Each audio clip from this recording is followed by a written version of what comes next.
Hearing is resumed.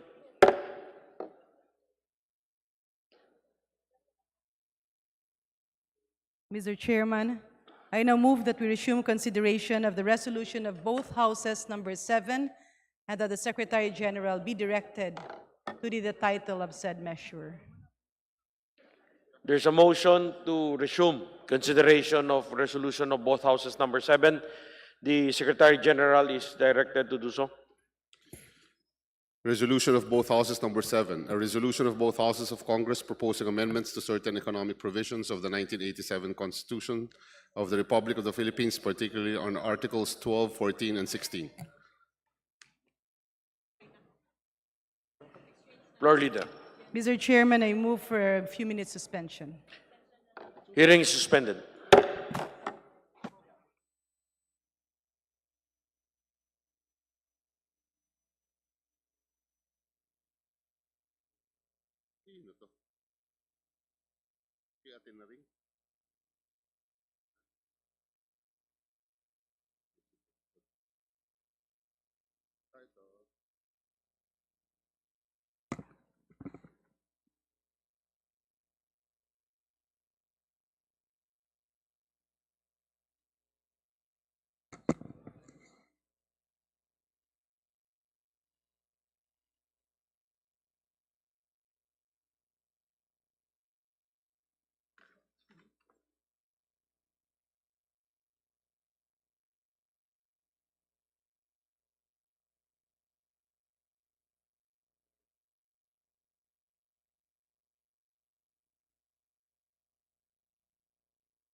Interpolator. Meron na si Sir nito. Meron na si Sir nito. Madyo.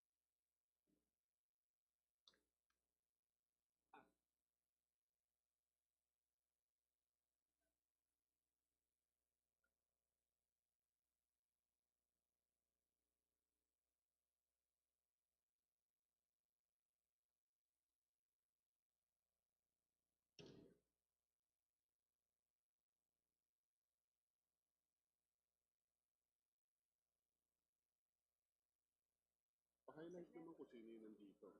Kasi na-highlight nila rules eh. Pa-highlight sino nandyan para alam natin.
Don't testify again.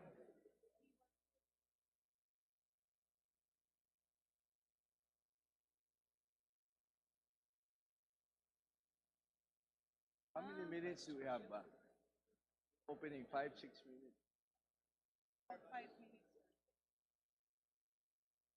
I have.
Ay, dito ka na.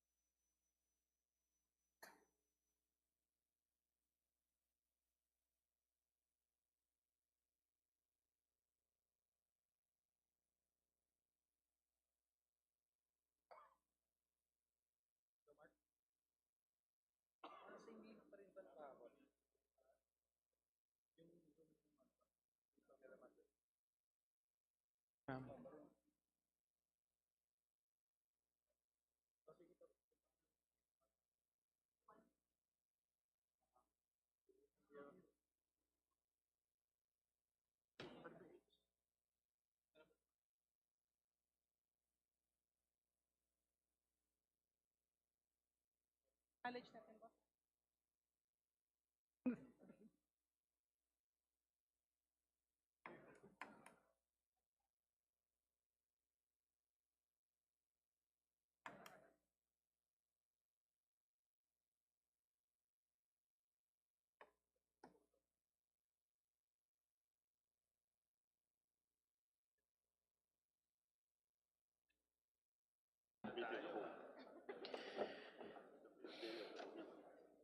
Hearing is resumed.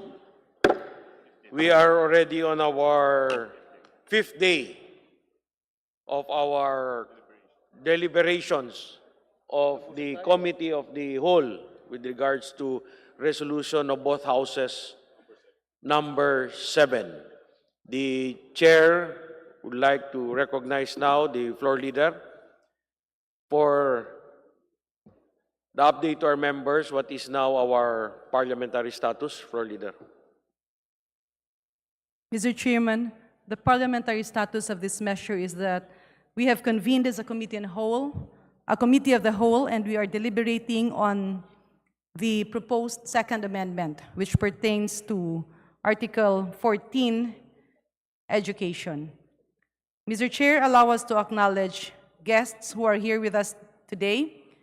Our resource persons, Attorney Omar Alexander Romero, Undersecretary for Legal and Legislative Affairs of DepEd, Attorney Cinderella Filipina Benitez Haro, Executive Director of CHED, Attorney Christine Carmina Manaog, Legal Counsel of the Coordinating Council of Private Educational Associations of the Philippines, Attorney Ana Maria D. Abad, Dean of the Adamson University College of Law, as well as Legal Counsel of the Philippine Association of Colleges and Universities, Ms. Angeline Marie Rodenas, Deputy Spokesperson, College Editors Guild of the Philippines, Mr. Lloyd Manango, Vice Chairperson, League of Filipino Students, Mr. Orion Perez Dumdum, Chairperson, Constitutional Reform and Rectification for Economic Competitiveness and Transformation, or the correct movement, Dr. Robin Michael Garcia, Visiting Scholar, University of Pennsylvania, and Assistant Professor, University of Asia and the Pacific,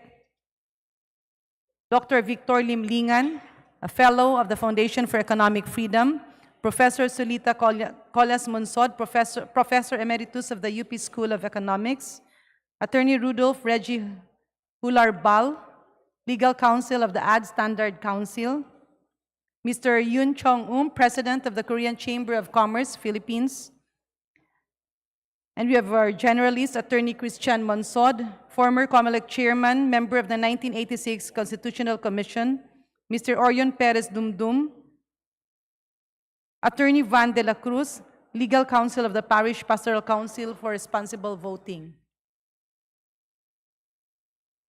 Mr. Chairman, our ground rules state that resource persons will be given time to present their points, and it will be followed by the interpellation. However, Mr. Chairman, we have additional resource persons, in particular in relation to the proposed amendment on Article 14. With permission of the Chair and with permission of this August committee, may I move that we allow additional resource persons to present. Okay, we will give the resource persons 3 minutes to issue their opening statements, after which we will now proceed to the interpellations of our members of the Committee of the Whole. Yeah. Mr. Chair, may I appeal for 5 minutes, as this was the information we have given our resource persons? Okay, 5 minutes. Thank you, Mr. Chair. Mr. Chair, I now move that we recognize Dr. Victor Limlingan, Fellow of the Foundation for Economic Freedom, who is joining us by Zoom. The Chair would like to recognize Mr. Victor Limlingan, Foundation for Economic Freedom. You have please proceed. Good morning, Mr. Chairman. Honorable Chairman and committee members, we thank you for inviting us as resource person to the public hearing on the House resolution of both Houses number 7. When it comes to education, the first and foremost consideration with respect to any issue should be the student. As we said, our students are among tunay. Dr. Milton Friedman, a famous economist, argued that students should be treated as consumers, free to choose the education they want from any accredited educational institutions. On the other hand, Henry Ford once famously said that Ford car buyers can choose any color they want so long as it is black. We may find this laughable, but this seems to be the policy of our public schools, where the curriculum and textbooks are all the same. Giving the students a choice becomes academic unless they have a variety of educational systems to choose from. This is done in the private school, but unfortunately not in the public school. For example, as a parent, I could choose to send my child to a traditional grade school or to a Montessori grade school. With the public schools, I have no choice.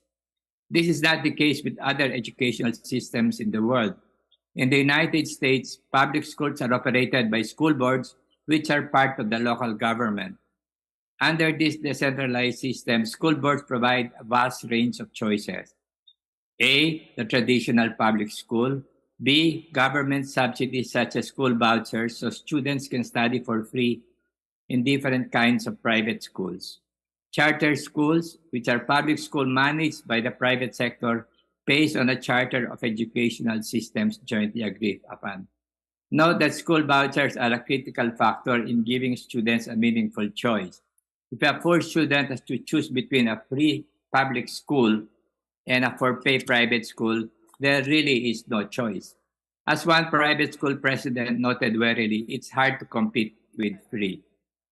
It is in this slide that we present our position on Article 14, Section 4. Educational institutions other than those established by religious groups and mission boards shall be owned solely by citizens of the Philippines or corporate organization or association, at least 60% of the capital of which is owned by such citizen. We are for allowing non-Filipino entities to operate schools in the Philippines. We understand that this provision has been placed due to national security consideration.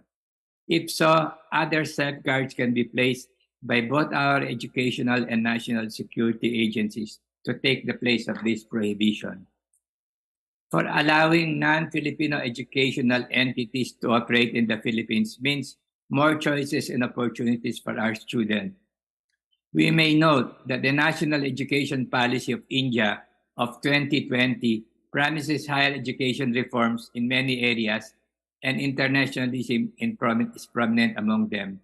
The NEP 2020 recommended allowing foreign universities ranked in the top 100 categories to operate in India. India's higher education collaboration with other countries will augment India's soft power, bringing new ideas and institutions from abroad and to show best practices in India. International branch campuses could function as a structurally different variant of India's private university. They would encourage competition mainly between existing private universities and foreign branches. In short, if Harvard University were to apply to put up a branch in the Philippines, they would not be allowed to do so under the present provisions of our Constitution.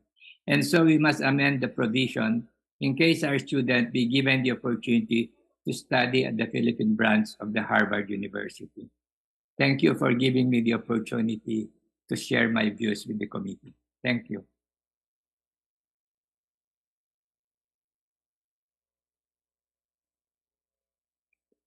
Lord Leader. Mr. Chairman, I now move that we recognize Professor Raul Fabella, Professor Emeritus of the UP School of Economics. The Chair would like to recognize Professor Raul Pavella, Professor Emeritus of the UP School of Economics. Please proceed. Via Zoom, Mr. Chair. Good morning, Your Honors. I thank the leadership of the House and the RBH7 Committee of the Whole for the invitation to share my humble reflection.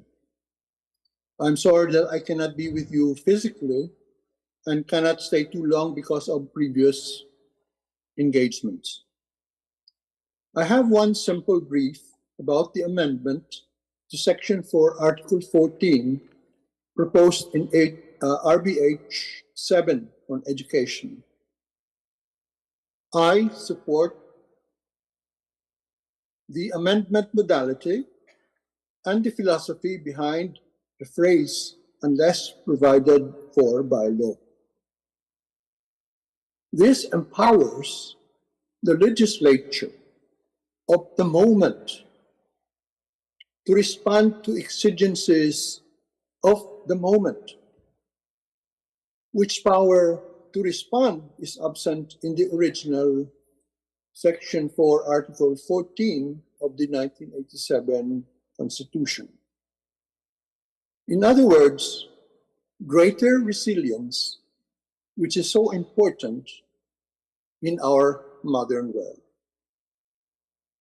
The framers of the 1987 Constitution did not seem to trust future lawmakers, present company included, to respond with wisdom and dispatch to changing future milieu in education, where a brave new world is fast unfolding. The addition of unless provided for by law makes changing rules and laws on education as well as in public utilities constitutional and not subject to the uncertainty of review by the Supreme Court. Thank you and good day. Floor Leader. Mr. Chairman, I now move that we recognize Attorney Christian Monsod, former chairperson of COMELEC. The chair would like to recognize Attorney Christian Monsod. Please proceed. How is it on? Yeah. Thank you. Thank you for inviting me. I'm asked to comment on the joint resolution number 7. What is the purpose of the amendments?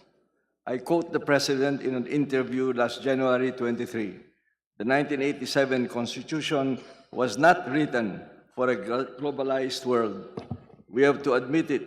If so, that we can increase the economic activity in the Philippines, we can attract more foreign investors. This is the same President who a year ago said, for me, all these things being talked about, we can do without changing the Constitution. The President is the chairman of NEDA, which came out in September 22 with the Philippine Development Plan 2023-2028, approved by the President. It states that the country is open for business. I will not enumerate what they said, including all the laws and all the things that's been happening, because you know that. I just want to say that in its 400 pages, there is no mention at all in the Philippine Development Plan of any charter change in the PDP, in the Philippine Development Plan 2023-2028 to fulfill its goals and programs. Moreover, none of the 73 billion of investment pledges secured by the President in his travels abroad, is there any condition for charter change? I'm told that some of these pledges are already being processed. Is the Constitution the problem? May I just take 2 minutes to tell you about what happened 4 years ago. In the case of Japanese manufacturing companies leaving China, who put Philippines as the destination number 4, behind Indonesia, Thailand, and Vietnam. When the Japanese Chamber of Commerce was asked why, since manufacturing is the Constitution, is allowed 100% foreign ownership, the final answer was, problem of country image, they said, which they tried to change but could not. And a big part of that image, corruption. Clearly, there is no need or requirement for charter change to implement the Philippine Development Plan or the investment pledges to the President. What then is the purpose of convening the Constituent Assembly to pass 3 provisions? What is so special about them that will address the so-called problem of restrictions against foreign direct investment? Briefly, on advertising, this is the answer of the advertising people on advertising. The inclusion of the advertising among industries covered by 70-30 foreign ownership stemmed from its mass media buying function that was part of the package offered by full service and services. The premise was that those with access to mass media, like TV, radio, and newspapers, had the power to sway a nation's ethos. By 2000, the media department was unbundled from the creative and account management function, making it a separate business entity. At present, with the onslaught of social media, the industry is an early adopter, and once again, it has become essentially a digital agency. In other words, there is no need for amending that provision. Perhaps with regard to public utility, we already know that there is already a law. On education, I submit there is no need for an amendment at this time until the Congress has reviewed the report of the Second Congressional Commission on Education released a few weeks ago. It says we have an education crisis, but there is nothing in it about foreign holdings in our college and postgraduate school being a major part of the solution.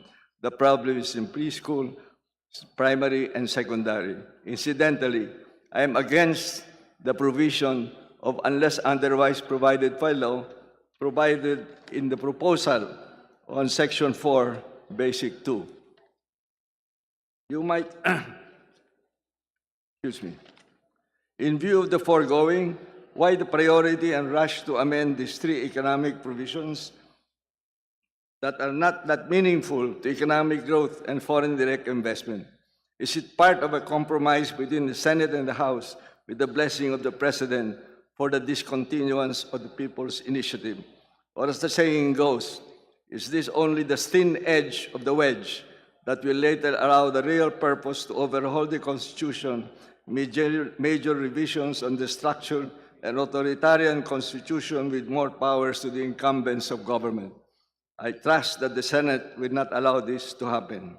Instead of charter change, in conclusion, why not legislate the following? Number one, an anti-dynasty law, which is long overdue by 36 years. Number two, amend the party list system that politicians abuse with just 3 amendments, include an anti-dynasty provision. Number two, remove the limit of 3 congressmen from any party because it's a system of proportional representation. And third, deleting the phrase, and I quote, with a track record of advocacy, unquote, that enabled the Forbes Park resident to represent tricycle drivers. Instead, please review Republic Act 4090 by adding a provision that scholarships could be given directly to students as envisaged in Article 14, Section 3 of the Constitution, and it's the students who choose to go to school. In mining, a reform law is badly needed. Those proposed during the Duterte and Aquino administrations died in committee with the wink of the mining companies on transactional legislation. And number 4, on electoral reform, both on the quality of the process and the quality of the vote. Please look into the process of a hybrid system at the precinct level with respect to factors affecting the value of the vote. Once that devalue the vote, it's about money, the use of government money. And it is about the problem of firearms, 1 million unlicensed firearms. And please look into the alert study that 20 new private armies in Mindanao have been organized during the pandemic. And with that, Your Honors, I conclude my opening remarks. Thank you. Thank you very much, Attorney Christian Monsod, former COMELEC Chair. Floor Leader. Mr. Chairman, I now move that we recognize Dr. Robin Michael U. Garcia, visiting scholar, University of Pennsylvania, and assistant professor, University of Asia and the Pacific. So move, Mr. Chair. The Chair would like to recognize Dr. Robin Michael Garcia. Please proceed. Thank you. Magandang umaga po. Mr. Speaker, thank you. Ladies and gentlemen, good morning. Thank you for the opportunity to speak to you today. I am a social scientist, trained both here and abroad. I am also an academic, having lectured in the Philippines, at LaSalle and UP, and currently at UANP. And I have also lectured overseas, most recently at Boston University and at the University of Pennsylvania. My formal training is in public administration and political science, so my comments are based both on my role as an educator and as a social scientist in a developing country. Let me begin by saying that our higher education sector urgently needs to catch up with the rest of the world and the ASEAN. We do not have strong academic research capabilities in the country. Academic research is important because it can facilitate the creation of novel and brilliant ideas that will tackle the biggest and most important questions of the country. Indeed, it is a prominent idea in economic theory that innovation and novelty is the path towards economic development. There is also a lack of top professors and experts in the country. There are a lot of brilliant Filipinos, but we have not developed enough homegrown talents in the social and physical sciences.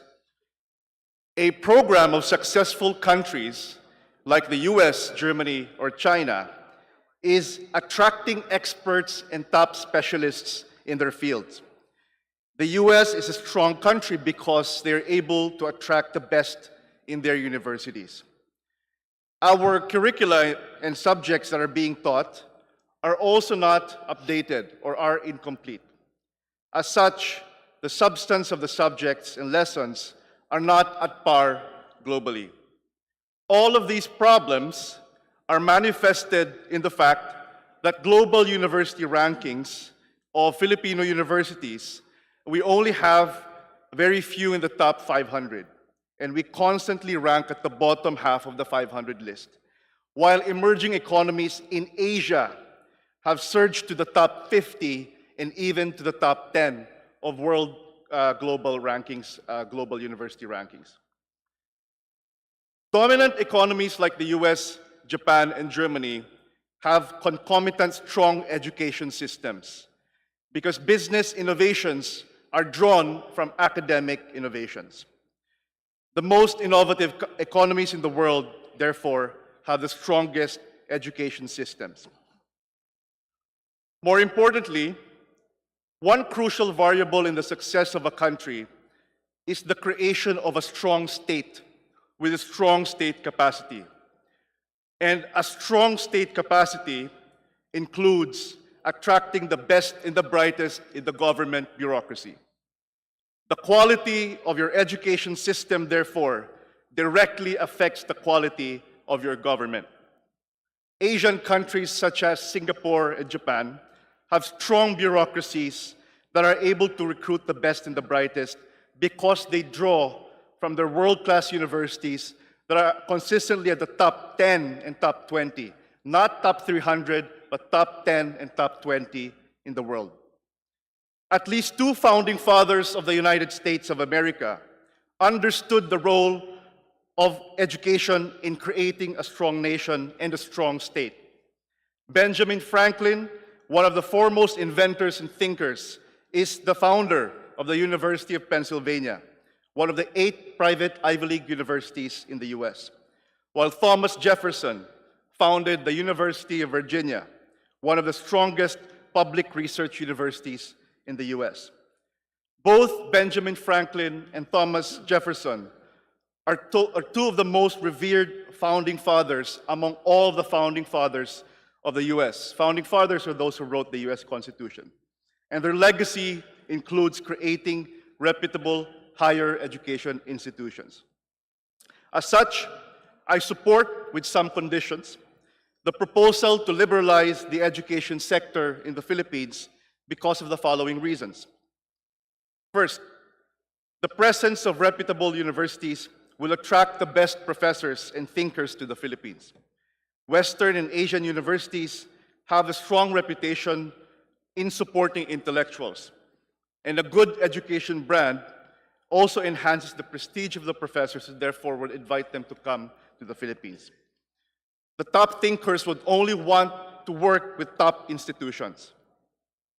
Second, the top institutions also have more access to capital for research activities. Filipino professors are perhaps one of the lowest paid and one of the lowest, has the lowest incentives for research. Being a professor in the Philippines and a researcher and a thinker or having the life of a mind is not the most viable profession in the Philippines. Third, the brand of world-class universities will also attract world-class students and will increase, therefore, the human capital of the Philippines, which therefore would strengthen the economy. Global universities also have a wider scientific network. The top universities are home to top thinkers, Nobel Prize winners, Johannes Prize winners in their respective fields, who local professors can access and can learn from. Finally, many Filipinos are now professors at top universities in the world. Some of them are my friends. These are our national treasures. These are physicists, biologists, social scientists, economists that we have lost to other countries such as Germany and the US. We have to get them back. We have to get them back home and grow our own talents. And because of this liberalization, it will induce competition for local universities and force them to innovate and compete globally. For all these reasons, we can say that liberalizing education, especially higher education, is a step in the right direction. We are in the midst of state building and nation building. Building a strong and prosperous state will depend on the quality of what we know and what we understand as a country. Thank you very much. Thank you. Floor leader. Mr. Chairman, I now move that we recognize Mr. Yoon Chun-um, President of the Korean Chamber of Commerce. The chair would like to recognize Mr. Hyun Chong-um, President, Korean Chamber of Commerce, Philippines. Please proceed. Thank you, Chairman. I'm Hyun Chong-um, representing Korean Chamber. It's my honor to be here, first time in my life. I came here to speak in behalf of foreign community and myself. Well, there are three topics today, and basically, from foreign community, we welcome the liberalization or relaxing this your regulation, because now world is more globalized, and I think I'm originally from Korea, and even Korean student in the Philippines to learn, coming here to learn English.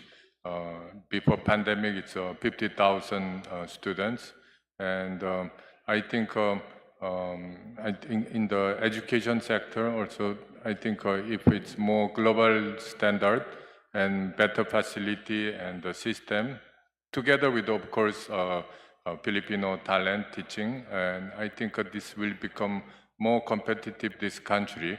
And just like medical tourism, I think education tourism will be more promoted. And now I think the worldwide, every nation, the priorities are economic, better living. And I think more foreigners coming here to invest and study, I think that will benefit the country. That also covers the I think advertising and the public service. I think we made also a statement from JFC, Joint Foreign Chamber, that this kind of things can be also controlled by legislation or executive regulation. We have a position paper. So I think considering the world is changing fast, definitely, for Philippines to be more competitive globally, I think the things change. I think should not be afraid, but try, and still, I think the government can control and have a better improvement. For detail, I think the Congress can work out, to compromise with also conservative group to have a fine tuning. Thank you. Thank you, Mr. Yoon Chong-um, Mr. Korean Chamber Chairman. of Commerce. Ms. Floor Mr. leader. Mr. Chair, I Mr. now Chairman. move that... I wish to be recognized, Mr. Chairman, in this hearing of the Representative Committee of the Rodriguez. Whole. Yes, a motion for correction of the highlights of last Wednesday's hearing. Mr. Speaker, Mr. Chairman, Here in the highlights, we have submitted to the members of this committee, members of Congress, for the past 3 days, and yesterday they will be able to give us the fourth highlight. The first highlight was the first Monday, then Tuesday, and then last Wednesday. Just a correction, Mr. Chairman. It says here, Constitution versus statutes protecting Philippine interest. It says here, Representative Rufus Rodriguez said that by approving the phrase, unless otherwise provided by law, the Congress may enact a legislation that safeguards the national interest of the country. Exactly what I said. Citing the Foreign Investment Risk Modernization Act of 2018 of the United States, Representative Rodriguez suggested a similar screening process to filter foreign risk. Mr. Dumdum reiterated that any provision on limitations on foreign ownership should be articulated in policies and/or legislations so as not to outright discourage foreign participation. Mr. Chairman, this lacks what this representation has presented to the body before our resource persons. First, it is not only to protect national security of our country, because former colleague Nery Colmenares said, if we open our country to public utilities, to foreign investments, problem is China will be coming in and controlling our maritime, our vessels, our air transportation, and also communications. So China was what was presented by Mr. Nery Colmenares. And I answered that when we approve this, Mr. Chairman, when we approve the public utilities lifting of the 60-40 requirement, meaning that foreign investors will come probably on a 100% basis. Mr. Chairman, the country precisely will then enact legislation, Mr. Chairman, and that legislation will make sure that we protect our national sovereignty and our national security. And I cited two laws, Mr. Chairman. Only one is reflected here.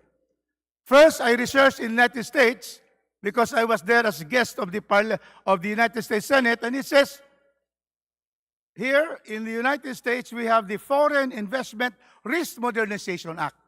This bill, this law of 2018 of United States precisely targets China, because I was there in Washington, D.C. Those which have conflicts with the United States will not be able to already invest because they have a screening process, and that is the Foreign Investment Risk Modernization Act of 2018.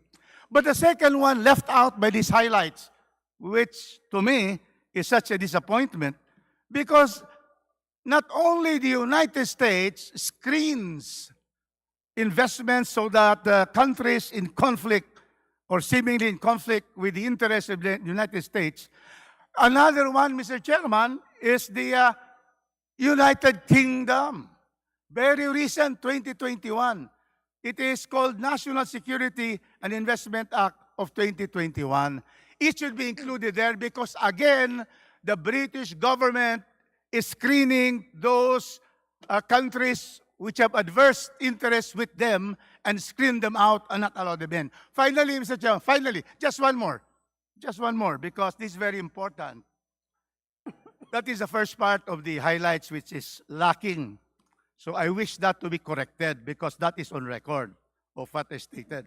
Secondly, Mr. Chairman, here the second sentence about Mr. Dumdum reiterated that any provision or limitations. What was exactly taken up, Mr. Chairman, was that Mr. Dumdum was saying that these three amendments are quite lacking.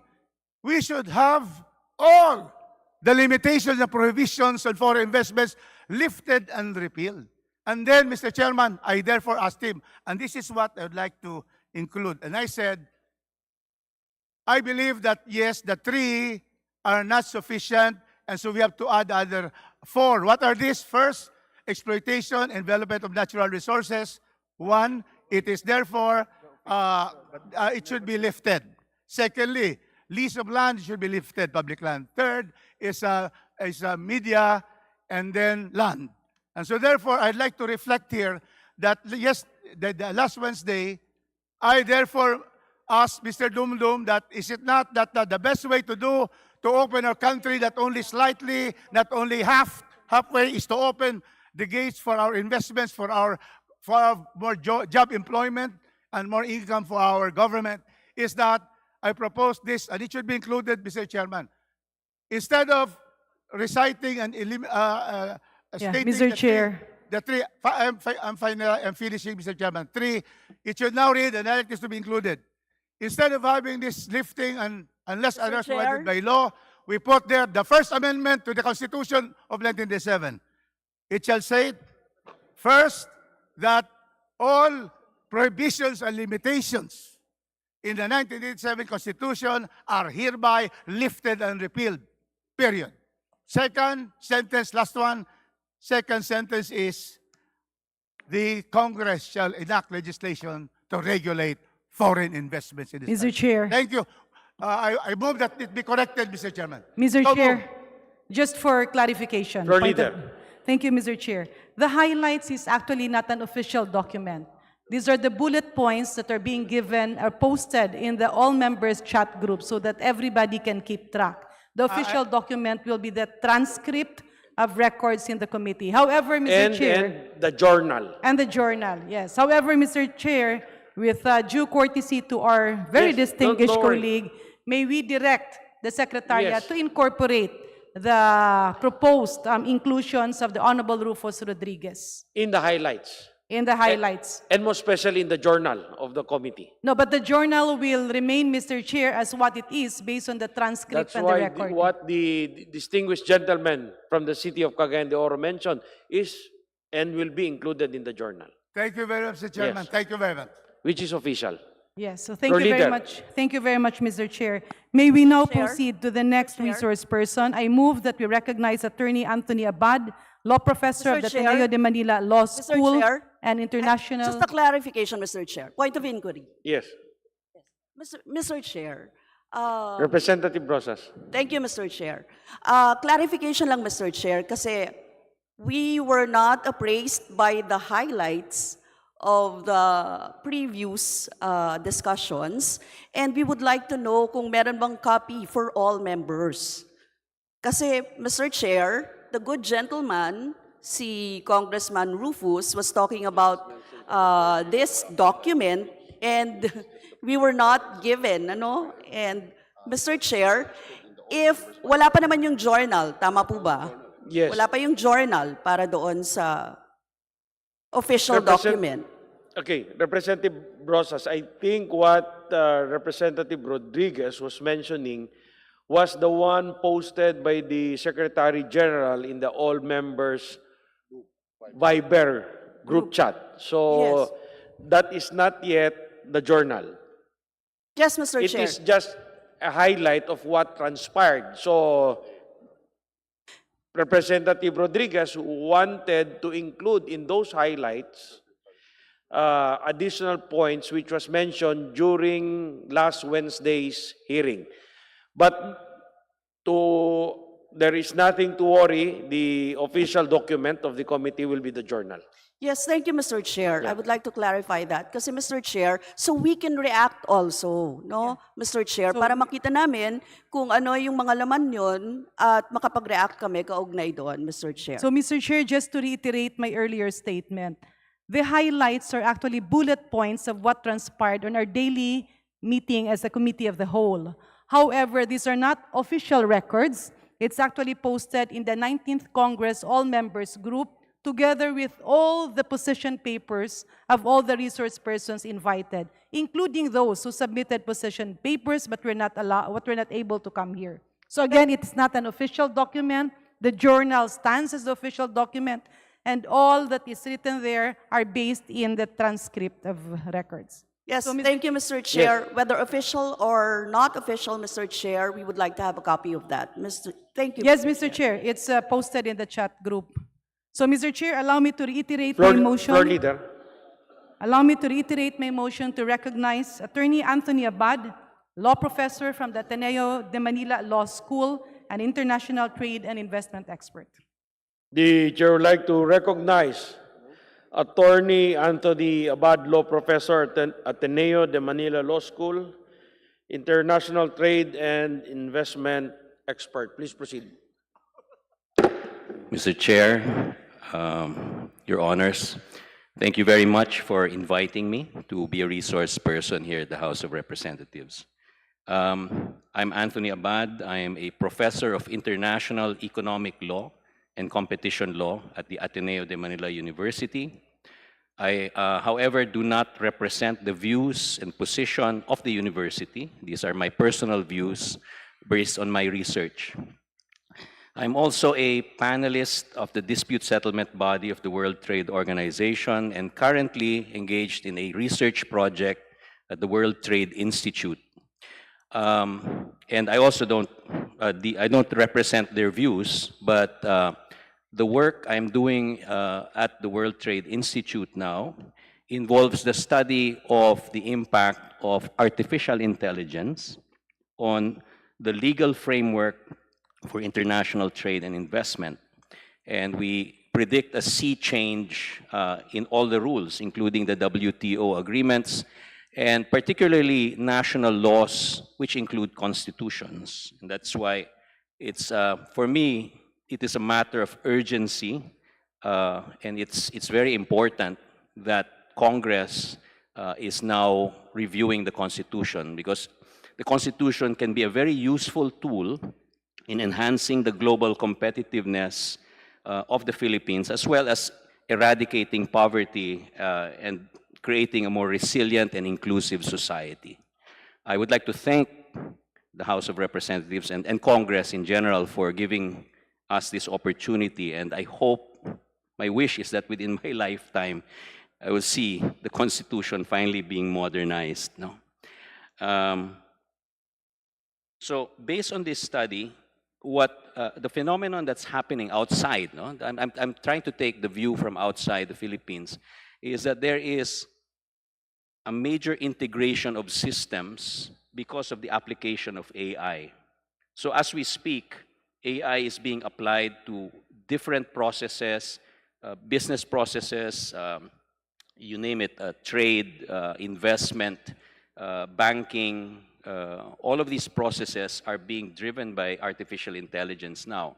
And it accelerates the process of investment and trade. This acceleration creates, well, a virtual free trade area around the world.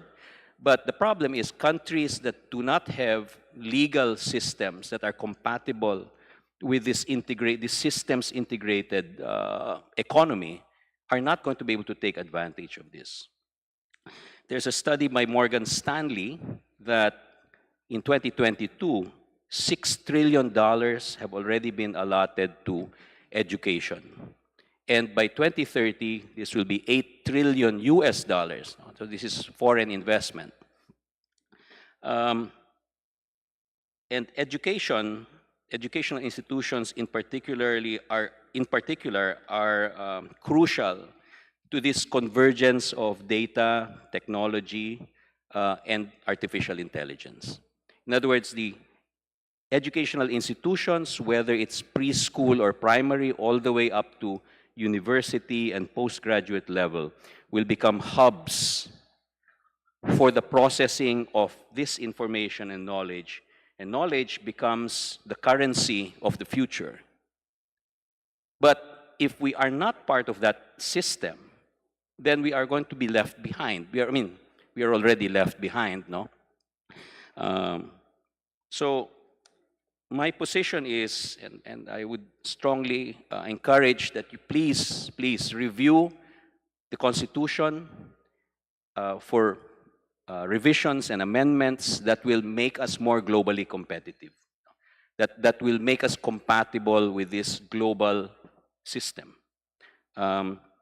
And this is not just to improve on our business, no? It's also to improve on our lives, because technology and innovation will attract, or the value added that comes from it will attract capital accumulation. Capital accumulation is essential for poverty eradication. It is, and this is an example that's already been proven by countries like Vietnam and China. And well, earlier we had examples from Singapore, Malaysia, have shown that by opening their economies or shifting from a closed rent-seeking economy to an open, dynamic economy will actually lead to more capital accumulation, which eradicates poverty. That's why there is no more poverty, or there's no more absolute poverty in Vietnam. And before I end, I also want to speak as a student of constitutional law and constitutional design. I have actually been involved, or have been advocating a review of the Constitution since 1993, but maybe even earlier than that, because I was very frustrated with the results of the results of the Constitutional Commission. To close, I just wanted to reiterate or to emphasize that proper constitutional design requires that you make a distinction between legislation and constitution drafting.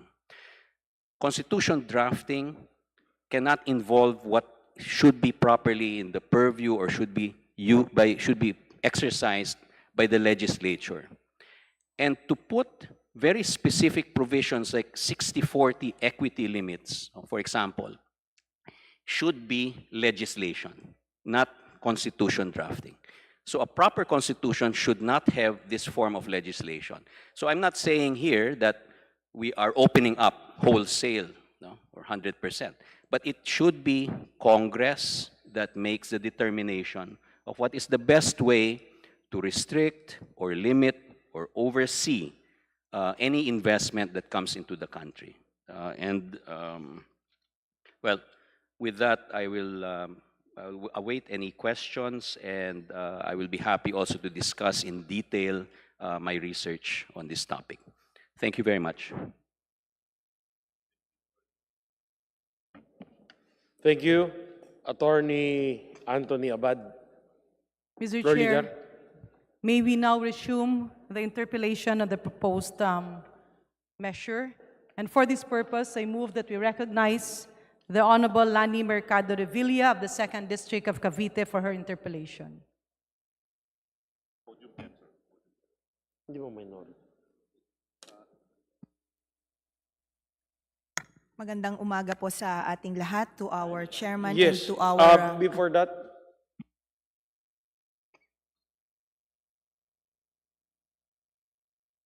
okay. Yeah, I just want to clarify on that. The chair would like to recognize Representative Lani Mercado Revilla. Please proceed with your interpellation. Good morning, Mr. Chair. Good morning to all of our our resource persons and members of Congress.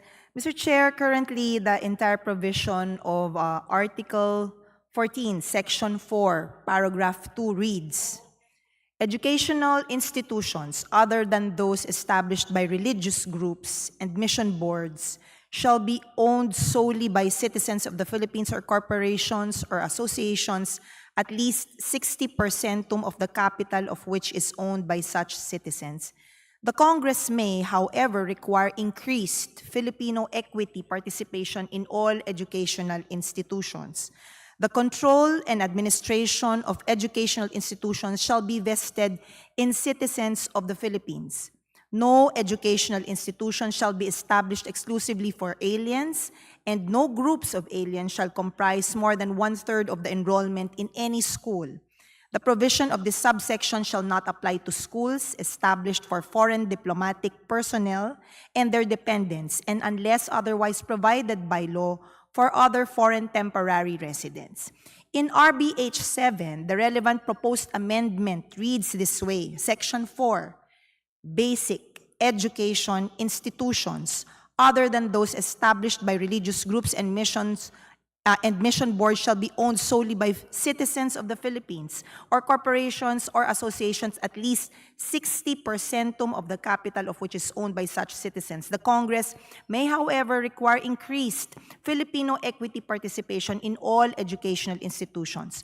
The control and administration of educational institutions shall be vested in citizens of the Philippines unless otherwise provided by law.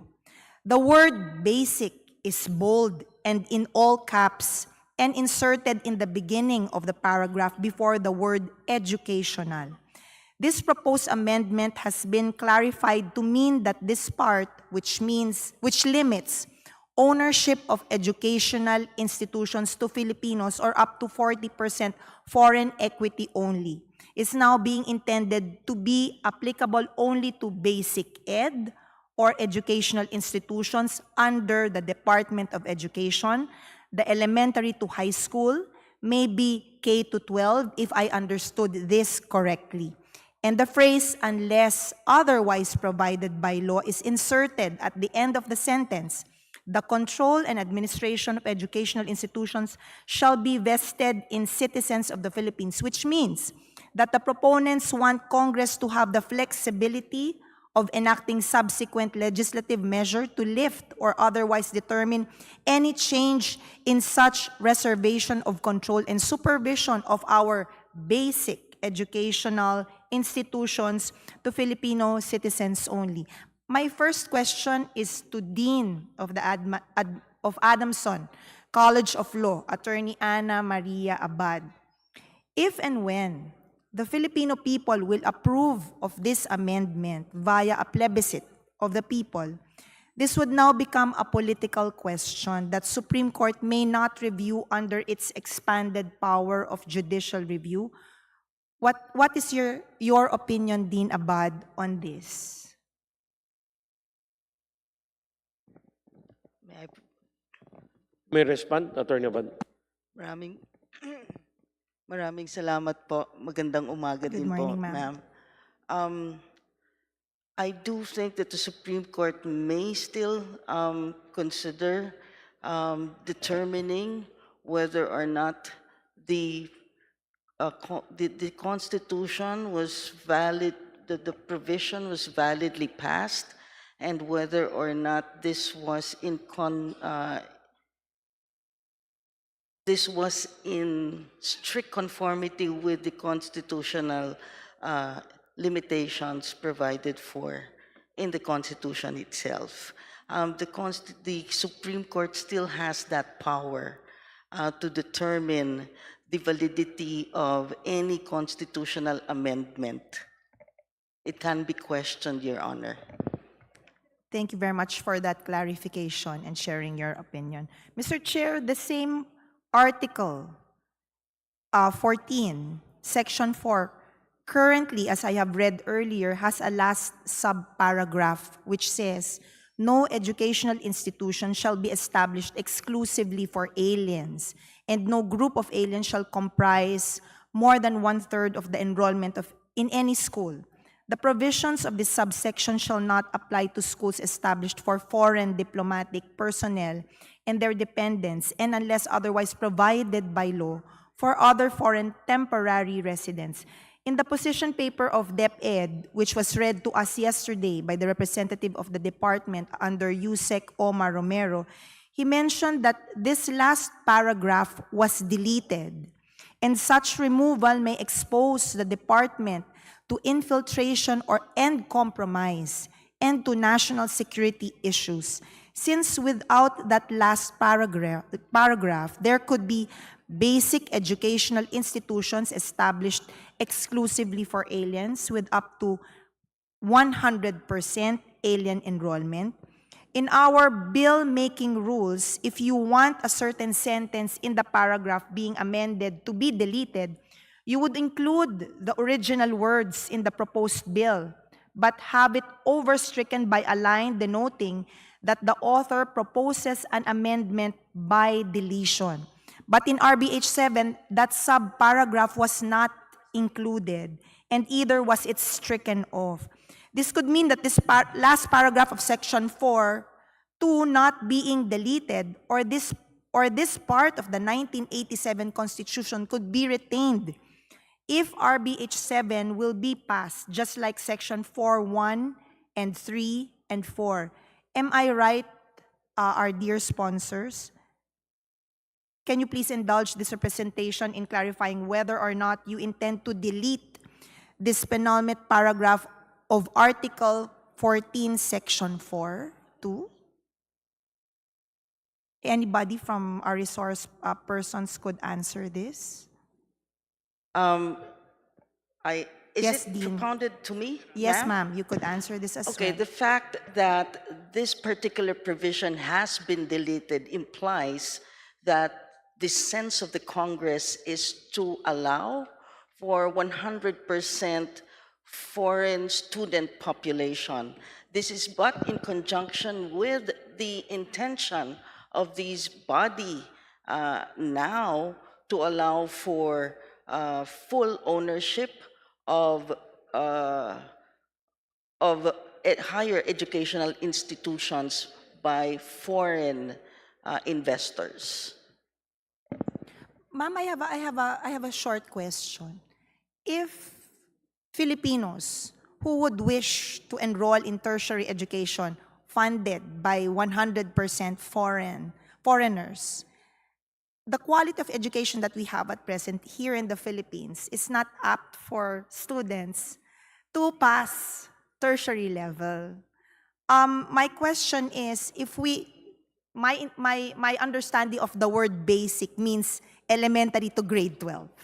And if we do not allow institutions to have that particular aspect in formation of our students, would you think the present situation of DepEd now that we have could actually allow our fellow Filipinos to pass tertiary level Ivy League colleges or institutions? Well, that is the point that was being driven at yesterday during the discussions, that we had an education crisis in basic ed.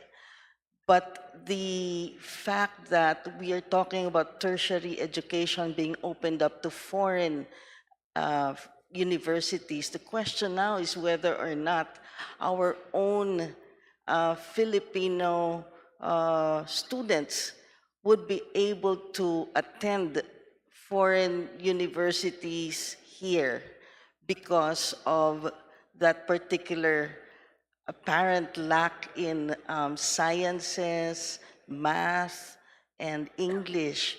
Baka nga ho hindi raw makapasa.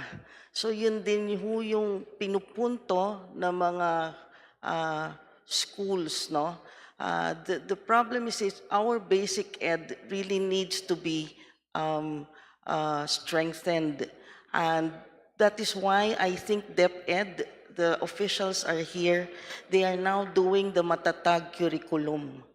So binabago na po yan, but it does not address the immediate proposal for a fully foreign-owned university here in the Philippines. Sino ho ang makakapasok kung matataas nga ho ang standards nun? And tapos, according to the world ranking, we are at the bottom rung.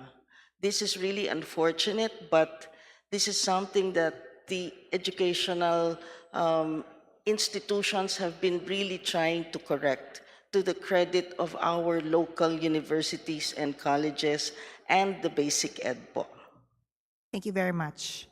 Mr. Chairman, gusto ko naman pong malaman from our sponsors or from the resource persons kung bakit po nasama sa isang proposed economic charter change ang usapin ng edukasyon. Gayon, hindi naman po ito parte ng Article 12 o National Economic and Patrimony. Ito po ay nasa Article 14 or Education, Science and Technology, Arts, Culture and Sports. I understand that the proposed economic chacha means or seeks to increase foreign direct investments in our country. Foreign direct investments are physical investments and purchases made by a company in a foreign country, typically by opening plants, buying buildings, machineries, factories, and other equipment in a foreign country.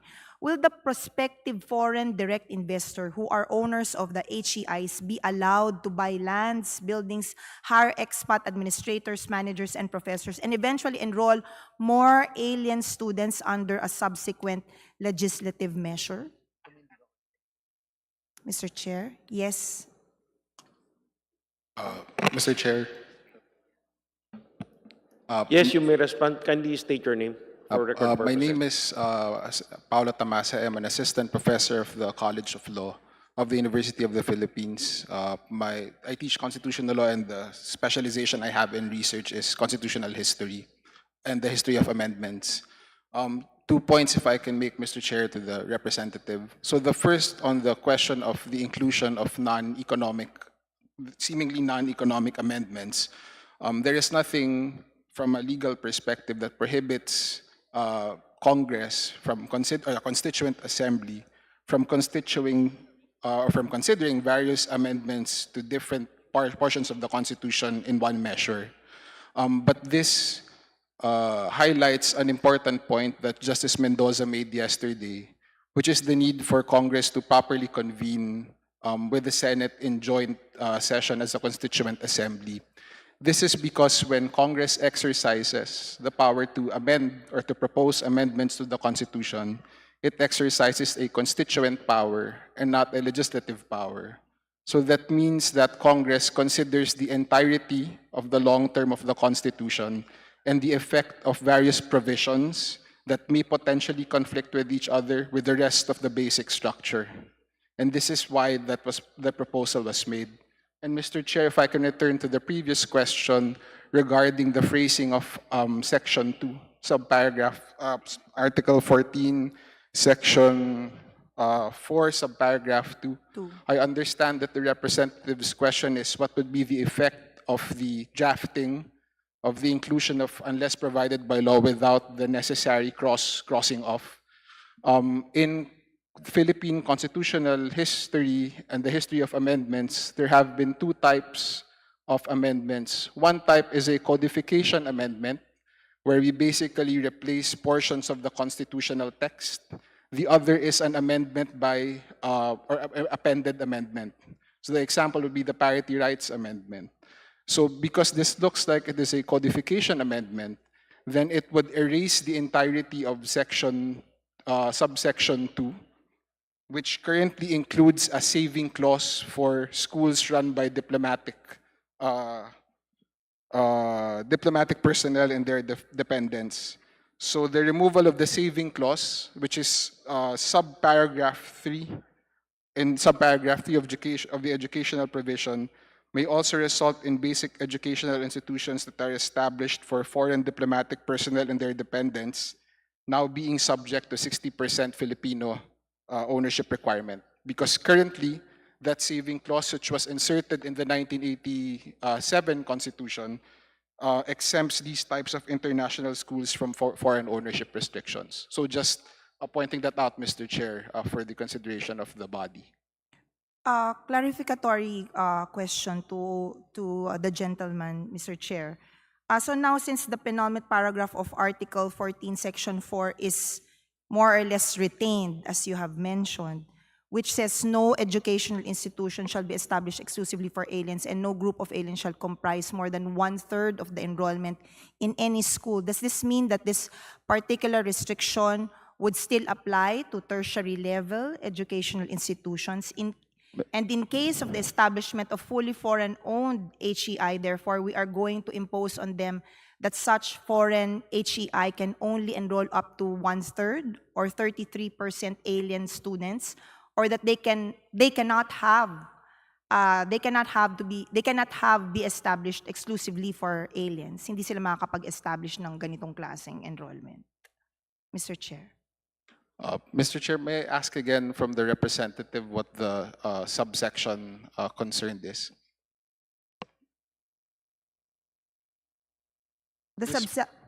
I'm sorry.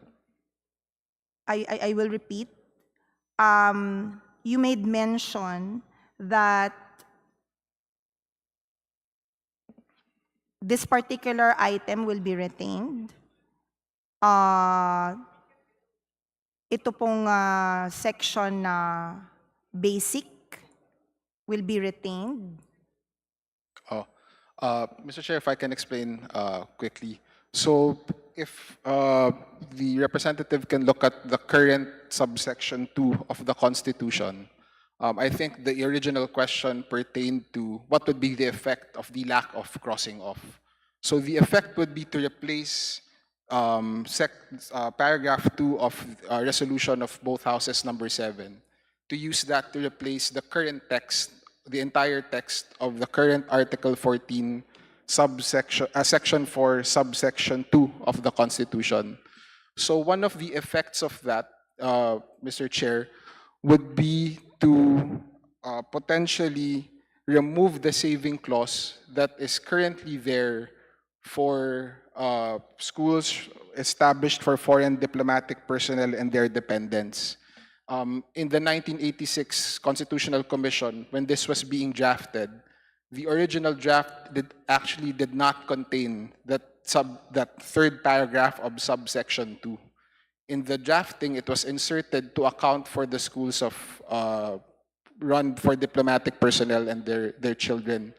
So if we use resolution of both houses number 7, paragraph 2 to replace Article 14, Section 4, subparagraph 2 of the current 1987 Constitution, that saving clause would also be removed, and schools for diplomatic personnel would therefore be subject to 60-40, schools, basic educational institutions for diplomatic personnel and their children would also be subject to the 60-40% requirement. Thank you very much for that clarification. Mr. Chair, last question. If ang ating main concern ay ma-enhance po ang educational standards of our local colleges and universities through the internationalization of higher education, tama naman po si Attorney Ana Marie Abad ng PACU. We have a law that mentions, which is Republic Act number 11448 or the Transnational Higher Education Act, enacted only in 2019. And then the pandemic happened. So actually ngayon pa lang po natin talaga ini-implement ang the Act. Let me ask all of our resource persons from the various private colleges and universities, in your present experience of internationalization or offshoring of foreign HEI through RA 11448 or the D Act, are your partner foreign institutions having a problem on any of your agreements? Are they demanding or aspiring for a chance to directly invest and put up a fully foreign-owned university here in our country? Who among our resource persons coming from the private sector colleges are here? Yes, yes, from PACU, Mr. Chair. Yes, you may respond. Kindly state your name for record purposes. Thank you, Mr. Chair. To answer your question, Your Honor, at the moment Ma'am, there are... Can you please state your name for record purposes of the committee? Good morning. I am Attorney Christine Manaog from Cocopea. To answer your inquiry earlier, Your Honor, at the moment there are existing international partnerships and linkages between our local institutions and foreign institutions. At the moment, the foreign institutions would partner with our local institutions to implement certain programs, and these are usually select programs that both institutions would deem perhaps necessary or needed in our country at the moment. So, for example, there are exchanges. We send our most of the time our faculty there to study certain programs, or the foreign institution would send their faculty here to conduct the trainings or the seminars. So there are existing partnerships and linkages. is there a clamor for foreign institutions or foreign educational institutions to open up here? At the moment, in our experience, they would rather partner with our local institutions uh, because our local institutions already have the existing permits, authorizations, recognitions, or basically government compliances. Yes, with, Mr. Chair, with your permission, Attorney Abad would like to answer as well. Attorney Abad, Magandang who? umaga po ulit. Yes. From Adamson College, yes. Yes. You may respond to the query of Representative Revilla. Dalawa ho kasi kami, Ay, sorry. Attorney Abad. Yes, may taga-Ateneo, may taga-Adamson. Pero- Ma'am, either of the two. We're not related, but he was my father's student. So, anyway, ma'am, for a lot of our member schools in the Philippine Association of Colleges and Universities, we have had a lot of linkages even before the transnational higher education. But with this new law, we have now launched into a new, linkages and better partnerships. One, for concrete example, yung Mapua University has a strategic collaboration with Arizona State University through the Sintana Alliance. In fact, I saw the mga TVs nila na meron silang mga Zoom, really huge and very sensitive, very expensive equipment. But they are now able to actually have classes online with Arizona State University. As of this moment, our Adamson president is in Vietnam, working on a collaboration with the Vietnamese university. Now, we also have a robotics engineering collaboration with Teikyo University in Japan. So, meron na po maraming linkages. And with this transnational education law, we are doing, we're making better strategic alliances po. And that is the reason why we feel there is actually no need to open up foreign ownership of the higher tertiary education institutions. Maraming salamat po. Mr. Chair, with your permission, will the Attorney Abad from Ateneo answer as well? So we could get more opinions coming from their sector. Okay, Attorney Abad. So you get all Anthony the Abad Please proceed. opinions. Yes. Thank you, Mr. Chair, Your Honors. So my view is, looking at universities and higher education institutions abroad, and it's actually unprecedented, and I think my colleague Orion has pointed out that so many countries in the developing world, like here in Southeast Asia, have actually allowed very well-known universities from the United States and Europe to establish their brand and their institutions in their own country. What we're discussing here is how to modernize our constitution, no? And our constitution has a capital limit requirement, which makes investors avoid the Philippines. Now, it doesn't mean that we won't have partnerships. No? Ateneo, for example, has partnerships with other universities in Spain, here in Asia as well. However, to give the investors the kind of confidence to establish institutions here and employ Filipinos, employ faculty, employ, they could employ thousands and thousands of Filipinos actually, just by establishing their base here in the Philippines, is the opportunity you want to be able to take advantage of. And even if the Constitution has no limits on the capital, as you've correctly pointed out, Your Honor, there are laws, no?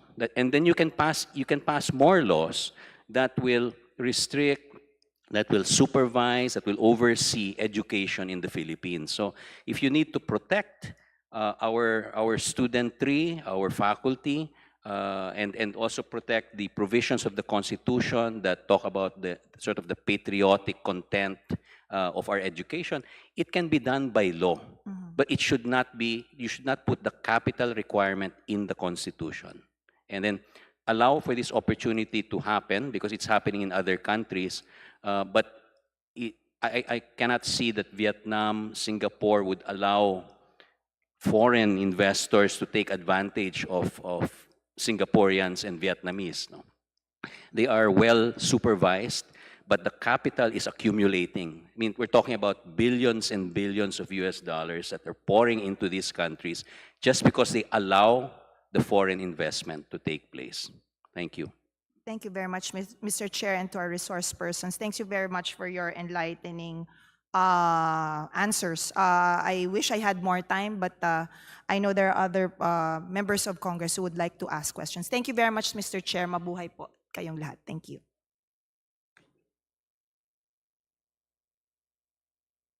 Floor leader. Yeah. Mr. Chairman, I Yes. move that we recognize the Honorable Edsel Lagman for his interpellation. The chair would like to recognize the Honorable Edsel Lagman. Please proceed. Thank you, Mr. Chairman. The second sentence of Section 4.2 of Article 14 reads, "The Congress may, however, increase Filipino equity participation in all educational institutions." Verily, the constitutional mandate is to increase Filipino equity or capital over the 60%. In this case, this resolution is contrary to the mandate of the Constitution. Let me repeat.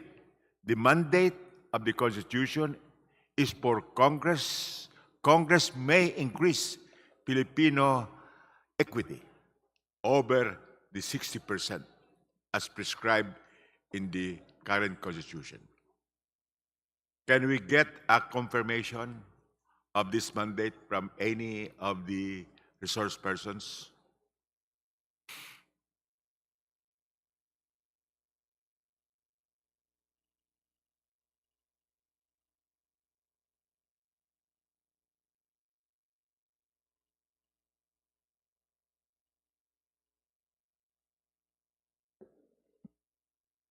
Anybody from our resource persons, you may respond to the query of Representative Lagman. Yeah, please proceed. Mr. Chair. If we look at the deliberations of the 1986 Constitutional Commission, and solely on the question of whether it was the intent of the Constitution to increase Filipino participation, then the answer to that would be yes. The capital requirements in the Constitution are placed at a minimum, and there are several provisions strewn across the document which authorize Congress to increase capital requirements but not to decrease them. So if the question is only whether it was intended by the present Constitution to increase capital requirements further, then that intent would have some textual basis. Okay. Thank you for that candid answer. Because, yes, I think there is one more who would like to make a response. You may proceed to respond. Please state your name. Angeli Rodanos from... Can you put, because we have stenographers, can you, on record? Thank you, Mr. Chair. I am Angeli Rodenos from the College Editors Guild of the Philippines. And also, we reviewed the Constitutional Commission, the 86 Constitutional Commission's deliberations. And we found that the fundamental principle in this constitutional mandate is really the fundamental principle of the intention to nationalize the education of the Philippines. Well, thank you for that confirmation. In other words, what we are doing now, Representative Blagman, I see another person who's Yes. trying to raise. Mr. Orion? Dumdum? Okay. Thank you, Mr. Chair. Regarding the question on this idea to increase the limits against foreign participation in the education sector, it is at least my personal observation that the 1987 Constitution was crafted along the lines of an unfortunately outdated ideology which believes that the only way for the Philippines is to protect everything or to at least keep out foreign involvement in business and in education. I think these days it has become very clear when we look at the other countries around the region that this inward-looking protectionism has been considered to be a misguided one, as we see a lot of other countries, particularly countries that have had a more socialist or Marxist leaning, such as even China or Vietnam, becoming much more open to allowing foreign investors and foreign universities or educational institutions to come in.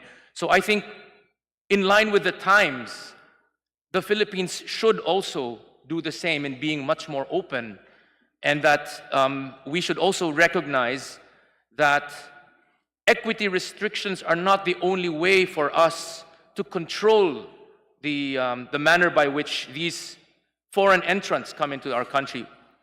The Philippine government will always be sovereign and will always have the ability to supervise and control the content that foreign educational institutions will try to teach. So it will be possible for us to tell them not to teach the 9-dash line or whatever if they are coming from China or anything else that may contravene our national interest. We have that prerogative. We have the ability to control foreign investors, foreign companies, foreign educational institutions, even though they may be majority owned by foreign entities. Thank you, Mr. Chair. well, Mr. Chairman, Yeah, Mr. Chair, may I move that we Floor leader. recognize Attorney Christian Monsod would like to respond. Okay. Attorney Christian Monsod, please proceed. Yes, I've been listening this morning. Everybody blames the Constitution for the quality of education here, the quality of manufacturing here, the quality of our investments here. I already gave you the example of why Japanese companies didn't want to come here. It's the country image of corruption.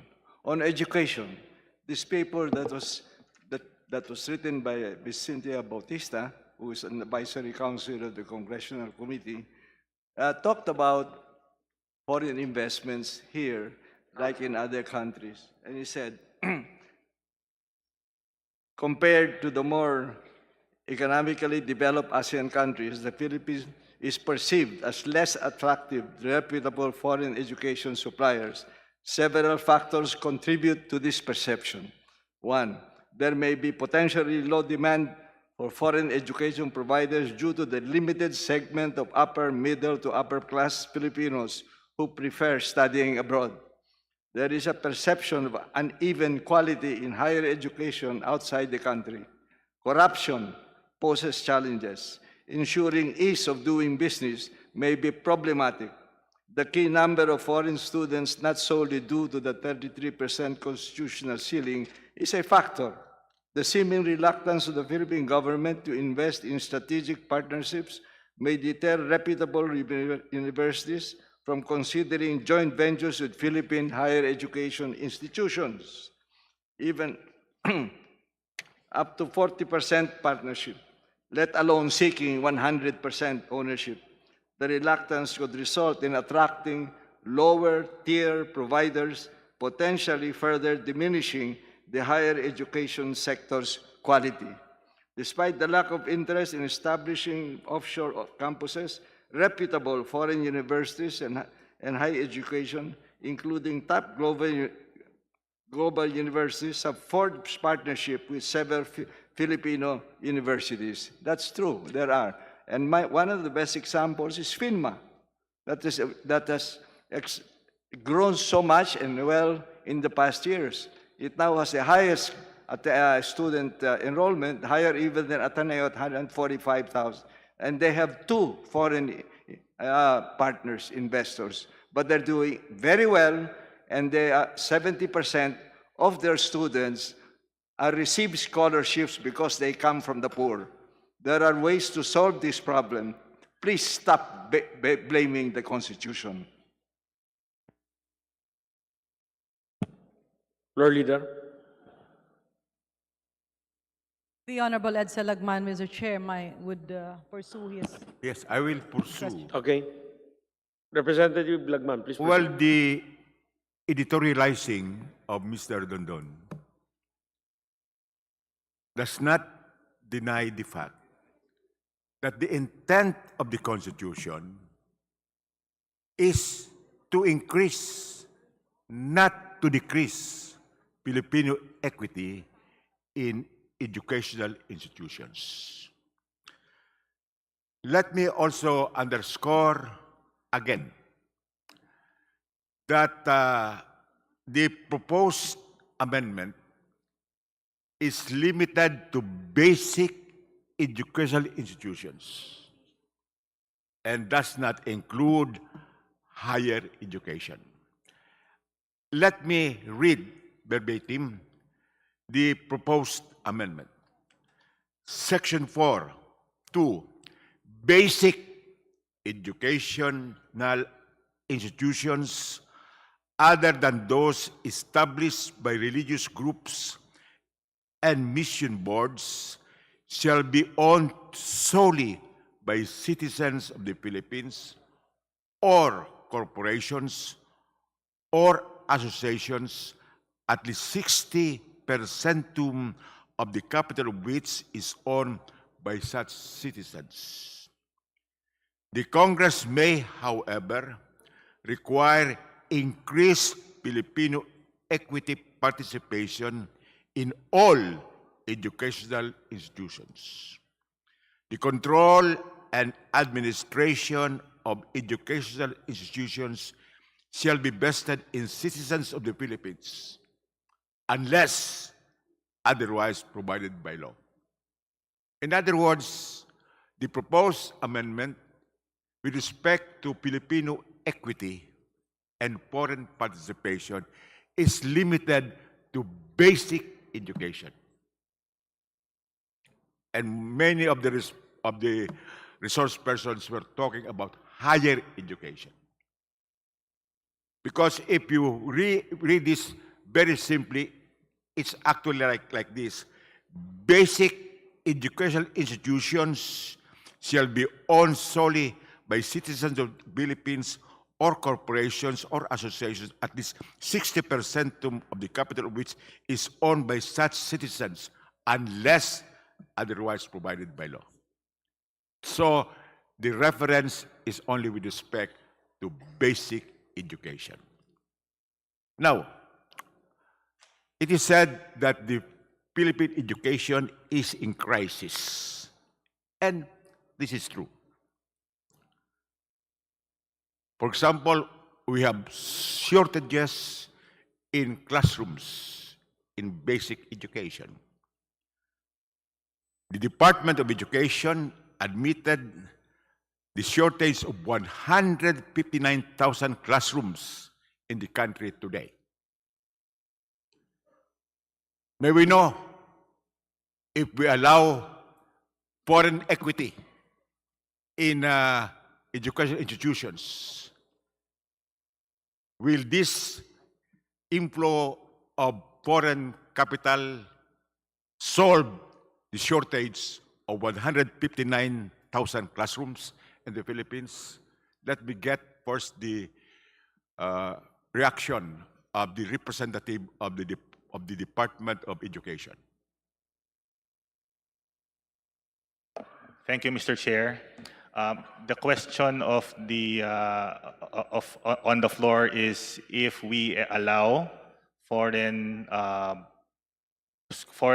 schools to enter Philippine basic education, if it will solve our classroom shortage. Offhand, Mr. Chair, I think it will not, at least in the short or medium term, because this will entail a lot of requirements logistically. There it is, Mr. Chair. I don't think it will make a big impact in the near term, Mr. Chair. Another problem in our educational system is the shortage of qualified teachers. In 2023-2024, only 3,352 teachers were hired out of the requirement of 9,650 teachers. My question is, will the liberalization of the capital requirement in basic educational institutions resolve this problem of shortage of qualified teachers? If I may, Mr. Chair, before I answer, Mr. Chair, the provision of the proposal as written, in fact, maintains the capitalization requirement for basic education. So we may still answer the question, but as it is written, Mr. Chair, the proposal does not change the capitalization requirement for basic education, sir. Now, that said, if it is in fact liberalized, which is not in the current form of the proposal, if it is so liberalized, I don't predict a drastic improvement for the reason that at present, international schools may already be established in the Philippines to cater to basic education. In fact, we have several international schools already established through law. We even have the representative of the British School of Manila as a resource person yesterday. What are we trying to say, Mr. Chair? The current legal regime already allows the establishment of international schools for basic education with the requirement that students thereof should be at least 2/3 Filipino citizens. So with the amendment, removing the last paragraph, which limits total 100% foreign ownership to the schools for diplomats and their dependents, the only effect that we can see is Congress may move towards a situation where international schools will be established in the Philippines solely for foreign students and solely owned by foreign nationals, Mr. Chair. So we don't see the improvement being sought and discussed extensively since yesterday. If the goal is to give Filipino citizens access to a higher quality of education brought about by foreign schools, this can already be done at present, with the limitation that students thereof be at least 2/3 Filipino. And if that is the objective, Mr. Chair, I think it can be achieved at present. Thank you. In other words, the short answer is that the liberalization of the capital requirement for basic educational institution will not really solve the problem of shortage of qualified teachers. Anyway, Mr. Chair, I agree. And as I said earlier, it is not. I think we agree on that so that we can just expedite the process. The ideal public teacher ratio is 25 students to a teacher, pursuant to Executive Order number 349. However, in the Philippine Institute for Development Studies, PIDS, it was documented that in Metro Manila, the ratio is 48 students per classroom per teacher. And in the poorer regions like the Barn, it is 54 students to a teacher classroom. Will the entry of foreign investments solve this problem of student-teacher ratio?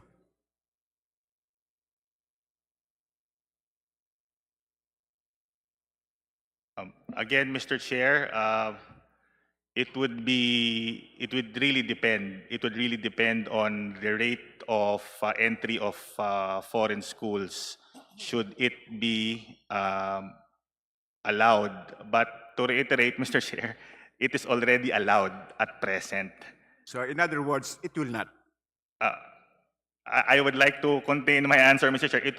These foreign schools are already allowed by law to be legislated into the Philippine education Yes, system. but the question is, will the entry, not the present situation, but will the entry of foreign capital in basic educational institution resolve this lowly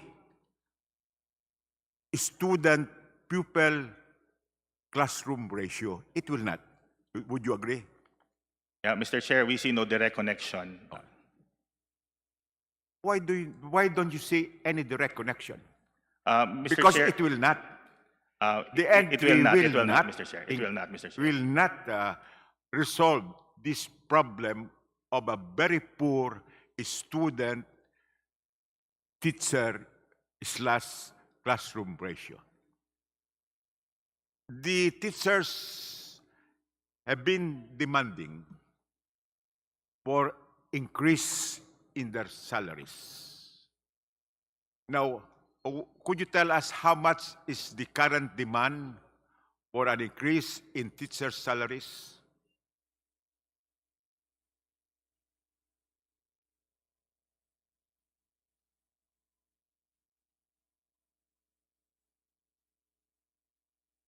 I apologize, Mr. Chair. We're requesting for the data on this.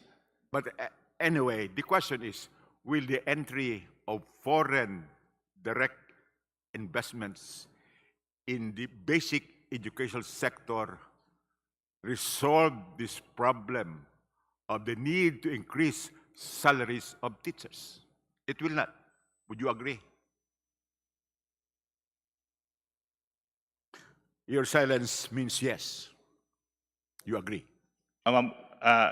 If it will increase, it would be hard to say, Mr. Chair. It would be hard because the salaries of teachers are covered by civil service on the public side and the labor laws on the private side. No, And the salaries of teachers would depend on the budget which Congress may give. And we are hard put in giving that budget to our teachers.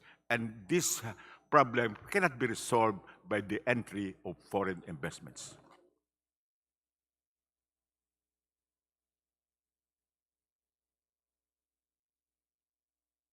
Would you know how much is the budget of the Department of Education in 2024 with respect to the construction of new school buildings? Mr. Chair, we are asking our school and infrastructure strand at this time, Mr. Chair, as we speak. The budget will not erase the backlog. Do you know what percentage of the Philippine budget is set aside for education?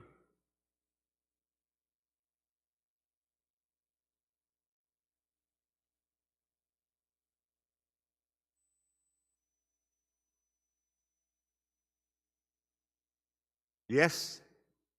Almost 1 trillion, Mr. Chair. What percentage of the budget? Almost 1 trillion. And that would be amounting to Almost 5%, 5%. Mr. Chair. 5% only.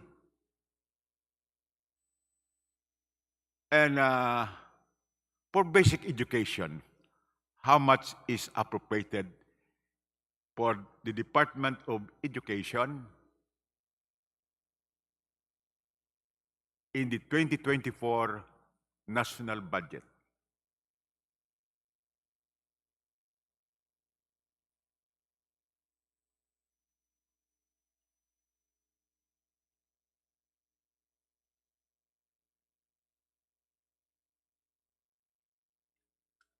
Mr. Chair, for the 2024 National Expenditure Program, the DepEd was allotted 758.6 billion, Mr. Chair. Percentage-wise, how much is that compared to the totality of the national budget?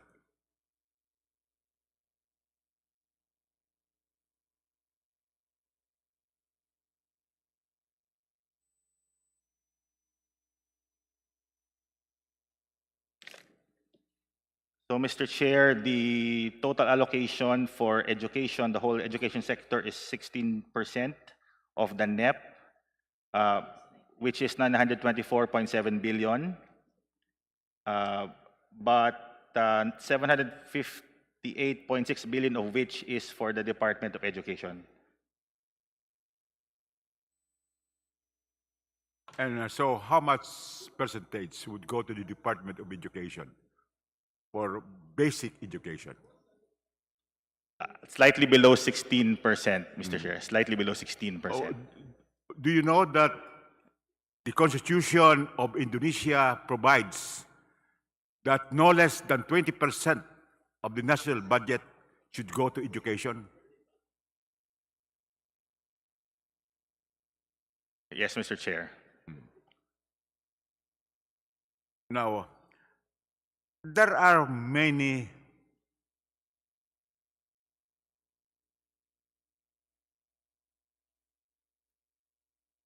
modes of encouraging the global exposure of the Philippines to quality education. Do you confirm that? Yes, Mr. Chair. There are several modes. Yes. As a matter of fact, we have a law on this particular problem, is it not?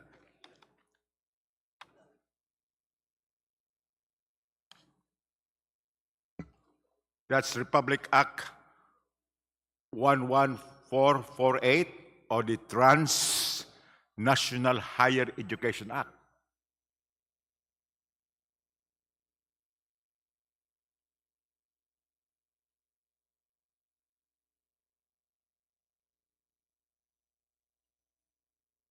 Are you aware of that?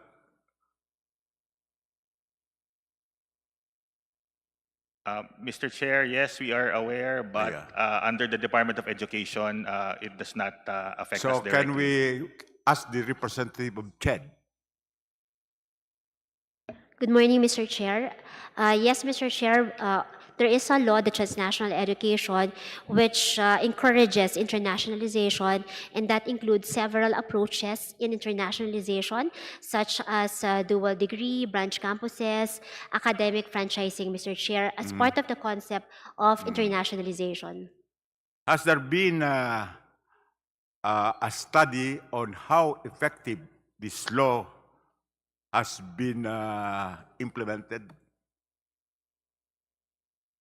Mr. Chair, that law was enacted 2018, Mr. Chair. We have 2019. 2019, I'm sorry, Mr. Chair. We have issued the implementing rules and regulations 2021, Mr. Chair. So we are still in the process of implementing the Transnational Education Act. But we have already accepted applications for transnational education of some institutions, Mr. Chair. Okay.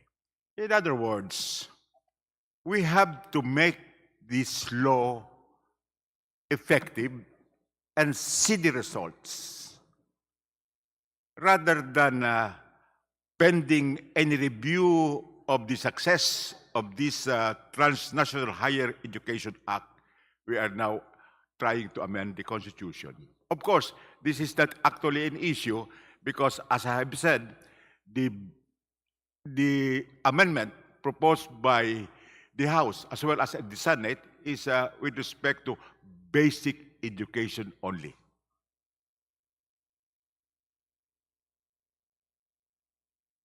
If there are no more responses from the yes. Yes, you're raising your hand. Lloyd Manango mula sa League of Filipino Students. We would like to comment sa mga questions raised by the distinguished congressman. Tama po na the basic education in the country is suffering from problems of classroom and teacher shortages. And we do believe na hindi masasagot ng charter change itong mga problemang ito.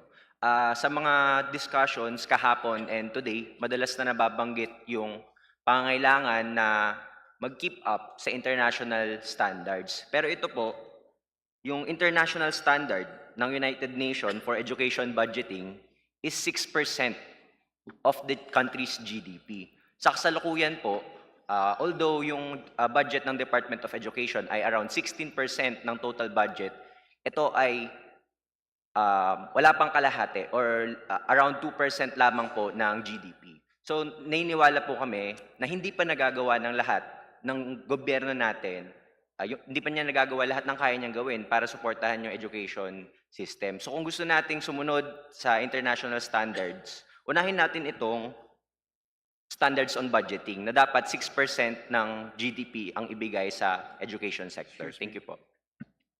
Yes, Mr. Monsod, you want to answer? Attorney Monsod? I just wanted to comment. You're recognized po.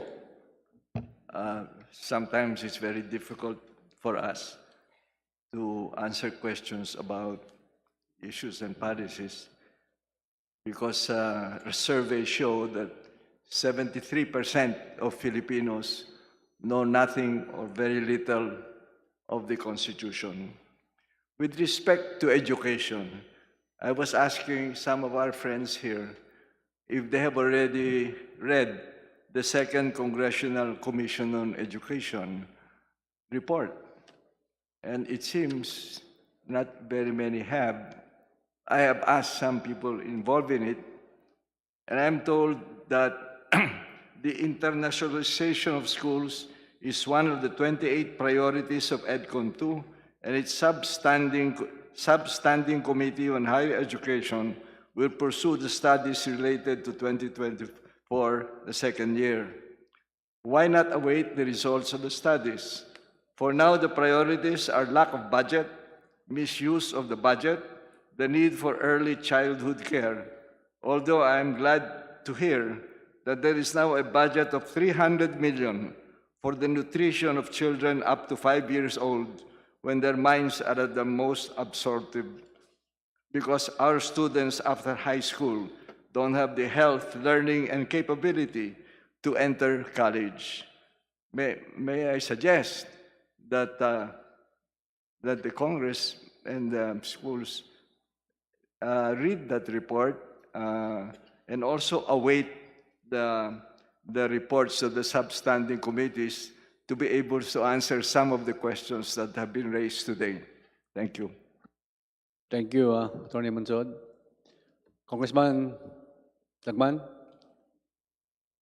The Philippines has one of the highest malnutrition in the world. And this would affect the competency of our pupils and students in learning basic education as well as higher education. And I think instead of debating on the entry of foreign investments in the Philippines, we must address this problem of stunted growth and malnutrition of our students so that they could improve competency in school. My final question is, have Harvard, Oxford, or any of the Ivy League universities and colleges signified their intention to establish campuses in the Philippines? You want to answer that, Attorney Monsod or Attorney Abad? Attorney Monsod, you're recognized. Well, actually, there is the experience of Harvard in the AIM, Asian Institute of Management, which they terminated about 20 years ago because they said that the Philippines already has the faculty to go on its own. So there doesn't seem to be a waiting line for majority of full ownership of college and postgraduate schools here. So I think we better start reading your own reports and other reports for the answer. But that's the answer, sir. Okay. That even Harvard and AIM cut their ties about 20 years ago. Yeah, Mr. Chair, may we request... Yes, Majority Leader. Yes, in succession, Attorney Cindy Haro of CHED and Attorney Abad and Mr. Dumdum to respond to the question of Congressman Lagman. So is the first, Attorney Dumdum, Attorney Abad. Attorney Cindy Haro from the Commission on Higher Education. Okay. Then Attorney Abad, and then Mr. Dumdum. My question... Attorney Cindy, what's the pleasure from the gentleman from Albay? My question is very simple. Yes. Have Oxford, Harvard, and the other Ivy League universities and colleges signified their intention to establish branches in the country? I am informed there is no such official notice.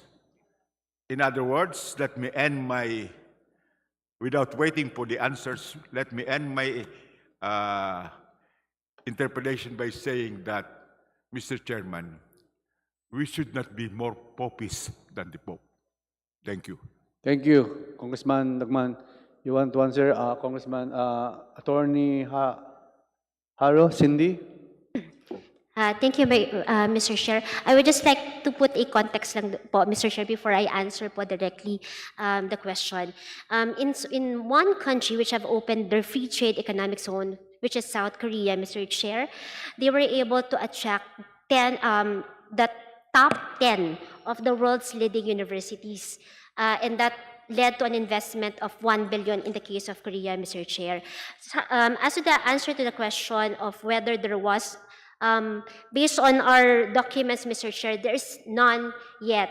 But let me just clarify also, Mr. Chair, some of the international approaches that we have been have been embodied in the transnational education are actually there previously, like partnership and collaborative agreements, Mr. Chair.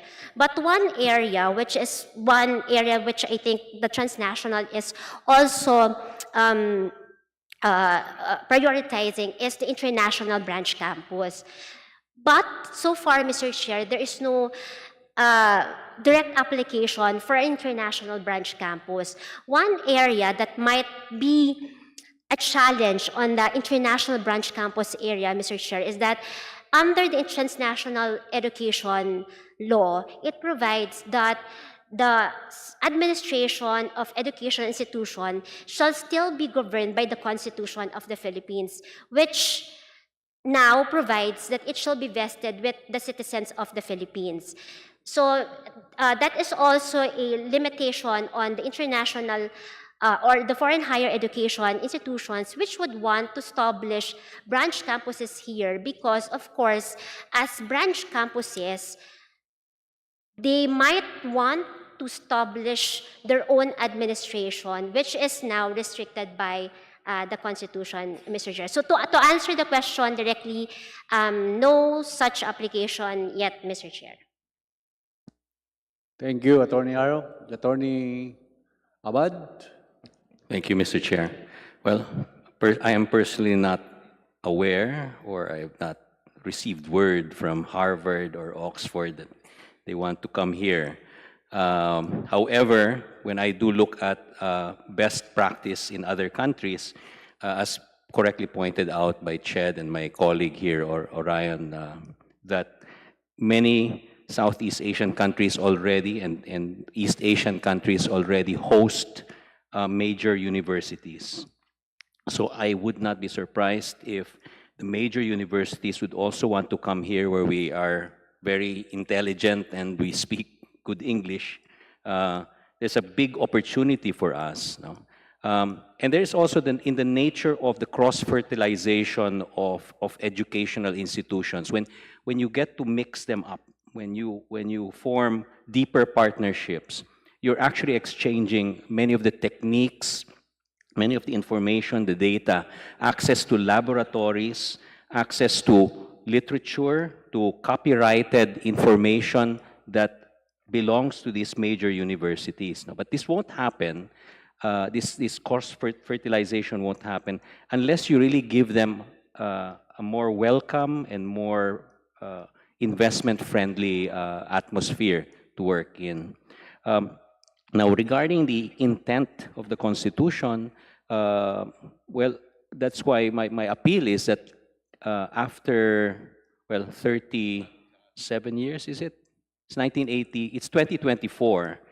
The Constitution was written up in 1986 by wholly appointed individuals at a time of emergency. So it was relevant in 1986 to be able to give legitimacy to the Aquino administration at that time. And my understanding was actually that we would review it after, I thought that we would be reviewing it after 5 or 10 years, but it's already in 2024 and there's still this inexplicable resistance against just reviewing it, and reviewing it in the context of seeing whether we are relevant, our Constitution is relevant to the times. And a quick review of other countries will show that even in basic education, there is investment. No?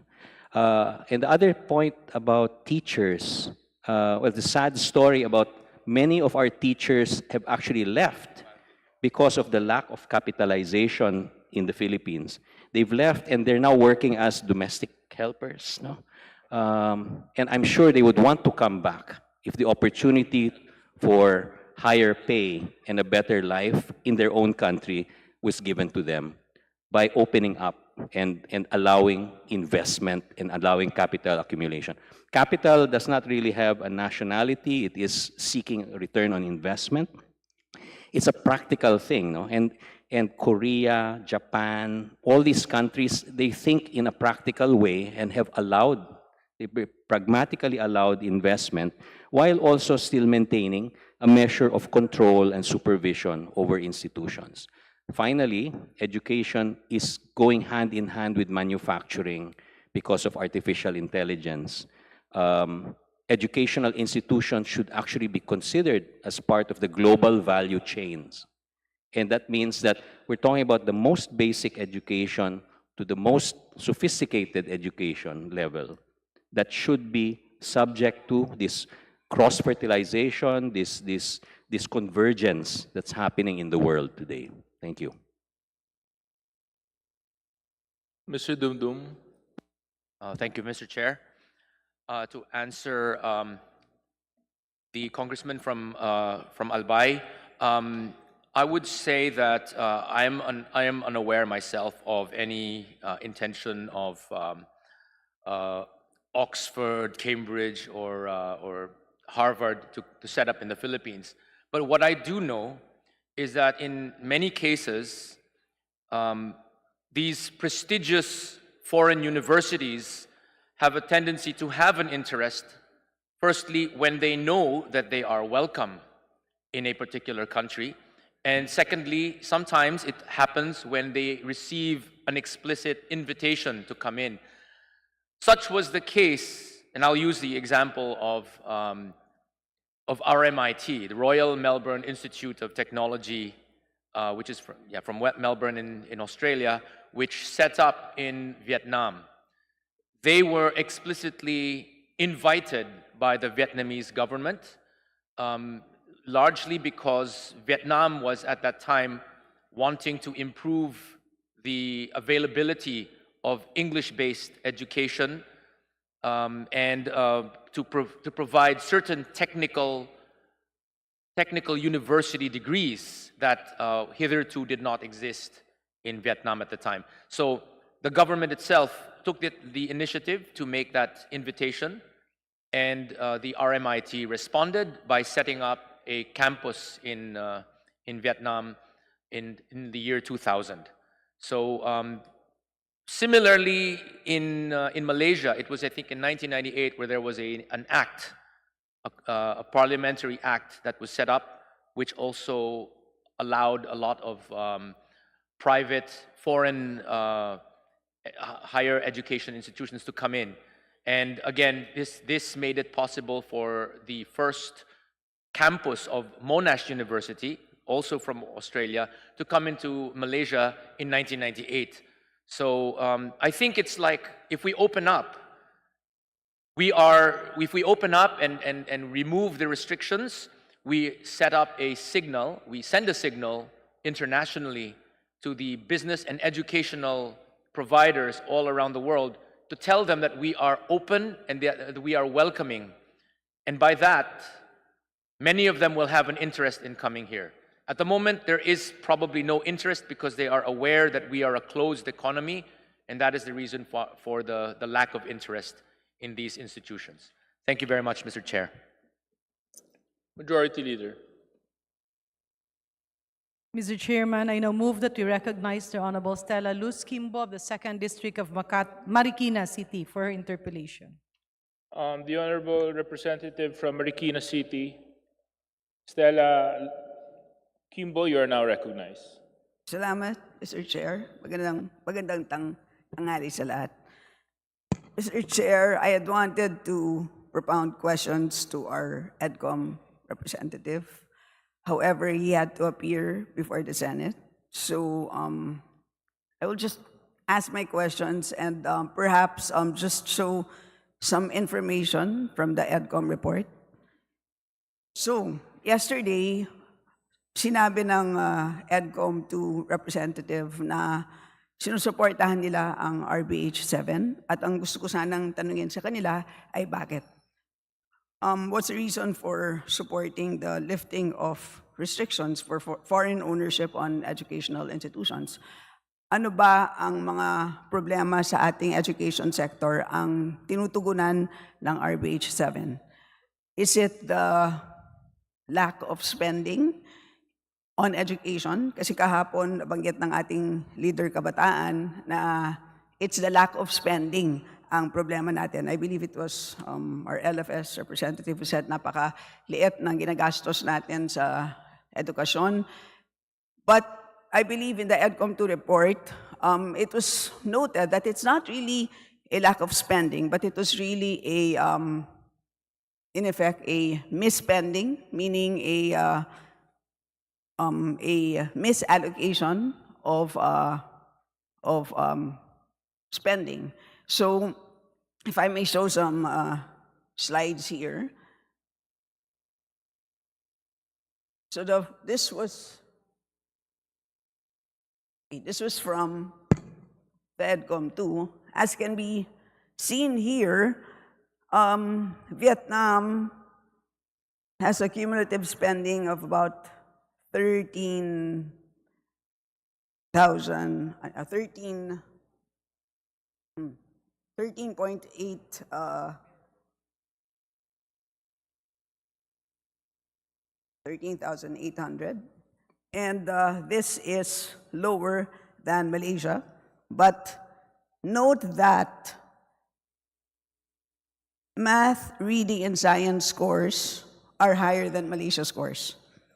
So ang sinasabi ng EDCOM na kahit na mas mababa ang spending ng Vietnam, kung tama ang paggastos, ay pwedeng maganda ang learning outcomes. So perhaps it's not really in the level of spending, but perhaps the problem is in the learning outcomes. So baka ang problema na tinutugunan ng RBH7 ay ang schooling performance ng ating kabataan. So I'd like to show another table, which was a figure, which was also from the EDCOM 2 report. So here, these are PISA 2022 scores of students from the ASEAN. And dito pinapakita ang top 25% ng ASEAN countries. And as can be seen here, ang top 25% natin would pale in comparison with the top 25% of Indonesia, Malaysia, Thailand, Brunei, Vietnam, and Singapore. And in fact, many of our top 25% would have scores below the average and the entire ASEAN. So ibig sabihin, kahit yung pinakamagagaling natin na estudyante ay mababa pa rin kumpara sa buong ASEAN. So ibig sabihin, ganun kalaki ang problema natin pagdating sa quality ng ating mga paaralan. So sa tingin ko, ito ang dahilan kung bakit sinusuportahan ng EDCOM 2 ang RBH7. Na kailangan na natin buksan or i-lift ang restrictions on foreign ownership on educational institutions para mahikayat natin ang foreign investments. Nang sa ganon ay lumawak ang competition at tumaas ang kalidad ng ating mga paaralan. And if again, going back to that slide, kung ang pinakamagagaling natin na estudyante would have to compete globally, anong ibig sabihin yan? Kawawa naman sila. Hindi sila makapag-compete sa kanilang peers in the ASEAN. So the best way for them to compete would actually be to study abroad. However, napakamahal to study abroad. If you think about it, if we were to compare, for example, the tuition fee of, let's say, Ateneo with, for example, let's say, a Jesuit school in the US, let's say Fordham, the difference in tuition fee would be something like 197,000 pesos versus 3.38 million pesos per year. So ganun kalaki ang difference in price. And if you were to add up tuition fee, living expenses, etc., the difference in cost would be something like 534,000 per year for Ateneo to about 5 million per year for Fordham. So talagang inaccessible talaga na mag-aral abroad. So ang ginagawa talaga ng RBH7 is really to increase access to quality educational institutions. Yun ang layunin ng RBH7. So siguro ang una kong tanong would be for our students. Kung nagkaroon kayo ng pagkakataon na, halimbawa, nagkaroon kayo ng opportunity na sa araw na to, makatanggap kayo ng email mula sa Harvard na kayo ay natanggap na sa Harvard sa araw na to, kayo ba ay papayag na mag-aral sa Harvard? And I believe that we have two students here.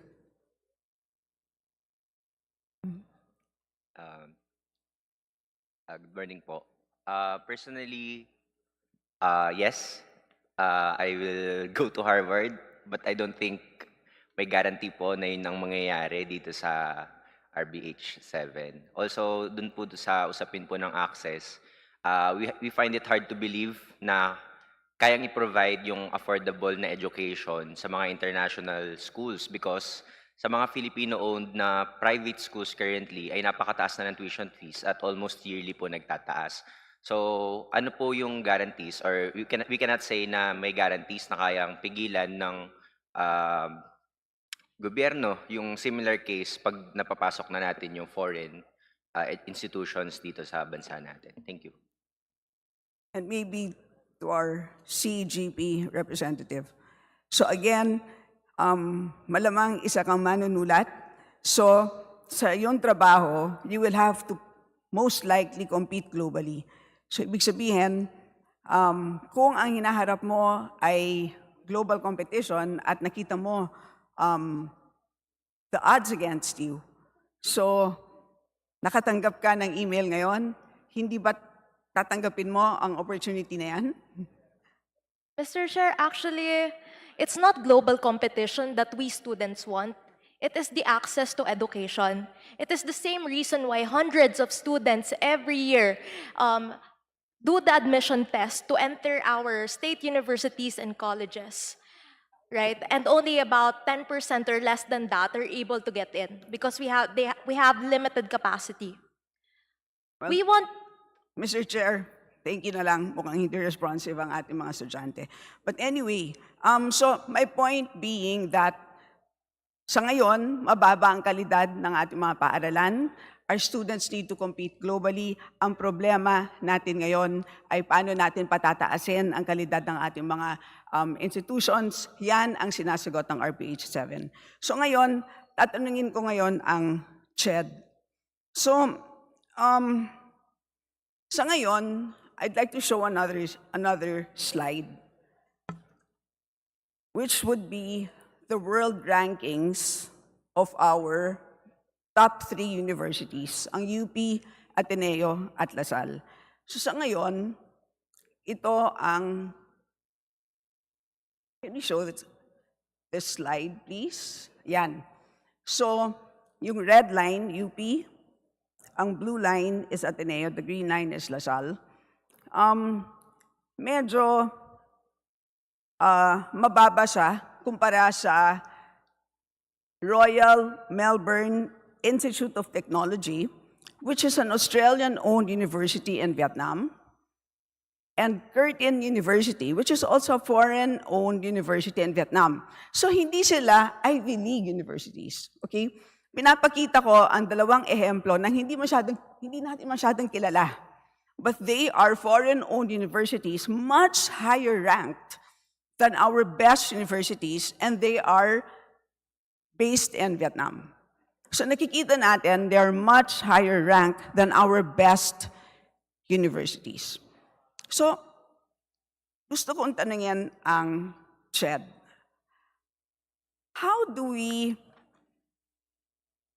Anong gagawin natin? Paano natin patataasin ang standards ng ating universities? What's the best way to uplift them? Mr. Chair, if I may answer na po.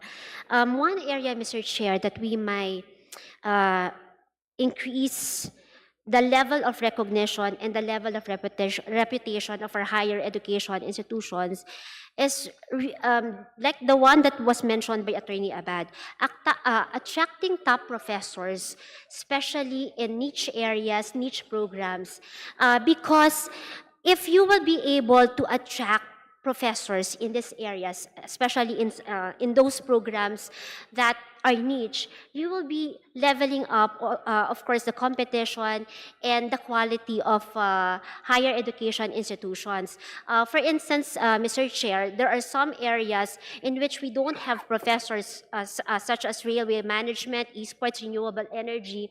If we are able to increase professors, top professors in these areas, of course, this would level up the quality of our higher education institutions, Mr. Chair. My context, Mr. Chair, is that the top ranking, we have been, of course, facilitating coordination or partnership of our higher education institutions with foreign higher education institutions. And one area that they're also taking a look at is the level of the level of ranking or the level of recognition of our higher education institutions. So we should be able to ramp up, to level up also with those higher education, with those foreign higher education institutions, if we want to increase the ranking of our own higher education institutions, Mr. Chair. So one area po, Mr. Chair, to answer directly the question is attracting top professors, especially in programs that are niche or that are specialized programs, Mr. Chair. Hindi ba, Mr. Chair, one way is to have partnerships with foreign universities because hindi ba ang advantage nila is in curriculum development? And isn't that the best way actually to uplift them? At hindi ba yan ang dahilan kung bakit natin sila hinihikayat dito? Pag nagkakaroon kami ng hearing sa basic education with Chair Roman, lagi namin tinatanong ang CHED, ano bang gagawin natin sa curriculum natin sa higher education na at nagulat kami na tila wala pala kayong benchmarking ng ating curriculum sa higher education with universities abroad. So hindi natin alam how our own curriculum would compare against the curriculum in universities abroad. So I think alam naman natin na medyo mas dehado tayo. And the best way really is to learn from them. And the best way to assimilate the technology quickly is to have partnerships with them. Do you agree with that? Mr. Chair, that is my point po. Partnership and collaborative agreements with top higher education, foreign higher education institutions would bring about quality also in terms of teaching that could cascade also in curriculum development, Mr. Chair. Because if you attract those kind of people, it will lead also to curriculum development, Mr. Chair. My next question would be for DepEd, Mr. Chair. Yesterday in your statement, USEC, you mentioned that you had a problem with the idea of foreign entities having control and administration of schools. Is that correct? Mr. Chair, correct in the sense that the amendment as written may end up with the possibility that foreign schools are established in the Philippines solely for foreign students and exempted from government regulation if said future legislation would state so, Mr. Chair. So the position of DepEd is basic education is foundational, it's fundamental, and it should at least always be aligned with the government's official curriculum. What we're trying to avoid is a situation whereby foreign schools solely eventually end up implementing a curriculum not aligned with the government. We want to avoid such a situation, number one. And number two, with the deletion of the last paragraph of the section concerned, there may come a situation whereby we have foreign schools solely for foreign nationals in the Philippines, Mr. Chair. Okay, I thought yesterday it was as simple as that you wanted control and administration to rest with Filipino citizens. As simple as that. Simply put, Sorry, Madam Chair, Mr. Chair. that control and administration of schools, that must rest with Filipino citizens. Yes, for basic education. For basic education, yes. However, is it correct that because of the exception granted under the Constitution, there are international schools that are owned, that are foreign-owned 100%? Is that correct? In this case, in cases of For example, BSM. religious groups and mission boards as provided by Yes. the Constitution. Yeah, for Madam Chair. example, BSM, Everest. Is that correct?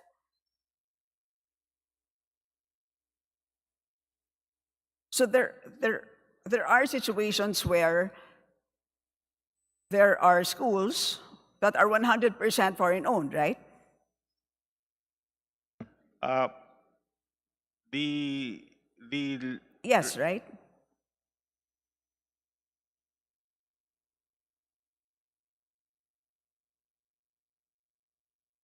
As in the case of BSM, Faith Academy, Everest. we'll have to check our Madam Chair, the requirement of the Constitution Yes. is 60-40 except for educational Correct. institutions other than those established Correct. by So religious you don't groups. know? There are exceptions if owned by a religious order. Yes, yes, Madam. So, yes, and yes, you Mr. don't Chair. know. Correct, You correct, don't- correct. Yes, and so I am asking you. I apologize. Yes, in that exception. So in the yes. case of BSM,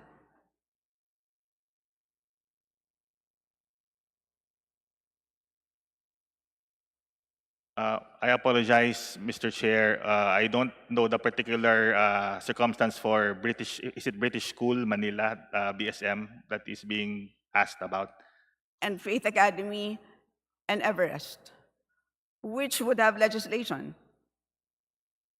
Yes, they would have been established through legislation, Mr. Chair. And what is the reason for why those three particular schools require legislation?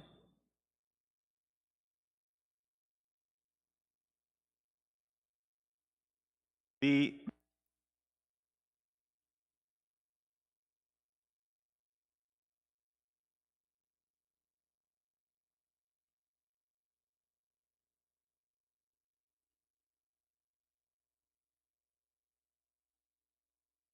Madam Chair, the international schools are established by legislation.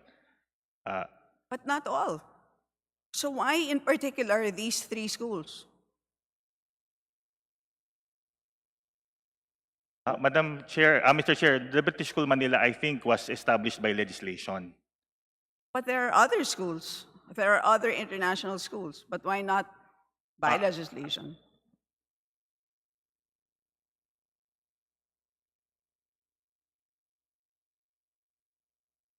Mr. Chair, I believe that my questions are very important, Yes. particularly with respect to the position that the DepEd took with respect to the RBH.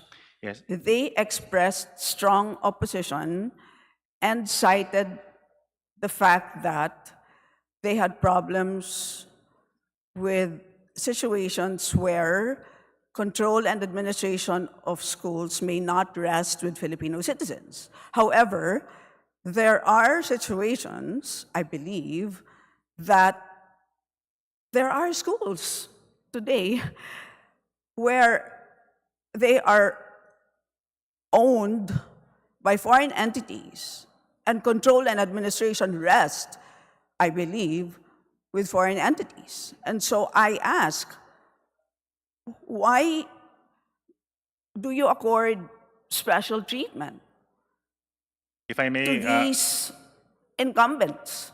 if I may, And so if you make that position, and if we carve that out and pass RBH with that carve out, the question is why? Why must yes. we? If I may, Mr. Chair, Why must we accord that yeah, we are not protection to, we are not actually to those the- incumbents? It is the rule under. And so the question is, why an uneven playing field? We don't see the uneven playing field, Mr. Chair. As No, we you said, don't even know. You can't even answer No, my but- basic questions. if I may, Mr. Chair, as we have said earlier, the current regime already No, allows. please answer my questions one by one. I What apologize. are the exact situations of the schools that I mentioned? Because I think they are important, particularly to the position that you made. Yep, thank you. So there are If I may, international schools. there are international. There are international schools which would have legislation. There are international schools which don't have legislation. And I need to know why that distinction. And I also need to know which would have control by a foreign entity or by not. And what is the definition of control? Is it by the citizenship of the CEO, for example?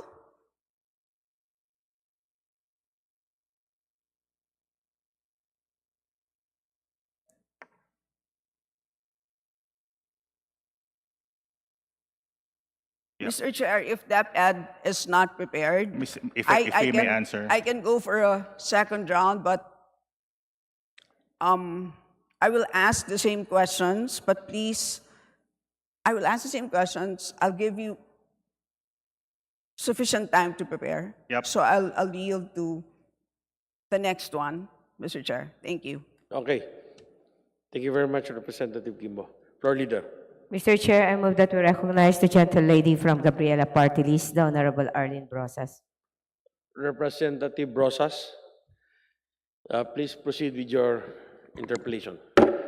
Thank you, Mr. Chair. Maraming salamat, Mr. Chair. Magandang tanghali po sa ating lahat. Mr. Chair, ilan lang naman po yung mga questions ko, Mr. Chair, no? And very basic naman po yung mga questions ko, Mr. Chair.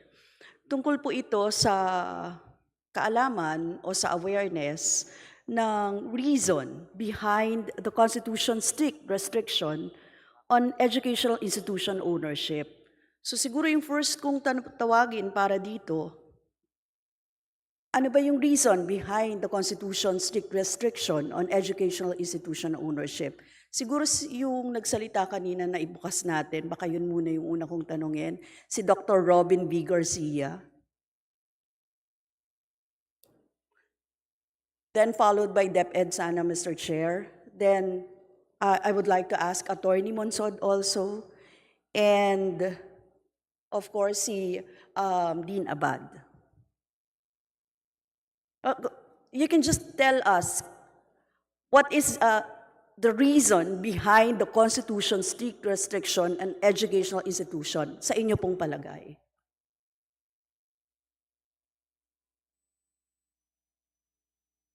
We'll start with Dr. Garcia. Yes, Dr. Garcia. You may respond now to the query of Representative Brosas. Dr. Garcia, you're not a foreigner, right? Sorry? You are not a foreigner. No, hindi po. Pilipino po ako. Pilipino ka. Yes. Yes po. Sorry, I was just about to go to the restroom. My Can you question, repeat the I will repeat my question. My question is, what is the reason behind the Constitution's strict restriction on educational institution ownership? I am unsure. I was not part of the panel who created the Constitution. So hindi mo alam yung konstitusyon. Okay. I am being told to rephrase my question. But basically, you don't know what is the reason behind the restriction, the strict restriction on educational institution. I can surmise, Miss Congress, I can surmise that it might be about, might be about security, it might be about issues on culture, but actually my position is that these things can coexist. Protecting national identity, protecting security can coexist with liberalization. Okay, thank you. Thank you, Dr. Robin Garcia. Yung si ano po, DepEd. Maybe DepEd can answer. Thank you, Mr. Chair. As we have stated in the position paper, we are in favor of implementing the curriculum of basic education to avoid the possible dilution of our fundamental aspects of Filipino identity, culture, and values, which we feel are not necessarily taught by Filipinos, but should really be under a curriculum that is prescribed by the Philippine government, Mr. Chair. Thank you. Last, Attorney Monsod, pwede pong one last lang po. Sorry, isang question lang po. On the reason, yung underlying principle po for the restrictions on the ownership of educational institutions. Since kayo naman po yung isa sa mga constitutionalist dito, we would like to know kung ano po yung, bakit po ganon, ano? Bakit nilagay yung restrictions on the ownership of educational institutions? Ano po yung halaga nun doon sa konstitusyon natin?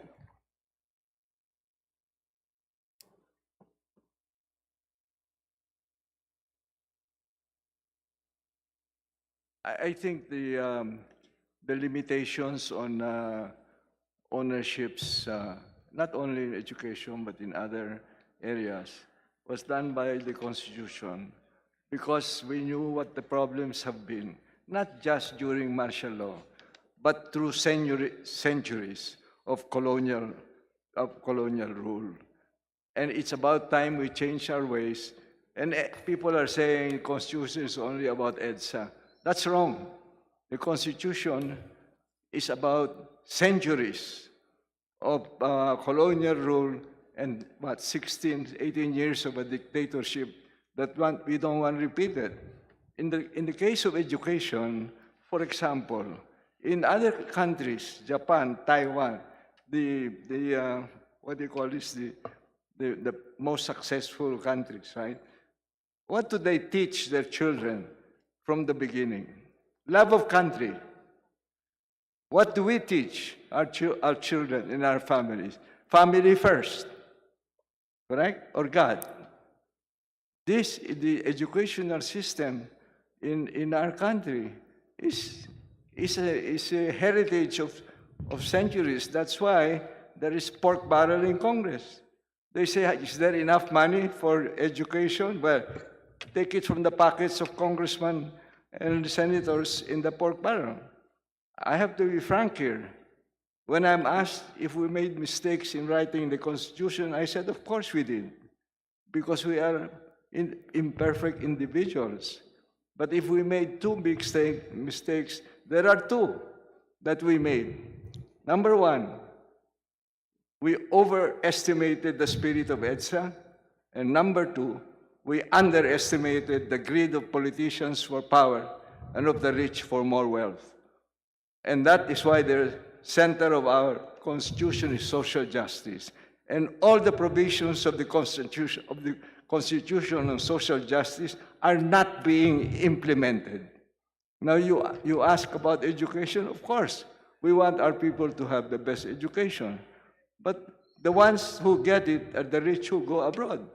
Do you think if you have branches here of schools that the rich will go there. No, they'll still go abroad, right? And the other there's no long line of universities in the United States and Europe waiting to come here, even with 40%. One of the success stories that I mentioned is FINMA. They have two foreign partners. But you're talking about 100% ownership. My bet is you don't get many coming here for the reasons I already read here.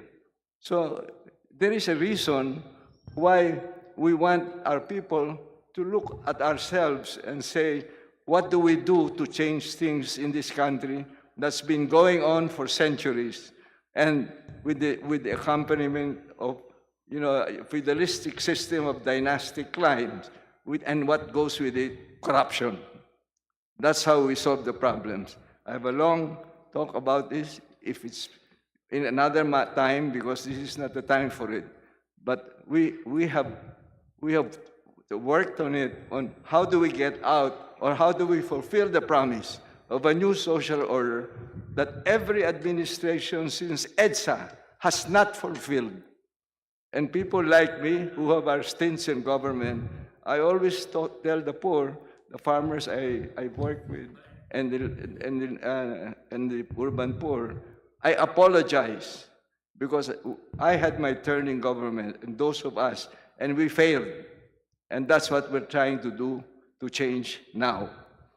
And my point is, implement the Constitution, and you'll see things change. Thank you. Representative Rosas, I see a resource person raising his hand.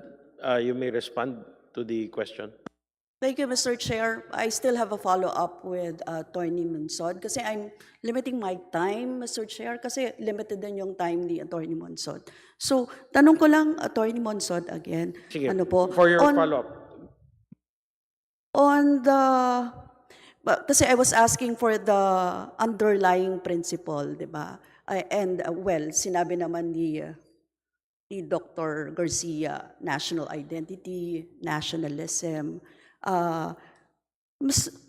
Mr. Chair, for Attorney Monsod, hindi ba grossly magda-diverge tayo on the underlying principle of nationalism kapag nilimit or pinropose natin yung revision on foreign ownership sa educational institutions?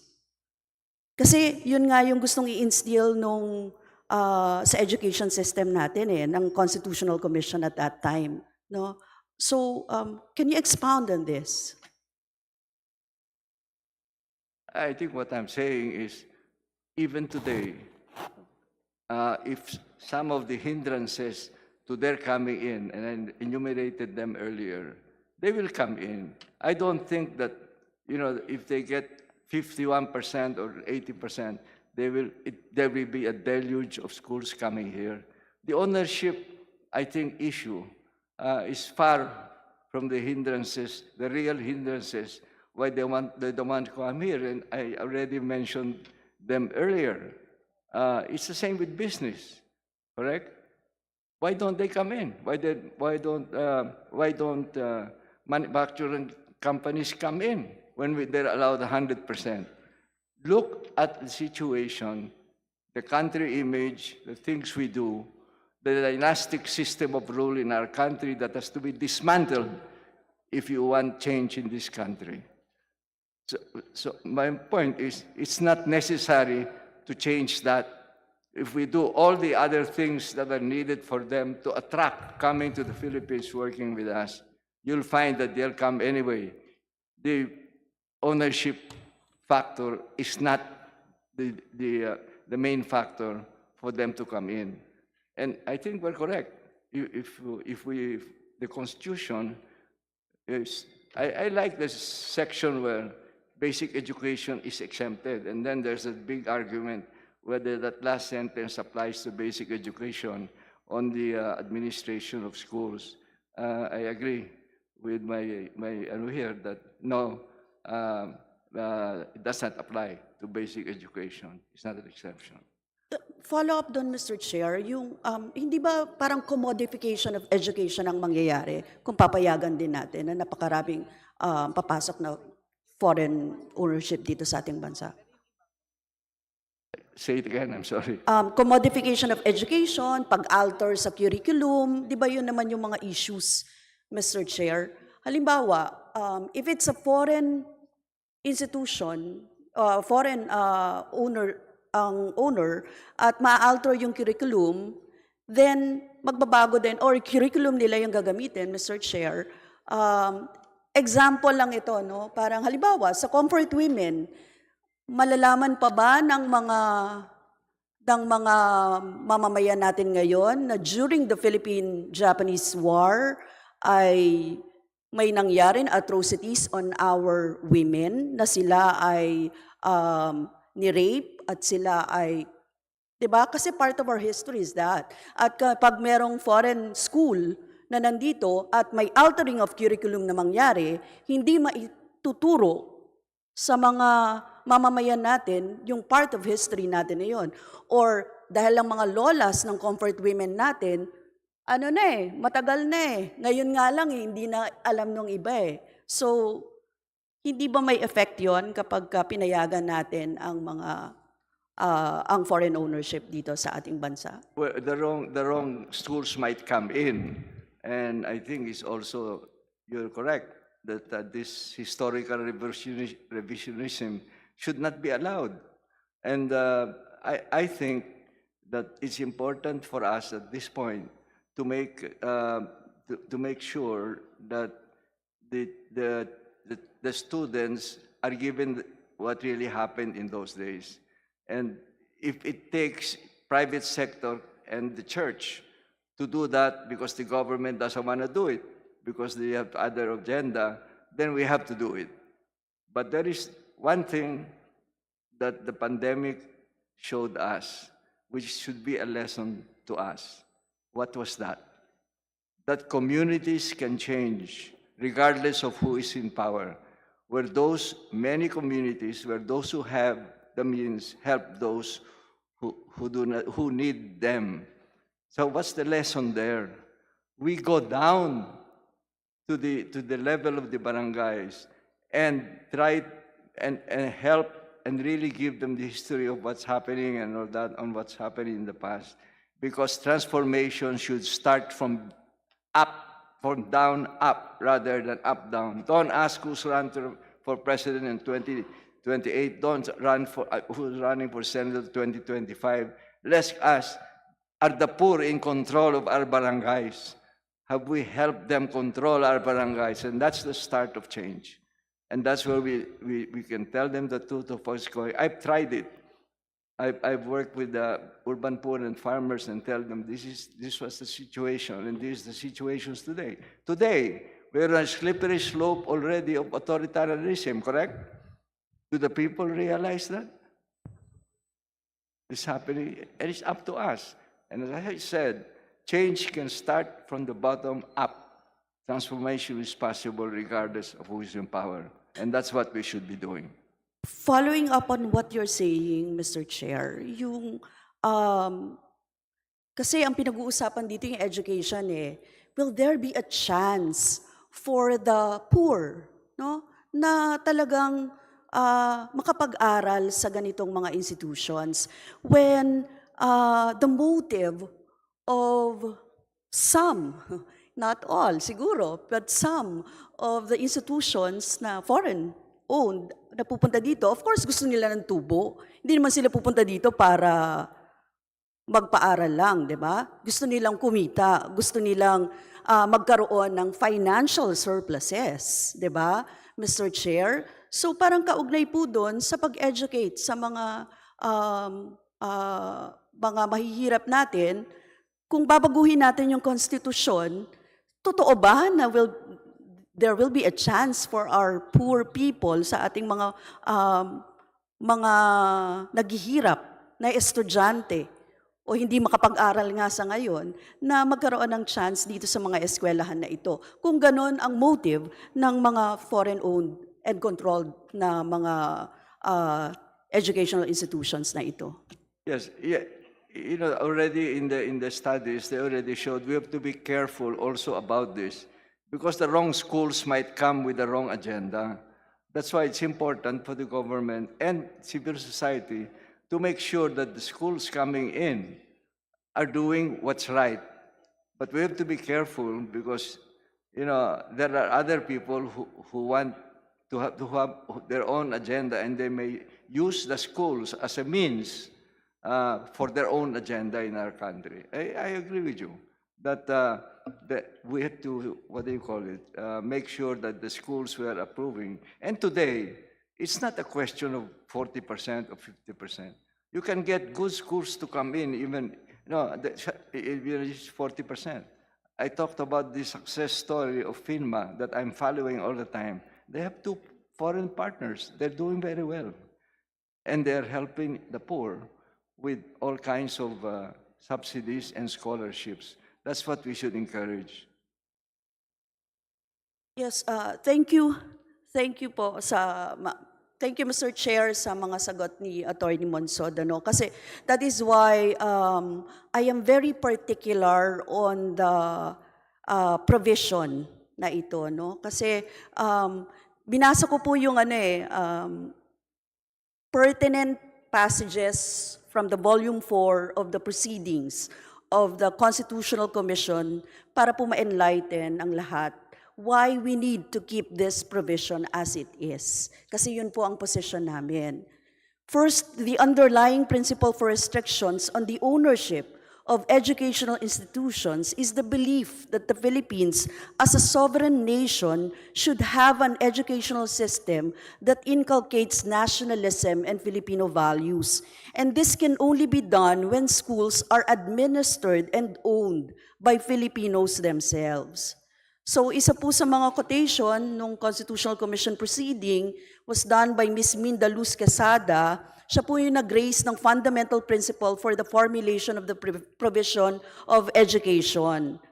Yan. Sabi niya, I think the underlying principle that the committee was guided by is the recognition that education is a very vital mechanism for inculcating and developing the concept of nationalism, that once Filipinos do not have that effective control in this particular dimension of our societal life, then we can never learn to become self-reliant, and that there will always be this subservient and colonial mentality that is characteristic of our citizenship. I think that should help us now look at education as a very vital instrument for the liberation that we were talking about, the total liberation and development of the Filipino. Sabi ni Commissioner Serafin Gingona, further, siya po ay nagsabi, elucidated on the connection between ownership and administration of educational institutions. He said, Madam President, the committee believes that ownership and administration are linked together because it is the ownership that controls the purse. We can talk about the charitable institution with a 100% Filipino administration, but the owners of which are all foreigners. There is the danger that foreign ideas or foreign ideologies might be transmitted through said schools, and perhaps it is not wrong for us to believe that Filipinos would be in a better position to inculcate patriotism and nationalism than foreigners. That is the page 369, volume 4 of the CONCOM proceedings. Baka po meron pang maidagdag, tinanong ko po kanina, si Dean Abad. Magandang hapon po. Your Honor, you asked what probably could be the reason behind the Philippinization of education, yung 60-40 requirement. Nasa preamble po mismo natin ng Konstitusyon that the sovereign Filipino people should conserve and develop our own patrimony. Now, the Supreme Court, in the case of Manila Prince versus GSIS, reminds us that the patrimony does not refer only to natural resources, but also as regards intelligence in the arts, the sciences, and the letters. It also means that we must develop the mental ability or faculty of our own people. Now, we as a Filipino people should conserve our own culture.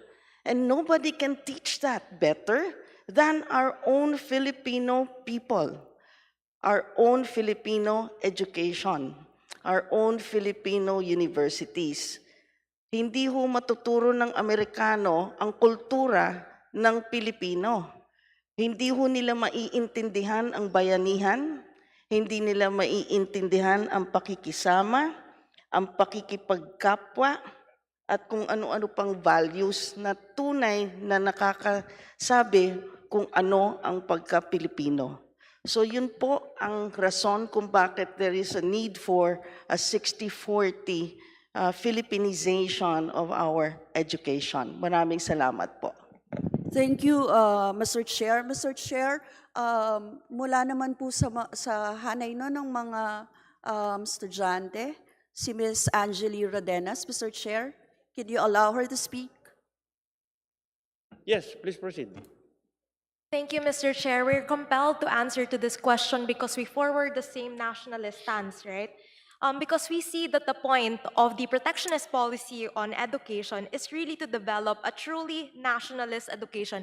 And we want to substantiate what does it mean to have a nationalist education. And we believe that this goes beyond teaching patriotic values, such as learning to respect the flag or loving the country. It also means producing graduates that will look past personal gain and develop a genuine sense of obligation to serve the nation and its people.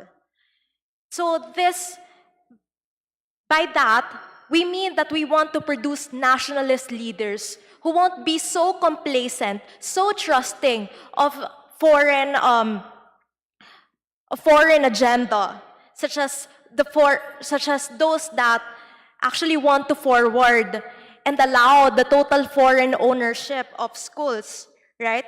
Because we want an education that is responsive to the needs and the greater context of the Philippines. We also want nationalist leaders, nationalist researchers who will be able to forward a genuine Filipino development agenda that we can call truly ours. And actually, we want to introduce that it's quite worrying that there's quite an obsession with this notion of internationalization, right? Because this has been thrown around in the deliberations for quite a lot of time. And this is what development scholars have actually warned against: isomorphic mimicry. This is the tendency of our governments to just mimic other government successes and replicate processes in order to gain legitimacy and support. And for what but to build the illusion that we're properly functioning despite exhaustive, persistent problems, as we see in education nga. That would be all, Mr. Chair. Yes, Mr. Chair, another representative, it's Che Ganal. Yes, good afternoon, Mr. Chair, Ms. Speaker. Nagsasalita po ako ngayong hapon bilang representante ng Babae para sa Inang Bayan Network at bilang pambansang tagapagsalita rin ng Gabriela Youth. Kami rin po sa BIBA at sa Gabriela Youth, naninindigan kami that lifting the restriction on foreign ownership in education institution will never solve the education crisis in our country. In fact, naniniwala kami that we really have to address the root cause of incompetence in our education system. Binabanggit po kanina, napakarami talagang patong-patong na krisis sa edukasyon. For example, yung misallocation in budget and inaccessibility also. And nagre-reiterate po kami bilang mga kabataan at kababaihang Pilipino that what we need is a national, scientific, and mass-oriented education. At sa ngayon pa lang na pinapayagan na natin ang pagtanggal sa ng Filipino subject sa college at Philippine history sa secondary education, papaano pa po natin maaasahan ang gobyerno ng Pilipinas na tiyakin ang pagpapatimo ng nasyonalismo sa mga 100% foreign-owned and administered and controlled schools. Dagdag pa po rito, wag din natin kalimutan talaga yung colonial history ng ating bansa. Hindi po ito about individual nationalism and patriotism, but building collective consciousness based on nationalist and patriotic principles. Thank you very much. Thank you. Mr. Chair, can we ask Mr. Dumdum to react also?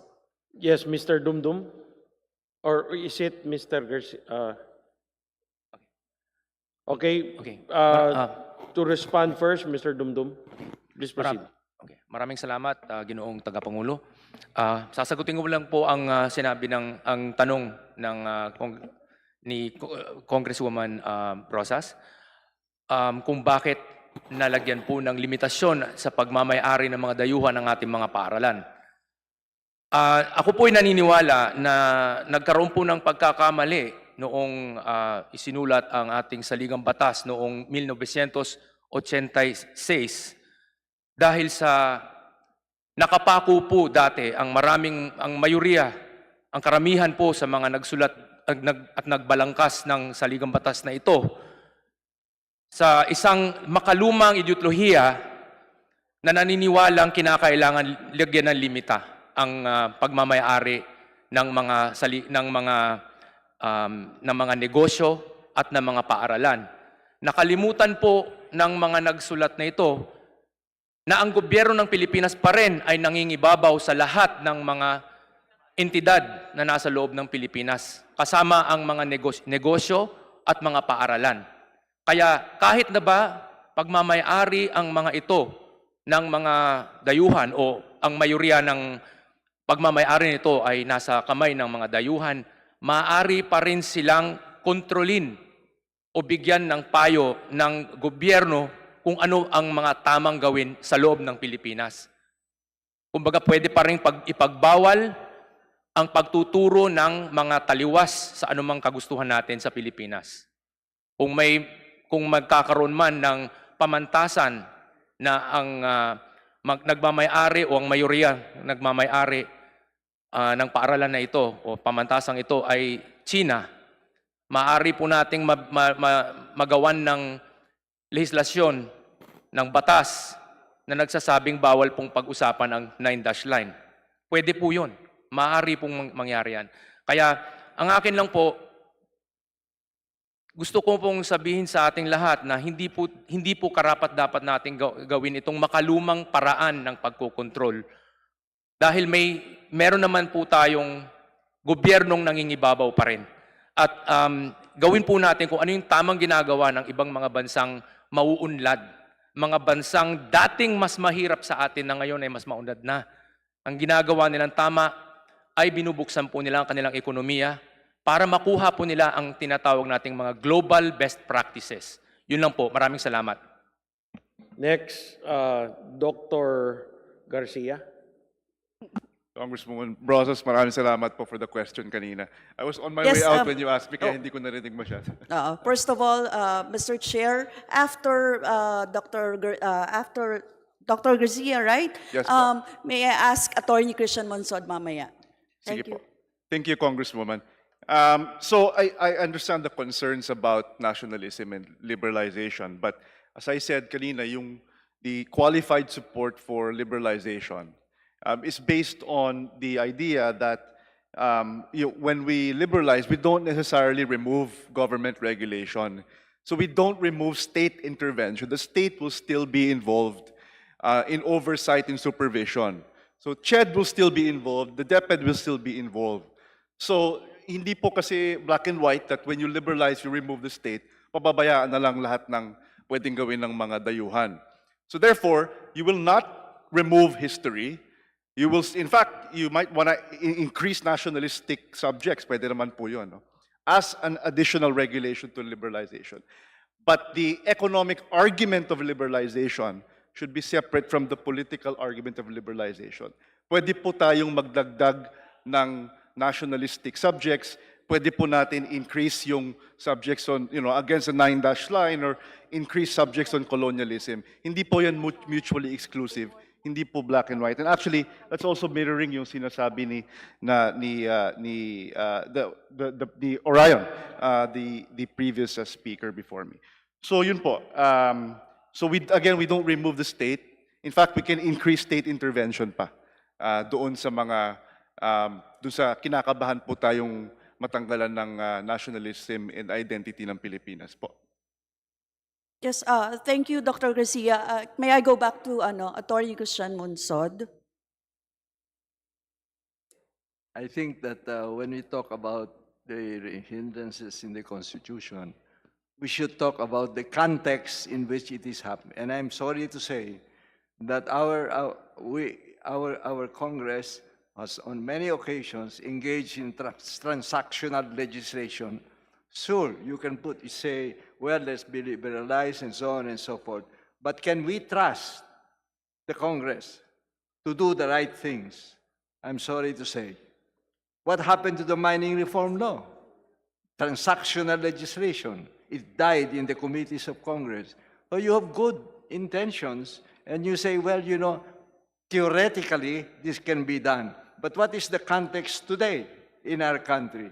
Today, we are already on a slippery slope to authoritarianism, correct? And we have supposed to have an independent Supreme Court. Have you read the latest study of Cambridge University about the voting record of 86 justices on 7 mega cases in the Philippines from 1967 to 2021? The average vote of newly appointed justices is about 69% in favor of the government. But with Duterte appointees, that's over 90%. And our Supreme Court today, out of 15, 13 are appointed by Duterte. We must consider these contexts when we are talking about, a provision on education and so on, and what other countries have done on liberalization. What is the context in the Philippines today? If we allow this entry into, let me give you, we have fought six attempts to change the Constitution. And let me give you a list of what has been proposed even by this House in these ones that we were able to stop. More authoritarian powers to the President, such as proclaim martial law, aligning Bill of Rights to anti-terrorism law, change in terms of office for everybody for 5 years with 1 re-election, adding the phrase unless otherwise provided by law in economic provisions, thus rendering meaningless the constitutional provisions and opens the door wider to transactional legislation. A shift to federal parliamentary system that will give more power to the dynastic clans in the regions and consolidating control of powers by combining the executive with the parliament. A hidden agenda to amend the provisions of Article 6, such as Section 25, to remove the limitations on the budgetary powers of Congress regarding contingent, intelligence, confidential, and unprogrammed funds. Transitory provisions to federalism, as proposed by the Puno Committee, that gives absolute power to a transition government which can take, according to UP President Abueva, who advocates federalism, which can take 10 years in order for the regional and local government have the capacity to go. So let's be careful. You say, well, if we change this, this will happen. There are risks of the results may be the opposite of what we want. It's the context today in our country where we are trying to say we have to change the Constitution. Context, right, is important. To the text without context is pretext. Okay? Thank you. Yes, thank you, Mr. Chair. Mr. Chair, I'm seeing Mr. Abdul Mari Imao Jr. would like to speak. Mr. Imau, you may proceed. Good afternoon, Mr. Chair, Speaker. Maiksi lamang naman po ito. I'm representing in my capacity as a representative of the Dean of the College of Architecture of the University of the Philippines. And in my limited capacity as both professional and art practitioner and art educator participating in this legislative deliberation, we found out that we needed a little more time to process the information and materials handed to us by this honorable body just yesterday. We need to provide a well-researched and balanced and informed recommendation and statement to this legislative body. Kaya pinapromise po ng College of Fine Arts at the University of the Philippines na pag-aaralan po namin lahat ng mga aspeto na ito in relation to the recent Creative Industries Law, and at the same time yung mga findings ng EDCOM 2, which we are also in communication with. In my personal opinion as an artist and educator, if we seek to strengthen our educational system, and I am a product of being able to study abroad. I was a State Department scholar at the US. And na-realize ko po ito, yung importansya rin na pag-aaral abroad. Pero naniniwala po ako that any partnership between foreign and local educational institutions should be founded between a cooperation between peers, and that their entry is not a band-aid solution to an educational crisis. That internal strengthening of our educational institution should take a priority, and that during budgetary deliberations with regards to education, mas maganda pong dagdagan pa nga natin yung pondo ng mga SUCs natin, in order for them to address yung mga concerns natin about strengthening yung pool natin ng mga teachers, yung mga facilities natin that will be accessed by the other 90% of our population that will not be able to access these foreign institutions that will be coming to the country. The question we should be asking is that at the end of the day, will we be inviting this institution in a position of power and confidence, or are we inviting them to rescue us from an educational crisis? Maraming salamat po. Thank you, Mr. Chair. Mr. Chair, I'm on the second question pa lang ng aking interpellation, Mr. Chair. And I would like to appeal for a second, siguro, Mr. Chair, for the next round, Mr. Chair. And siguro yung last, Mr. Chair, it has been proven in our history that the hundreds of decades of colonial rule of other countries in the Philippines served a deep and negative influence on the nationalist and patriotic characteristic of our education system. In fact, si Renato Constantino, a Filipino historian, said in his essay entitled The Miseducation of the Filipinos, thus, from its inception, the educational system of the Philippines was a means of pacifying a people who were defending their newly won freedom from an invader who had posed as an ally. The education of the Filipino under American sovereignty was an instrument of colonial policy. The Filipino has to be educated as a good colonial. Young minds had to be shaped to conform to American ideas. Indigenous Filipino ideals were slowly eroded in order to remove the last vestiges of resistance. Education served to attract the people to the new masters and at the same time to dilute their nationalism, which had just succeeded in overthrowing a foreign power. The introduction of the American educational system was a means of defeating a triumphant nationalism. Binanggit din ni Constantino sa kanyang essay kung ano ang resulta ng American education sa ating bansa. Sabi niya, what economic attitudes were fostered by American education?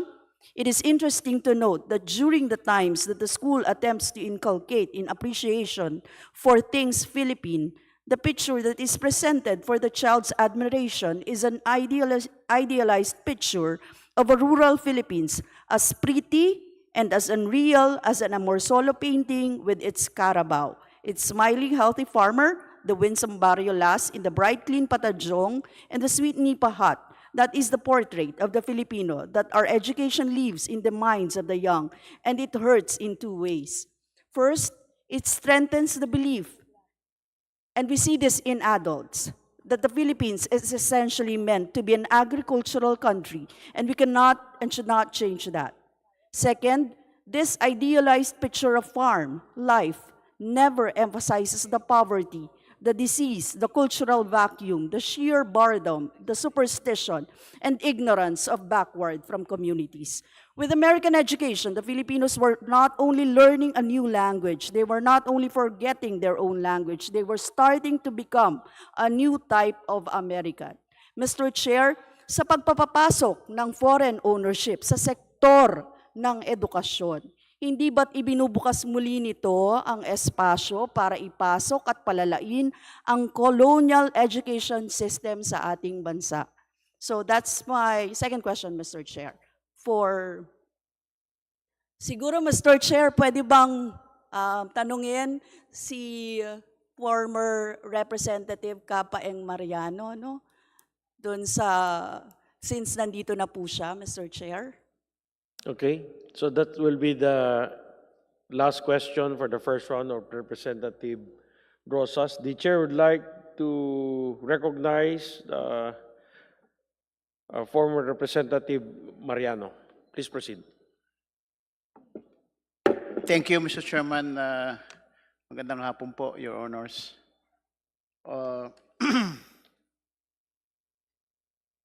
Dito po sa resolution of both houses number 7,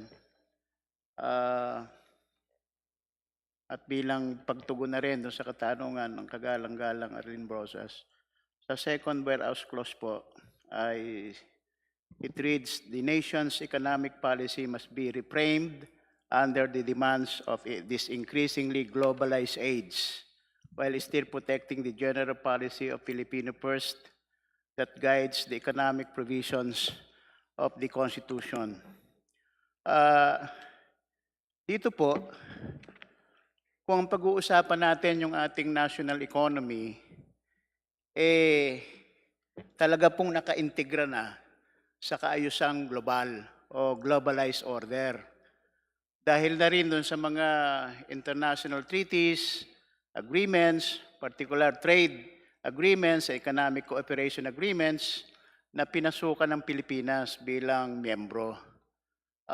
Makaraan yung pagpapatupad ng mga structural adjustment programs prescribed by International Monetary Fund and World Bank ay in 1994, December 14, the Philippine Senate ratified the General Agreements on Tariffs and Trade, and in January of 1995, naging miyembro na po ang Pilipinas sa WTO. 1996 sa Asia Pacific Economic Cooperation. And then may mga sumunod pa pong mga kasunduan diyan. Ipa pa po yung sa ASEAN Free Trade Agreement, ATIGA at iba pa, at GPEPA, at yung pinakahuli po ay yung pagpasok ng Pilipinas sa Regional Comprehensive Economic Partnership Agreement. Ano po? Ibig bang sabihin ay dapat absolute sarado tayo sa global trade o pagpasok sa mga negotiation o cooperation pangkalakalan at pangkomersyo? Tingin ko po ay ang kilusang bukid ng Pilipinas po ay hindi naman absolutong magsasara tayo sa paikipagkalakalan o maging bahagi ng pandaigdigang kaayusan. Ang mahalaga lang po, any entry to any trade negotiations, trade agreements, or economic cooperation shall be pursued on the basis of equality, reciprocity, mutual benefit, at higit po sa lahat ay national interest. So, ito po mga pinapaksa nitong ating pagdinig ngayon ay hindi po natin may iwasan na talagang sumangguni tayo o bumalik tayo doon sa Article 2 on Declaration of Principles and State Policies. I'm referring to, Mr. Chairman, Your Honors, sa tinatadhana ng Section 19, na ang provision ay nagsasaad that the state shall develop a self-reliant and national economy effectively controlled by Filipinos. At saka po'y naniniwala na yung mga economic provisions sa Article 12 on national economy and patrimony ay mahigpit na consistent dun sa Section 19 ng Article 2. At kung ano man po magbabago, yun na po, yung kasing salitang effectively controlled by Filipinos. Katunayan, sa education institution, sinasabi pa nga ng the state may pwede pang iakyat yung equity ownership ng mga Pilipino sa educational institutions ng Filipino citizens. Kaya po, sa ganito pong kaayusan, ako nga po ay ano nga po ba ang pangunahing kinakailangan ng ating pambansa ekonomiya para tunay na umunlad? Ang pagpasok ng mga foreign direct investments, doon ba natin pangunahing iaasa? O ang paglikha at pagpapalaki ng domestic capital na kailangan nating likhain sa loob ng ating bansa na kinakailangan kapwa sa pag-unlad ng sektor ng agrikultura, industriya, kasama ng manufacturing sector at ng buong pambansang ekonomiya. Ako po ay naniniwala ang kilusan ng Pilipinas na dapat po pangunahin tayo sumandig at umasa sa ating domestic capital. Hindi po sa foreign direct investment at dayuhan pa utang. Pag napulakas po natin yung ating lokal na ekonomiya, Your Honors, Mr. Chairman, lalo na yung sektor na agrikultura natin at pang sektor na ating ekonomiya, at hanggat hindi po natin kinikilala, tinatrato, ang ating sektor na agrikultura bilang the base and foundation ng national economy and the industry sector, lalo na po kung meron tayong heavy industries at the leading factor na kung saan yung dapat namilikha tayo ng paparaming mga light industries magsisilbing bridge sa agriculture sector at industry sector, yun po ang kinakailangan natin. Mangyayari lang ito kung maipapatupad po natin ang dalawang requisitos ng pag-unlad ng ating pambansa ekonomiya. Ano po ito? Ang pagpapatupad ng isang tunay na reformang agraryo na ang sentral na layunit batayang prinsipyo ay ang libreng pamahagi ng lupa sa ating mga magsasaka at ang pagpapatupad ng programa para sa pambansang industrialization. Thank you, Mr. Chairman, Your Honors. Thank you, Mr. Chair. Mr. Chair, I will avail for the second round, Mr. Chair.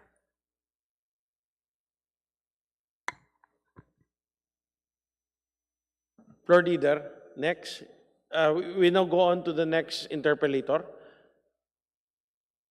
Mr. Chair, I move that we recognize the gentleman from the 2nd District of Quezon, Deputy Speaker David J.J. Suarez. The chair recognizes Representative David J.J. Suarez. Please proceed. Thank you very much, Majority Leader. Mr. Chairman, I've been listening to the opinions and positions of the various stakeholders with regards to our proposed amendments for the Constitution.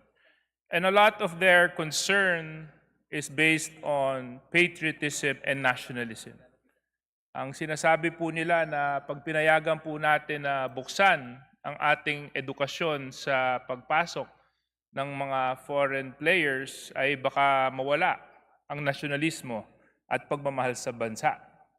So gusto ko lang po malaman mula po sa ating mga resource persons kung saan po nang gagaling ang pangamba o kung ito ba talaga ay may basehan para sabihin ninyo na mawawala ang nasyonalismo at pagmamahal natin sa bansa kung pumasok ang mga foreign direct investments in education. To the representatives from UP, I think this was... Good afternoon po, Mr. Chair, and to the Speaker. Hindi naman po ang question po ay nawawala, no? Ang ating nasyonalismo at patriotismo ang concern. I think it's because we have an existing problem that is not na hindi ganon ang appreciation, no? Being an educator for several years already and being part, no, of informal education, no, across the country, as my capacity as a visual artist, no, lilimitahan ko lang umuna roon, no, yung appreciation ng ating kultura ay napakaliit po. And it's founded on because wala po tayong proper training masyado para doon sa mga magiging culture bearers natin at saka yung mga artist na magtuturo, no, doon sa mga far-flung areas natin. There is our appreciation for love of country among our young people probably, no, yung pang perception namin bilang educators, no, and we've talked about this with fellow teachers rin on several workshops, no, and fellow artists, is that it's still wanting, no. So maganda sana is i-address natin in strengthening that with our existing systems sa edukasyon, both sa CHED at saka sa DepEd, bago tayo mag-imbita, no, nung ating mga, so the concern is from that point of reference, no. Kayo po ba ay nag-aral sa abroad? Opo, ako po yung naging isang Fulbright scholar sa United States po. Congratulations. Nung kayo po ay nag-aral sa abroad, nabawasan po ba yung pagmamahal niyo sa Pilipinas? Mas lumakas po. Kasi nakita ko yung sarili ko on an outside, no, the oculus. Hindi dahil sa impluensya ng isang foreign education. Pero because I was taken out from my comfort zone, was able to observe my country more. No?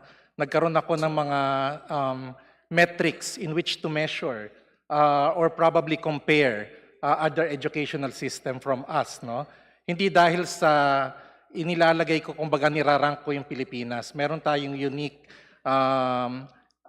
ideals, no, as a country, no, na ayoko parang ginagamit yung ranking system as a basis kung nag-fail tayo or nag-succeed tayo, no. Meron tayong mga unique metrics kumbaga sa ating bansa.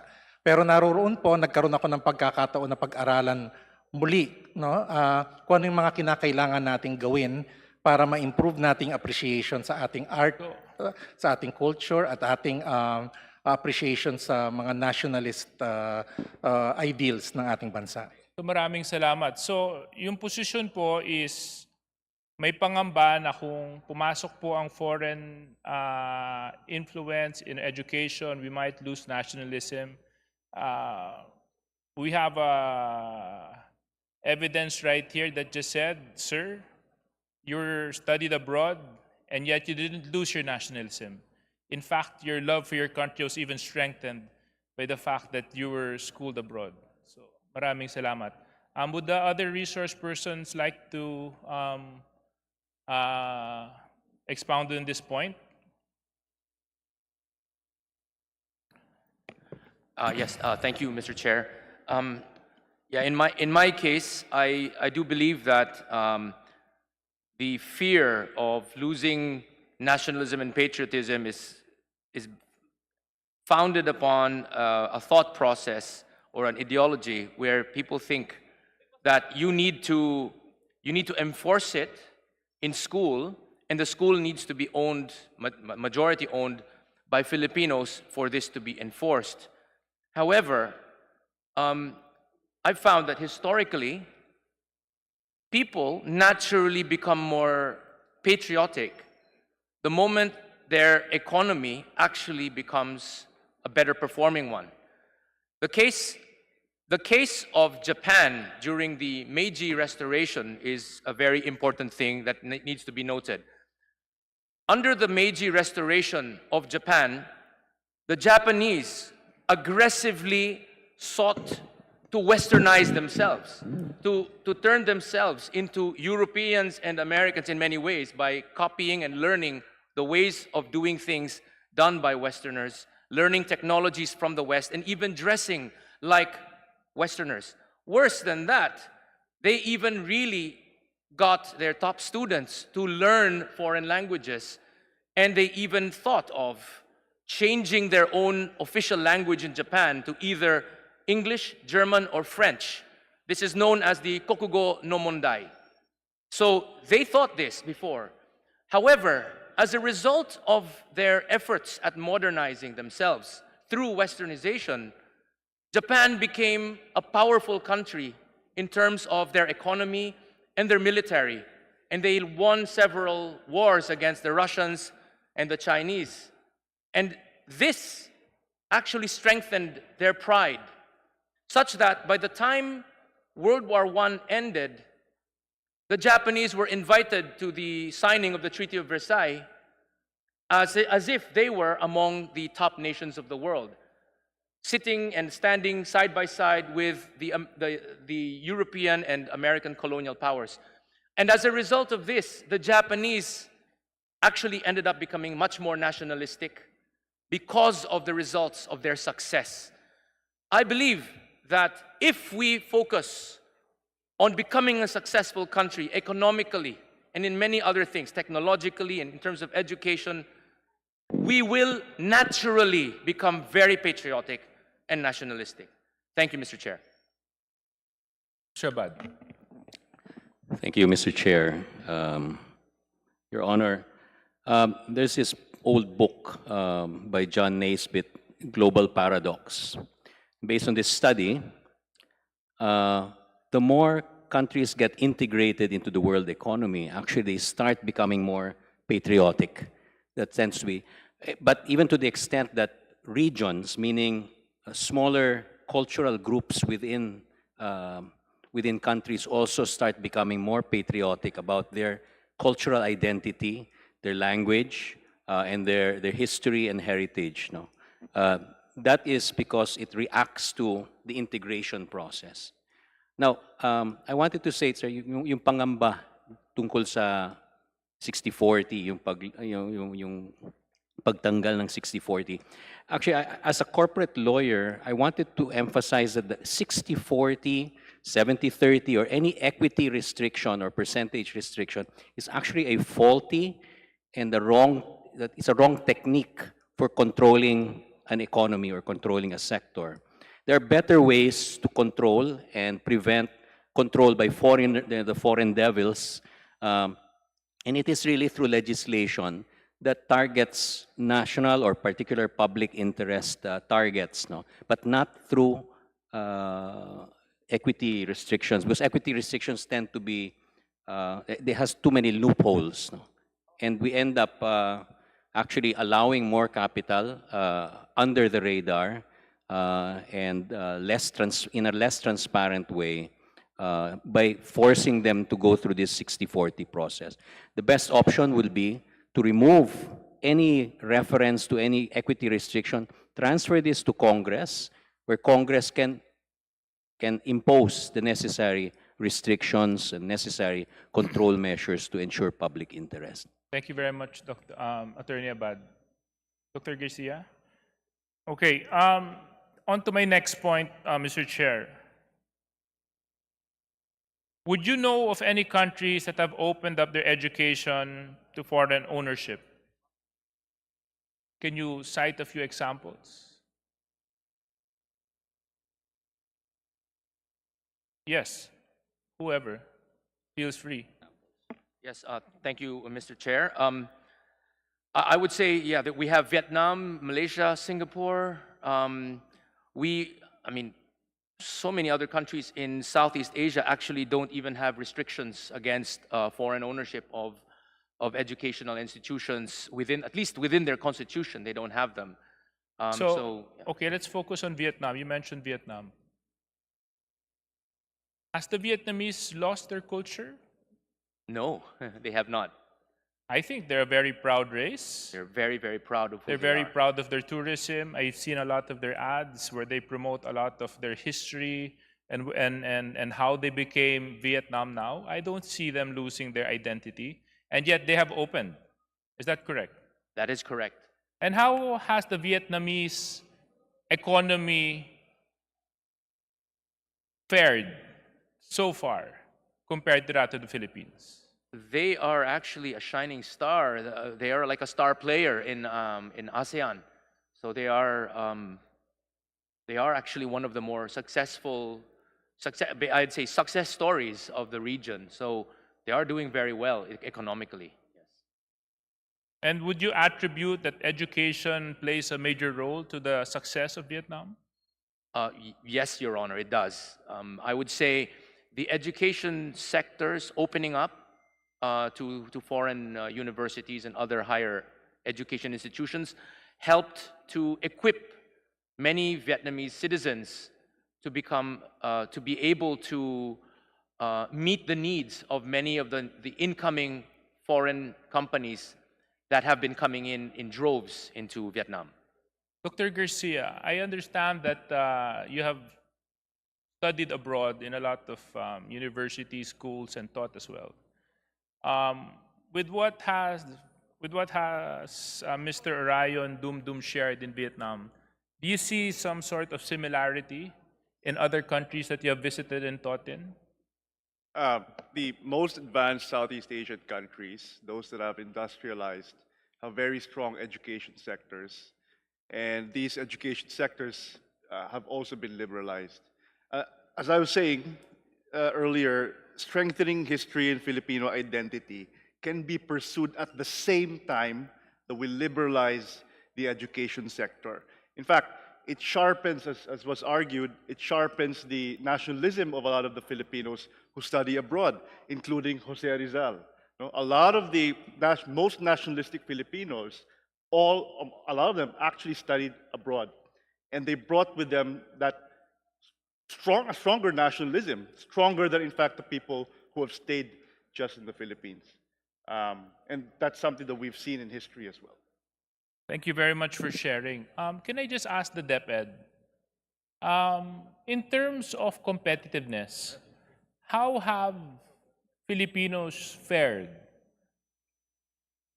in terms of educational performance to our neighbor countries in the Southeast Asia? Thank you, Mr. Chair.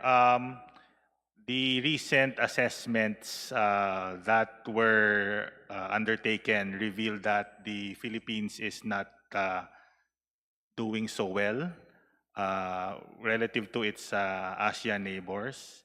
And it is for this reason that we are really working on reforms within the Department of Education.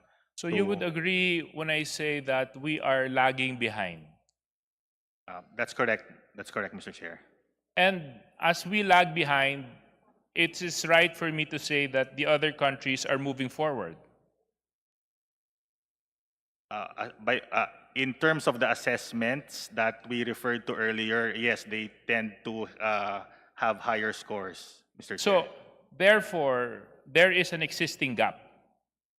Definitely, Mr. Chair. The Secretary, the Vice President has acknowledged this at the onset, that there are many gaps that we need to address in terms of basic education. And Mr. if Chair. there is an existing gap, how do you suggest we address this gap and allow Filipinos and the next generation of Filipinos be more competitive in the global market?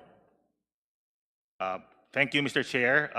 The department is now implementing the Matatag agenda. And it is a multifaceted approach to address the different concerns in basic education. So we have revised the curriculum. We are rolling it out to focus on the real essential core competencies. We are expediting our infrastructure program. In fact, And you're confident that once you implement this Matatag curriculum, makakasabay na ang Pilipino sa mga ibang bansa? Yep. Mr. Chair, it is my personal belief that whatever we do now, we will really see the results in 20 years. But in 20 years, because from the kindergarten now all the way to the completion of basic ed. But what we are hoping In 20 years, Yusek, our Constitution would have been 57 years old by then. In 20 years, our neighboring countries would have been way, way ahead. So what you're saying is, let's wait for 20 years and not allow inputs, foreign assistance to come into the country in order to fast-track the development of our children? Mr. Chair, on the contrary, what we are saying is the foreign entry into basic education, because DepEd is only concerned with basic education, can already be done under the current legal framework. We already Because have... based on your statement yesterday, you mentioned you were against, correct? we are concerned with the provision that control and administration will be removed from the Philippine government in case it is legislated. What we are saying, Mr. Chair, But is insofar as it's legislated, isn't Congress that is given the power to legislate the laws? yeah, precisely, Mr. Chair. And don't you think Congress will have enough foresight to make sure that the proper laws that will govern the education system with the entrance of foreign entities into our system will provide such security? Mr. Chair, the concern of the department is that we are implementing these reforms now, and the department is of the position that the implementation of the curriculum should remain under government regulation, Mr. Chair. Well, ako kasi, I don't know if my fellow legislators have the same level of patience, but unfortunately, God did not bless me with patience. And I don't think I can wait another 20 years and expect a generation of Filipinos to be of the same level as those in our ASEAN countries. And we are just talking about ASEAN countries. We're not even talking about Western countries or European countries, just the ASEAN. And you're saying with the formula that you're presenting now, mag-antay po kayo ng 20 years. Ako po, sasabihin ko na po sa inyo, hindi po ako makakapag-antay ng 20 years. Mr. Dahil Chair. yung panganay po namin ni Congresswoman Ana, she's 12. We have twins that are 9. If you want me to wait for 20 years, our youngest will be 29 years old. I'm sorry, I can't wait that long. If I may, Mr. Chair. Anyway, on to my next point. Nandito po ba yung representatives mula sa private schools? Are they still with us? Mr. Chair, the representatives from the private schools. I think we still have a representative here. Please proceed, Representative Suarez. Yes, we still have. Based on your opinions yesterday, you mentioned that, no, not you, it was somebody else. Is there any representative from the private school sector? Ma'am, are you from Adamson, right? Am I correct? Yes, sir. Unfortunately, I went out to bring my Attorney Monsod and the wife out because, you know, they might be imbalanced. So I wasn't able to follow the discussion, Your Honor, until Yes, I just came wanted back. to ask you. Yes, sir. Ma'am, yes. Yesterday, I was listening to your opinion on the proposed amendments. And can you just kindly summarize that, very short, what your concern was? In the first place, we are against the amendment of the educational provisions on account of the fact that there's certain concerns that we raised, especially as regards land acquisition, and the fact that there is academic freedom on the part of the university, which has to be recognized under the Constitution as well, that they can mandate certain subjects which might be deemed detrimental to the national patrimony or to nationalism. And thirdly, this is as regards incentives that might prove to be a reverse discrimination against Filipinos and in favor of the foreign entity. Yes, thank you. So, ang isang pangamba po ninyo ay kompetisyon. Kompetisyon. Opo. So, baka sa pagpasok ng dayuhan dito sa edukasyon, sa kolehiyo, kung saan po kayo napapabilang, mas lalaki ang kompetisyon. Tama po ba yun? Opo. But hindi po ba kayo naniniwala na competition breeds excellence? Well, we have the Philippine competition law, sir. I understand. No, I mean, competition generally. breeds excellence. Like as we have more players, more universities, more colleges, and more institutions that can provide alternative learning and more modern and technologically advanced education system, don't you think a better generation of Filipinos can be produced? Yes, sir. We understand and we do not, in a sense, we do understand that there will be competition, but we believe that there is no need to open it up to 100% foreign ownership. Yun lang naman po. Gusto lang ho namin ipagpatuloy yung nasa transnational education, transnational higher education law na pinapasa po ninyo noong 2019. Masubukan lang muna bago natin gawin yung amendment to the Constitution. Yun lang po yung hinihiling namin. Kasi nabanggit nyo rin po kahapon, ma'am, that you send a lot of your professors, a lot of your teachers abroad to train. Correct? Was that you that mentioned that? For training? Yes, we did. I remember. Yes. So you send them abroad, you allow them to train, be educated with what's happening in the global arena when it comes to specific courses, and then they come back. Yes, sir. And then they share that knowledge. Well, we hope that they will come back. Some of them don't. Yeah. So actually, that's a real big problem that we have. Yeah, that's true. Because you would also agree with me when I say that there is a vacuum when it comes to Filipino talent and ingenuity that is happening in our country. That a lot of our best and the brightest are being benefited by other countries and other nations.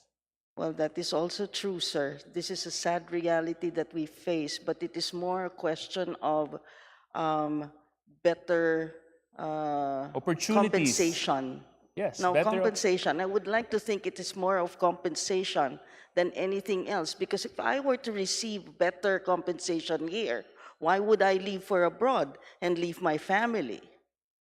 Well, absolutely correct. No? So I Yes, mean, sir. if we had better and a better environment that can Yes, sir. provide for your increasing needs, Yes, then sir. therefore there's more reason for you to stay here. Correct? Of course, sir. So, Mr. Dumdum, you went abroad. You're an OFW. Yes, that's right, Your Honor. I was an OFW for more than 20 years and just got back last January. Why did you leave? Well, I left because I was actually being cyberbullied and Now, why did you leave the Philippines? oh, why did I leave the Philippines? Oh, okay. I left the Philippines because there was an offer from within the company that I was working for in the Philippines. So I was working for Microsoft Philippines before.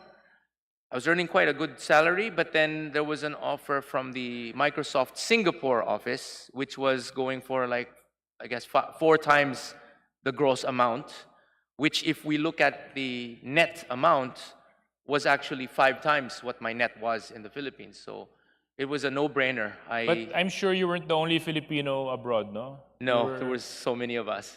A lot of Filipinos. Where were you based? I was based in Singapore, Your And Honor. there's a large Filipino community there. That's right. In the Filipino community abroad, you still enjoy adobo? Yes, we do. You still enjoy chicken joy? Yes, we do. Pancit palabok? Yes, we do. You still go to Sunday Mass? Yes, we do. You still carry that bayanihan spirit? Yes, we do. That's very Filipino. And yet you're abroad. So those that say that, just because you're influenced abroad, that you're going to lose your patriotism and nationalism, I think there's no basis to say that. There is no basis at all. Thank you very much. Thank you, Your I Honor. just want to get to the graph of, since she's here now, and I've been delaying my interpolations because I wanted to ask the good congresswoman if I can borrow and steal her data. Can you just put that up on screen? Kasi medyo nangamba po ako dito eh. Hindi yung performance ng mga bata natin. The previous one. Oo. Yung isa pa. Yan. No. Just previous one. Just one. That one. So let's go back to this, and I will try to explain this in the best of my abilities. This is supposedly the top 25% of the Philippines on the left side in comparison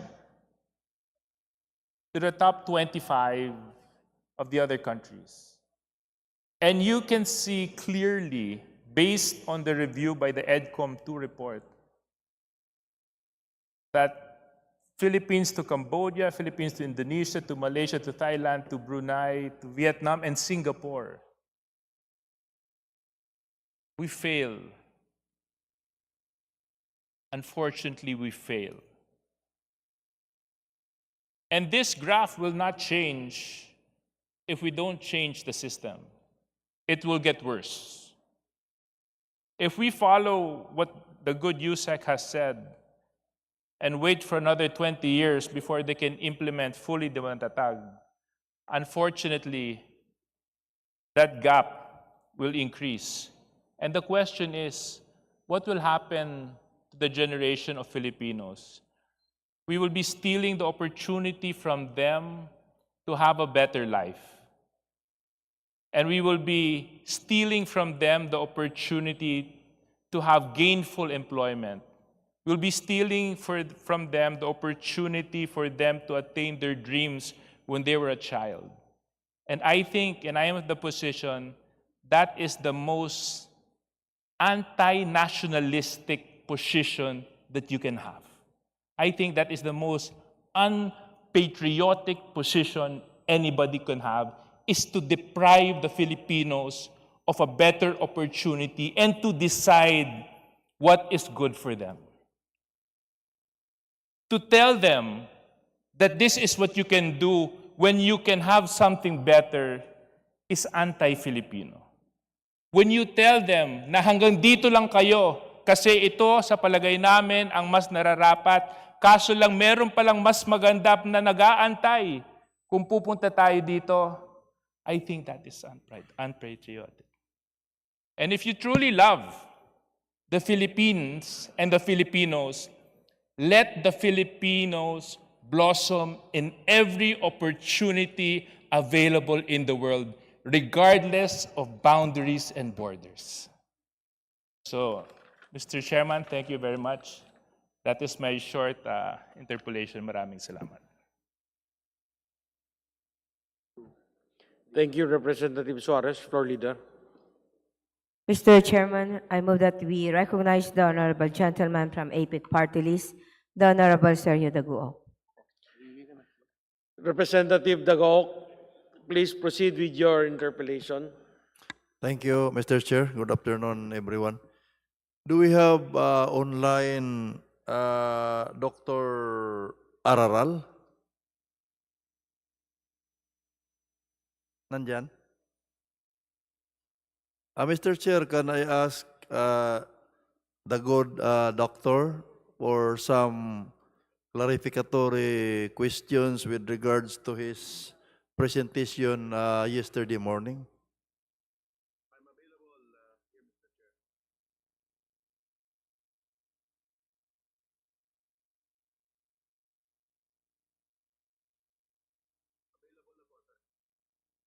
Hindi po, wala siyang audio.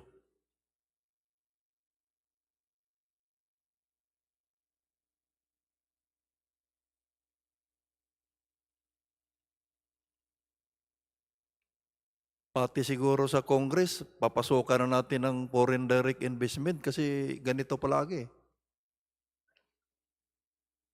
Para gaganda naman yung ano natin, audio. Sumasang-ayon na ho ba kayo sa charter change? Kung ganon, sir.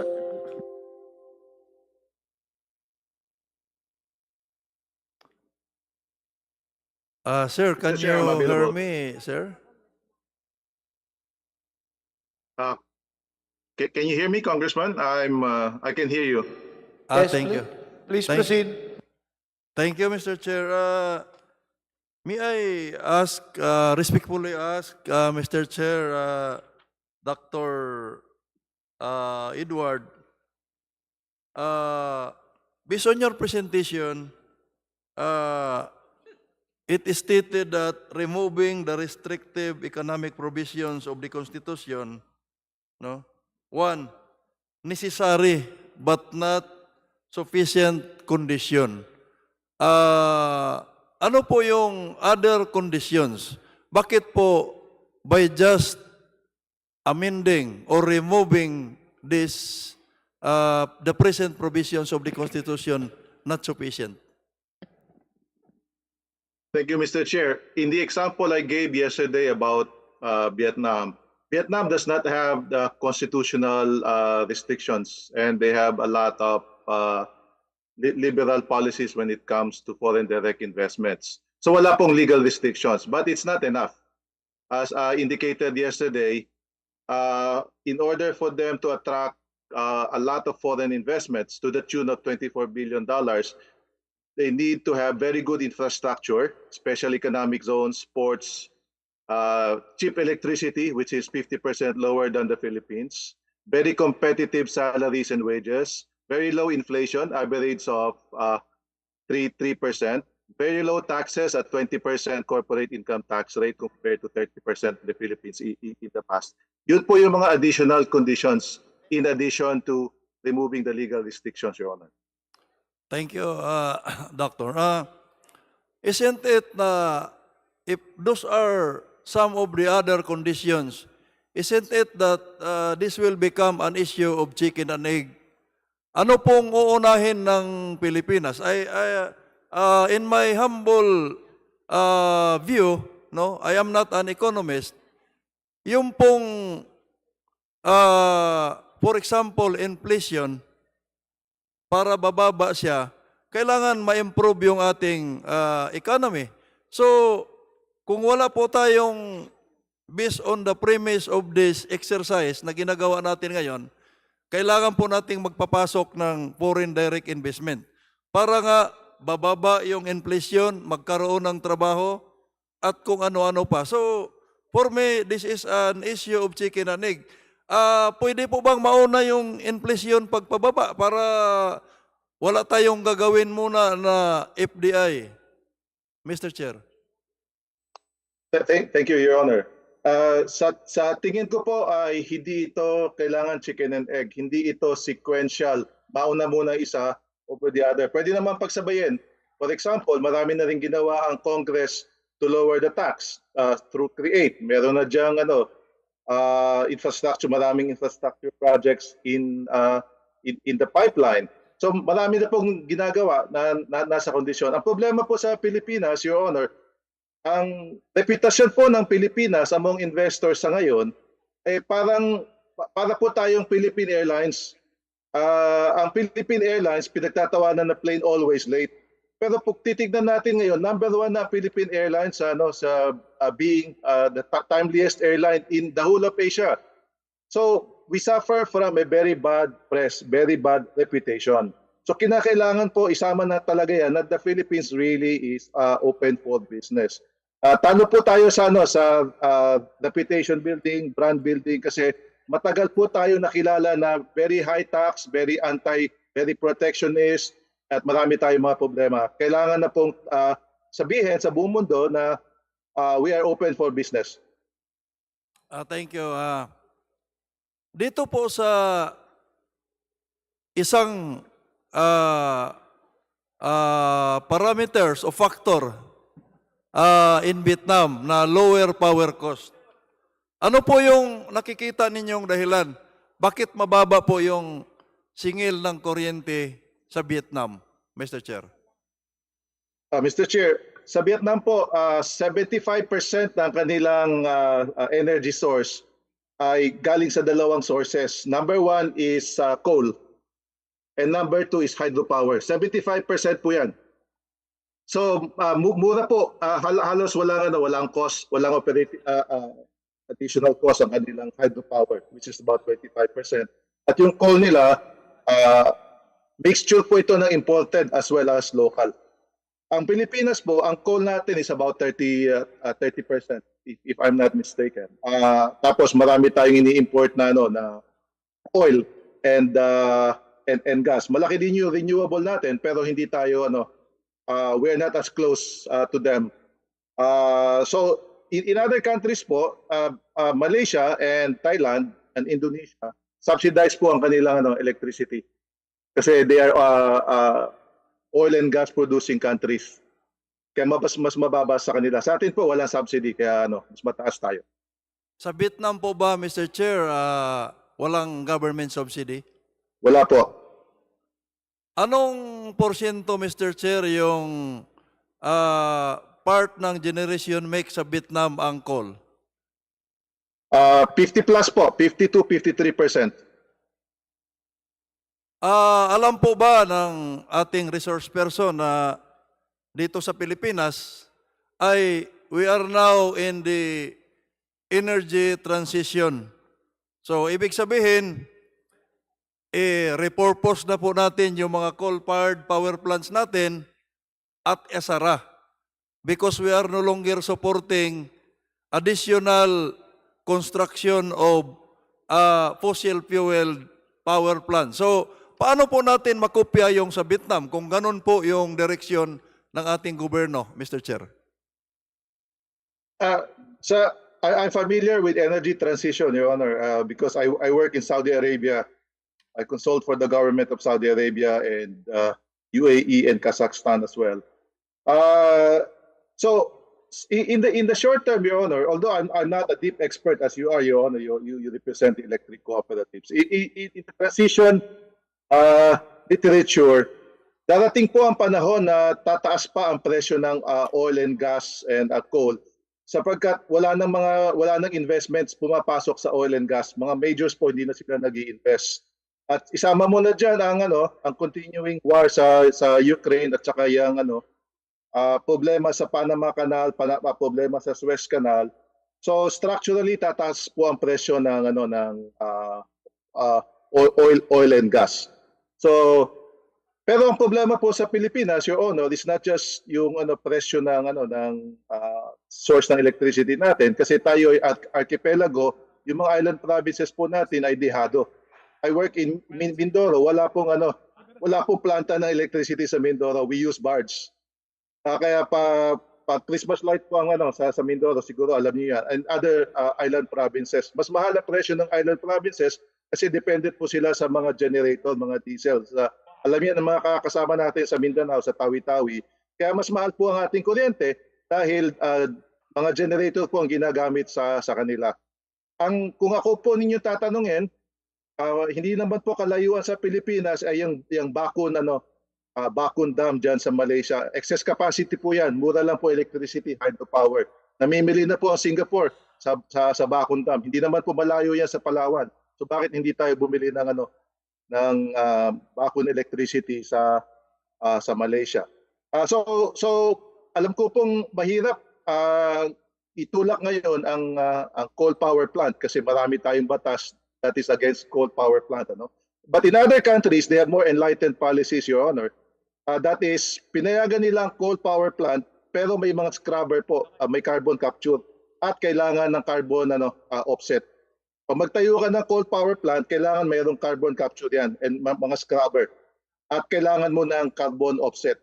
So in that sense, nagtatayo pa po sila ng mga coal power plant. Katulad po ng China, they're going towards decarbonization and renewable energy, and yet they continue to build more coal power plants kasi yan po ang mura. Yan po magpapababa ng presyo ng kuryente. Pero hindi po politically acceptable sa Pilipinas na sabihin ninyo na magtayo ng coal power plant kasi maraming anti-environmental groups. Pero yun po ang katotohanan dyan. Kaya mura ang Vietnam kasi coal and hydropower po sila. So, Mr. Chair, you agree with me na yung isang parameter na yan na cheaper power cost or electricity na isa sa mga hindrance ng FDI sa Pilipinas ay mahirap talaga nating makamit because of our situation, Mr. Chair. I agree, Your Honor, especially sa manufacturing. Na de-industrialize na po tayo. Wala na tayo halos manufacturing kasi mahal ang labor cost, mahal ang electricity. So, since this afternoon's interpretation is with regards to Article 14, no? Section 2, Paragraph 2 on education. Dito ba sa 24 billion US dollars na FDI sa presentation mo sa Vietnam. Magkano po dito yung sa educational institution? Maliit lang po. Hindi siya mismo yung volume or money na pumapasok. Ang contribution po ng mga foreign universities sa Vietnam is they were able to train 132,000 Vietnamese na nag-study abroad. Marami po dyan mag-aaral muna sa mga local branches ng foreign universities sa Vietnam.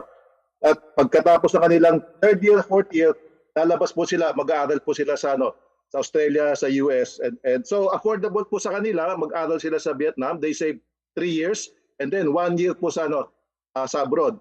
So win-win situation po. And in that sense, sila po yung nagpapatakbo ngayon ng mga foreign direct investments sa Vietnam. Kasi po yung mga multinational, they would prefer yung mga managers and employees nila na marunong sa English at nakapag-aral abroad. Kaya po mataas ang demand ng mga foreign educated workers sa Vietnam, Your Honor. Sa Vietnam ba, marami po ba tayo, Mr. Chair, na mga educational institution na nagbibigay ng trainings o pag-aaral? Mayroon pong mga campus ba ang iba't ibang bansa na nasa Vietnam ngayon? Marami po. Sa presentation po ni Orion Perez kahapon, meron pong at least 10 na mga offshore branches ng mga foreign universities. Ang pinakamagaling at pinakamatanda po dyan yung Royal Melbourne Institute of Technology. So very selective po yung Vietnam. Hindi naman nila basta-basta binubuksan para sa lahat. Kinukuha nila yung mga what is in demand, what is strategically needed. So technology-based universities ang kanilang kinukuha. At saka yung mga business-based universities that allows them to train their people to run these multinational companies in Vietnam, Your Honor. Bakit po, Mr. Chair, kailangan pang mag-aaral nila sa labas kung mayroong mga foreign educational institution na already established campuses in Vietnam? Bakit kailangan pa pong lalabas sila, Mr. Chair? Iba po talaga ang experience pagka ikaw ay nakalabas ng ibang bansa. Hindi po sapat ang hindi po pareho ang degree ng Harvard kung ikaw ay Harvard Vietnam kumpara kung ikaw ay pupunta ng Harvard sa United States. Mr. Chair, Doctor, do you have an idea magkano po yung foreign direct investment na itataya ng isang foreign educational institution if that foreign educational institution puts up a campus, for example, in our country? Mga magkano po yung kanyang foreign direct investment? Mr. Chair, wala po akong exact figure but I can hazard some guess. Based po sa presentation ni Chairman Popo yesterday, sa Malaysia po, doon sa Special Economic Zone na tinatawag nilang Edu City, yung lupa and infrastructure, yung mga kalsada and mga facilities, lumang building, yan po ay subsidized ng gobyerno. So ang dala po ng foreign investment dyan ay yung kanilang faculty. Yan po pinakamalaking cost na kanilang And based po sa presentation ni Chair Popo yesterday, it will take about 5 years bago kumita ang isang foreign university. But I can give you some ideas, Mr. Chair. Sa Indonesia, yung Monash University, Jakarta, bagong bukas lang po ito last year. Mga estudyante ko po na natuturo na doon. Tinignan ko po magkano kanilang mga tuition fee. Mahal po. Ang kanilang first year course, masteral course in public administration, pumapalo po ng 1 million pesos. 1 year pa lang, public administration. So mahal po. Mahal kasi you're paying foreign faculty. Hindi ka pwede naman magre-recruit ng local faculty. Sabi mo ang brand name mo ay Australian University but you recruit local faculty. Walang papasok sa inyo. So you have to bring foreign faculty and the faculty has to be paid in their own currency. So talo po kasi they get local currency, they get paid in local currency but they have to pay the salaries in terms of Australian or US dollars. So mahal po ang ang operating cost ng pagpapatakbo ng university, Your Honor. So, ibig sabihin, am I right to say na in as far as foreign direct investment is concerned, maliit lang po talaga ang contribution sa mga educational institution? Yung actual money po ay maliit, hindi po 'yun ang magdadala ng pera sa bansa. Ang dadalhin po ng foreign universities ay one, and depende po sa anong ipapasa ng Kongreso. Kung sasabihin ng Kongreso, we would warmly welcome foreign universities that bring in research, technology, management, expertise, at hindi sila magko-compete sa mga kung saan na tayo magaling. For example, magaling na tayo sa nursing, sa medicine, for example. Pero kung sasabihin ng Kongreso po na we will bring in expertise on nuclear power, for example, wala tayong capacity on nuclear power. We will welcome foreign universities to bring offshore campuses na magaling sa renewable energy o kaya sa railways o kaya sa AI. Yan po yung kanilang investment na dadalhin, hindi po yung pera. So, wala po tayong ganyang mga expertise. Sa halip na po tayo magpapadala ng ating mga estudyante abroad, isa-isa, 5, 10, hindi kulang po. Ang wala sa Pilipinas, wala po tayong concentration of high technical and skill talent. So if Congress allows it, you should invite universities with high value add sa Philippine economy. Not in monetary terms, but to bring in their expertise and mature technologies that can easily be replicated sa Pilipinas po. Thank you, Doctor. In case we will remove this restriction and include our basic education to be open for foreign educational institution, do you believe na pupunta sila sa mga far-flung areas to serve the areas where DepEd is now serving? Do you believe on that? Hindi po. Nagtrabaho po ako po ay taga Mindanao at nagtrabaho po ako sa Mindoro.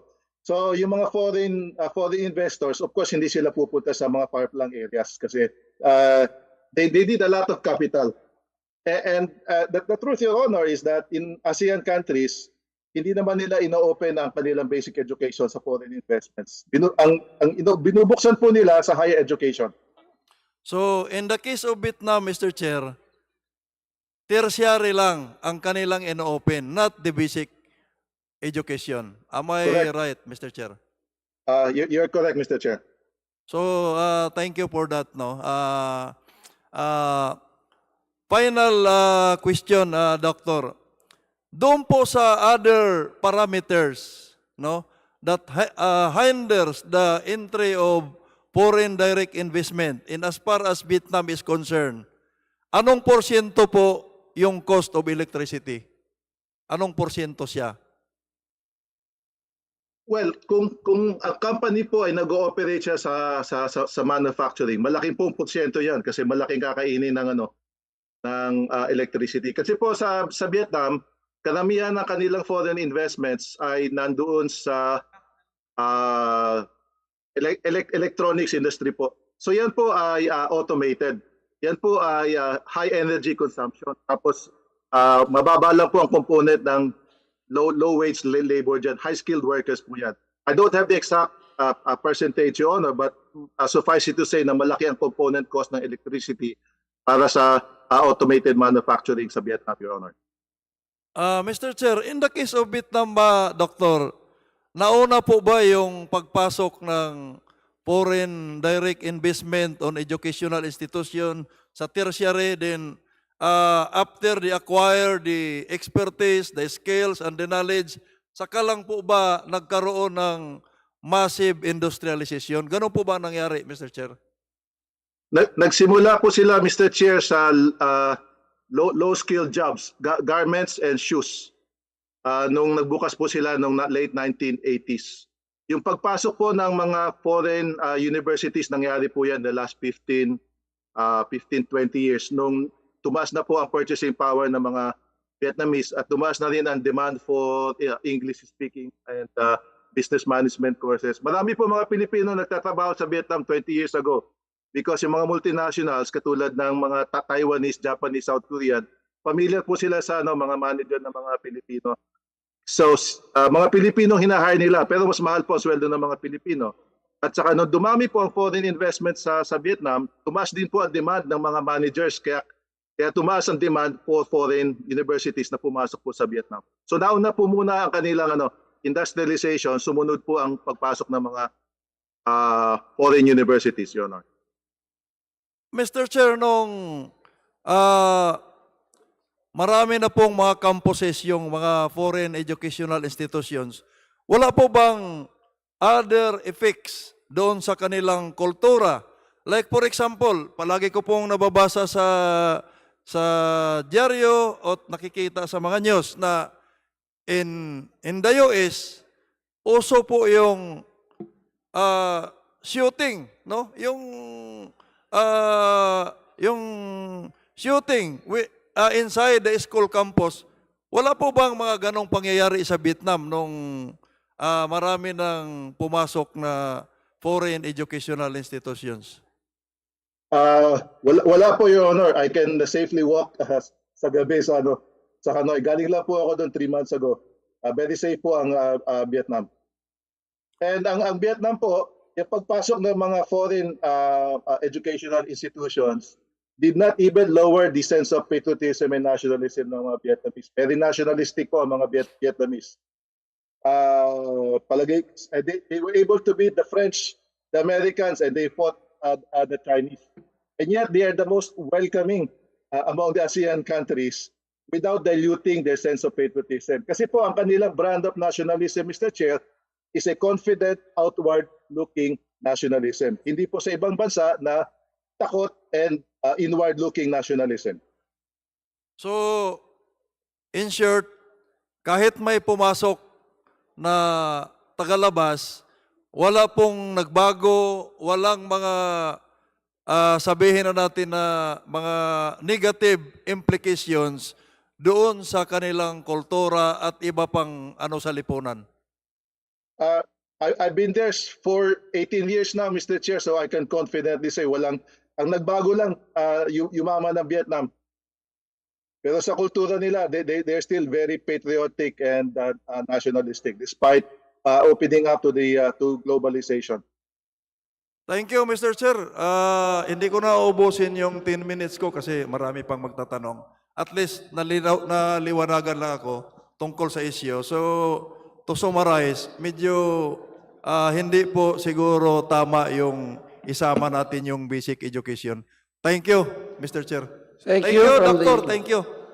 And from the APEC Party List, Honorable Sergio Dago, thank you very much for your interpellation. And also, we thank the Professor, Associate Professor Eduardo Araral for answering. Majority Leader.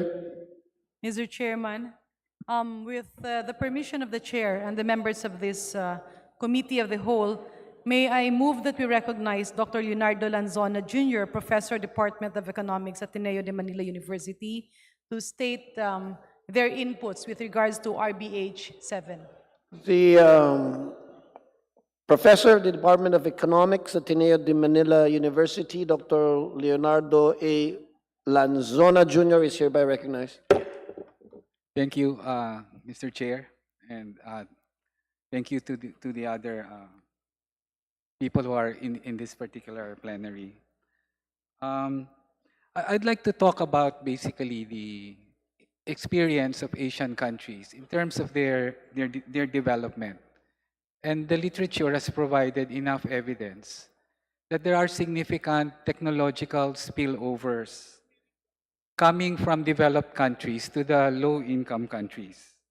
It would seem that lower-income countries can benefit from the innovations that originate from the developed countries, but these benefits can only be attained if these countries simultaneously interact with the developed countries through trade and by lifting restrictions in education to generate domestic technological capabilities. Innovation is recognized as a necessary factor of industrialization and growth, in developing countries, but is costly, risky, and path-dependent.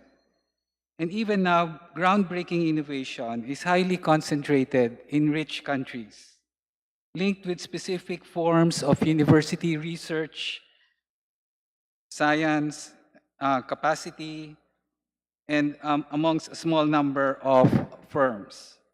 Therefore, external sources of technology account for a large component of productivity growth in most developing countries.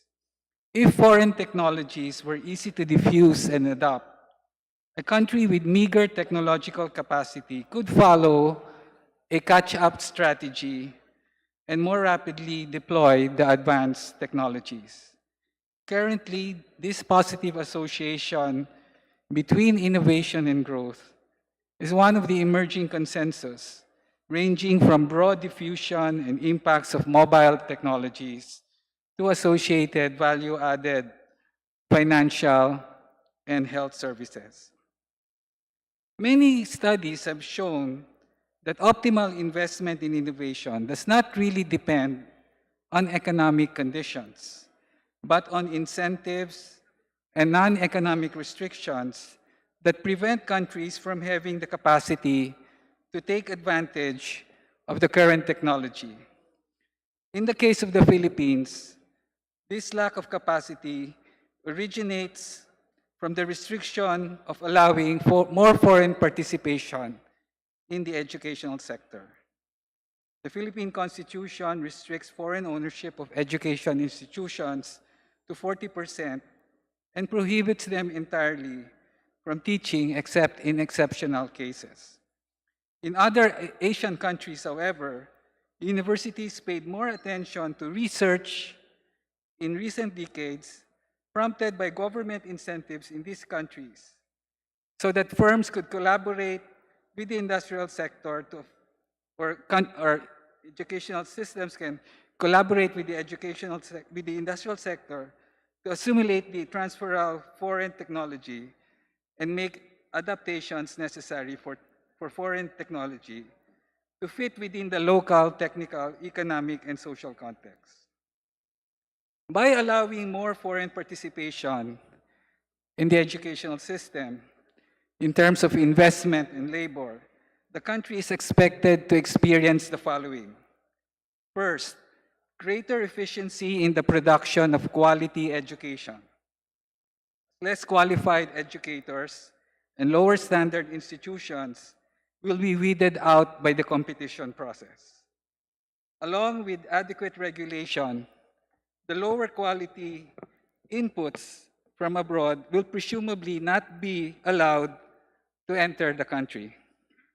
Second, given equal access to these schools, graduates from this system will best be able to manage the changes in the labor market, since education quality and innovation can be expected to create greater employment opportunities.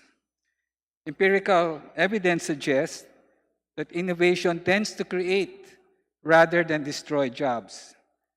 In effect, the education system becomes competitive in a way that improves quality. Third, while supporting research and development investments and promoting emerging high-tech sectors can be the means for fostering competition and economic growth and job creation, it is necessary that education reforms be complemented by educational liberalization. In other words, while countries were trying to reform their educational systems, they were also liberalizing their education sector. It might be difficult to isolate the liberalization from the rest of the educational reforms, but it is part and parcel of the modernization program of these countries. In other words, as we try to catch up, it is important that we undertake these educational reforms, but at the same time, we must be able to liberalize our educational system. Countries in Asia, such as Singapore, South Korea, and China, have undertaken education reforms along with educational liberalization to varying extents. Through liberalization, Singapore, for instance, introduced measures to grant more autonomy to schools, while China had been working on diversifying its education system to foster creativity and innovation. South Korea has also implemented educational liberalization to reduce economic stress and encourage a more holistic approach. In other words, we can choose our own liberalization approach to one that would allow us to achieve the kind of educational system that we want. Thailand and Vietnam have also implemented educational liberalization to some extent. Liberalization has been used in Thailand in its efforts in decentralizing its educational system, giving more authority to schools and local communities. Vietnam has made efforts to modernize its education system, focusing on curriculum updates, teacher training, and increased flexibility to adapt to changing needs. The idea is that when we say liberalization, it's not a matter of just opening up the economy. We have to design the liberalization in a way that will allow us to improve the educational system. Thank you. Thank you, Dr. Lanzona. Majority Leader.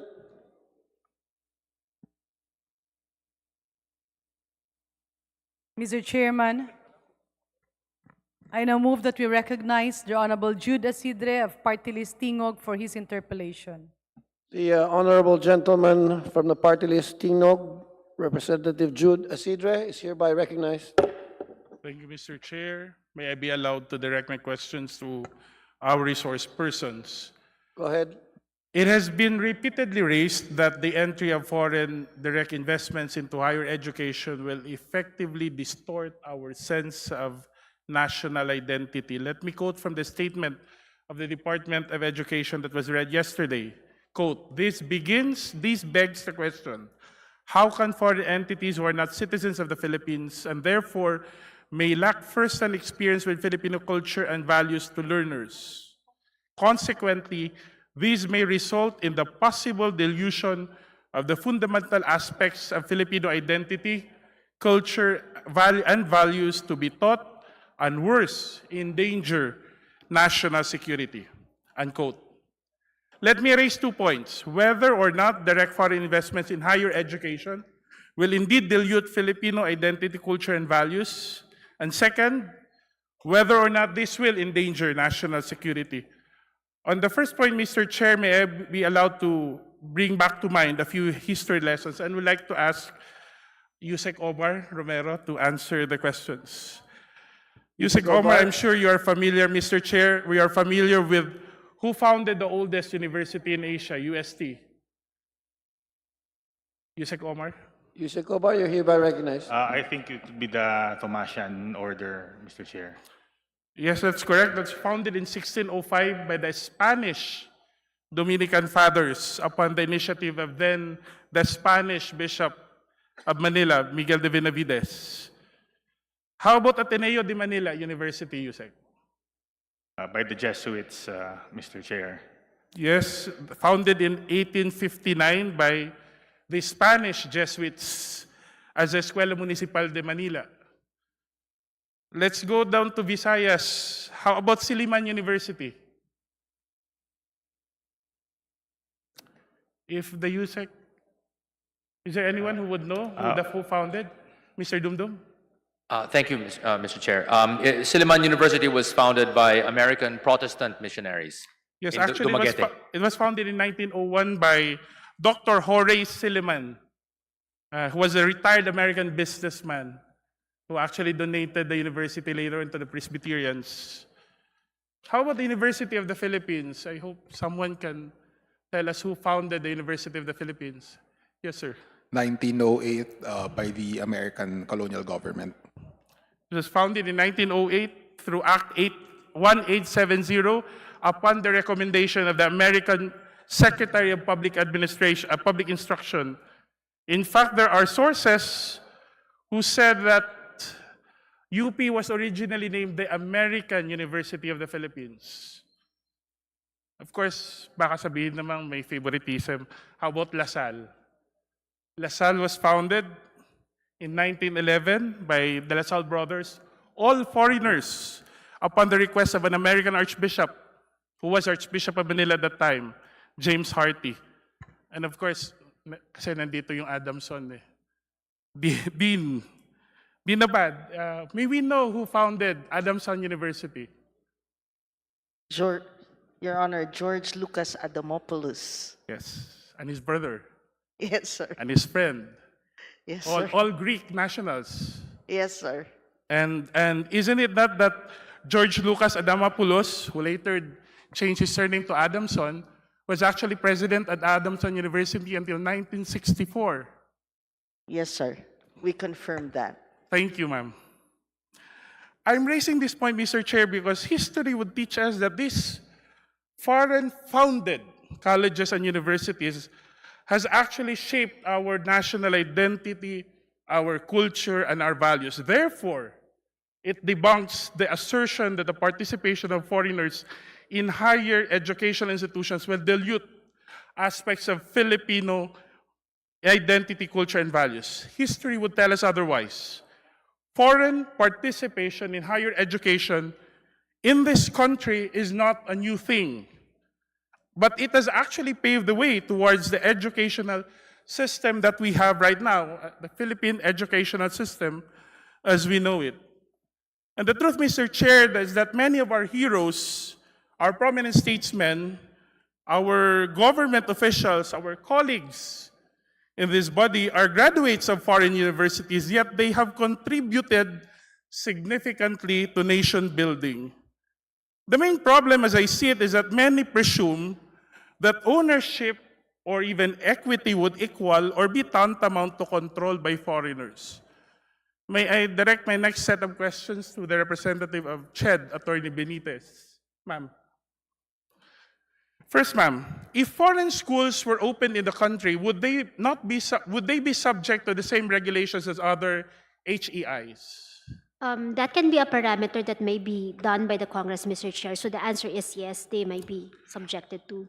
Now, would CHED have the capacity and the ability and the willingness to enforce the same rules governing higher education if Congress proposes? Of course, Mr. Chair, yes. We will be implementing as what the law will provide, Mr. Chair. In that case, Mr. Chair, is it possible that similar to other ASEAN countries, CHED would require prerequisite courses as a Filipino history, Filipino culture? Can CHED also require that these prerequisite courses that's required of other HEIs be also taught in these universities? Yes, Mr. Chair. Actually, Mr. Chair, just to provide a context also to my answer. Yesterday, I also asked the British School of Manila. Of course, they are under the Department of Education, but I asked them, so how about your curriculum? Do you teach about Philippine history? And they said yes. So in that context, Mr. Chair, yes, that can be done as well in this case, Mr. Chair. Thank you, Mr. Chair. Next, Mr. Chair, if foreign schools were to operate in the Philippines, will they be paying taxes to the Philippine government? As the law might provide, yes, Mr. Chair. Will these colleges and universities in hiring Filipinos be also following Philippine labor law? As the law might provide, yes, Mr. Chair. Thank you for those answers, Mr. Chair. Therefore, it is logical to consider that the entry of foreign investments into higher education does not necessarily mean giving up our government's mandate of providing reasonable supervision and regulation over higher education institutions. Is that right, Mr. Chair? Yes, Mr. Chair. So that we are not, even in allowing foreigners to participate in higher education, we're not giving up control to these foreign investors. Because the Congress may set up parameters to safeguard those aspects, Mr. Chair. Thank you, Mr. Chair. Can we ask Mr. Dumdum to comment? Could you please repeat the question, Your Honor? that allowing foreigners to participate in higher education is not tantamount to giving up control to foreign investors? Okay. My answer to that is no, it is not tantamount to giving up control, because the Philippine government will still have effective control of all institutions, including foreign ones, in the Philippines. Thank you for that clarification, Mr. Chair. On the second point, the entry of foreign investors will endanger national security. Just as before, it's good to learn once more from history. On the onset of Philippine democracy, we were sending promising Filipino students to study abroad. We know them in history to be the pensionados, and would later on serve in government. I think this is a practice that continues up to these days, up to today. Mr. Chair, may I direct these questions once more to Attorney Benitez? First, do we continue to send career government employees, including faculty from our state universities and colleges, to study abroad? Yes, Mr. Chair. In fact, there are some financial grants also that we provide to our state universities and colleges in order to push them for purposes of faculty mobility, Mr. Chair. So the answer is yes, Mr. Chair. We provide technical and financial assistance to our state universities so that our faculty as well as SUC officials might go to abroad, Mr. Chair, for further training and enhancement of career enhancement, Mr. Chair. How does this program of sending government scholars abroad help enhance the quality of governance or, say, education in the country? Mr. Chair, one of the deliverables in the case of faculty members, once they are sent abroad, Mr. Chair, they have the responsibility to provide a return service, and sometimes the return service that might involve proposal for curriculum development, Mr. Chair. So whatever they see abroad, Mr. Chair, they should be able to apply it for further, of course, for enhancement. They might apply it to the institutions where they are teaching, Mr. Chair. And there are some areas, Mr. Chair, that they are also giving insights as well, Mr. Chair, not just in the area of faculty development, but as well as in governance area, Mr. Chair. Thank you, Mr. Chair. Mr. Chair, has there been any indication that this practice of sending scholars abroad has become a threat to national security? Mr. Chair, to our CHED representative. So far, Mr. Chair, in our dialogue with the Department of Foreign Affairs, with the Bureau of Immigration, I think their concern is with respect to some faculty members who are going there, residing there, but not security issue, Mr. Chair. When we discussed that with the DFA and Bureau of Immigration, that is one of the challenges that they have indicated. Some already residing in other countries, but not the security area, Mr. Chair. Concern. Mr. Chair, if in case now these colleges and universities that we send scholars to are able to establish branches in the Philippines, do you think this would be helpful and a more economical alternative for the government rather than sending scholars abroad, but having these campuses themselves here so that they can deliver the same quality of instruction or learning that they afford abroad? Mr. Chair, if we will base it in the experience of other ASEAN countries which have allowed the creation or establishment of branch campuses, I would say that yes. Of course, we should be able to take a look at the experiences of other countries because we have not yet experienced it here now. So what we can do is to take a look at the experiences of other countries, and based on the experiences of other countries, I could say that this have brought, of course, investment on these areas and on these countries and development as well. That's my answer, Mr. Chair. So yes, it might bring about development, Mr. Chair. And as I have mentioned a while ago, Mr. Chair, one area in our transnational education that we have not fully maximized is the concept of branch campuses. Branch campus, of course, yung foreign higher education institutions establishing branch campus here in the Philippines because of some limitations or restrictions on ownership, Mr. Chair. Mr. Chair, these representations are oblivious to the proposition that the entry of foreign colleges and universities would require a process of acculturation or say transition to allow it to sync with our national realities and thus enrich further the quality of learning in our country. But isn't it, Mr. Chair, that technology, media, pop culture has done more to weaken our national identity, culture, and values? In fact, the illusion of national identity continues in our time, even without foreign ownership, precisely because our national identity has nothing to do with foreign ownership of our higher educational institutions.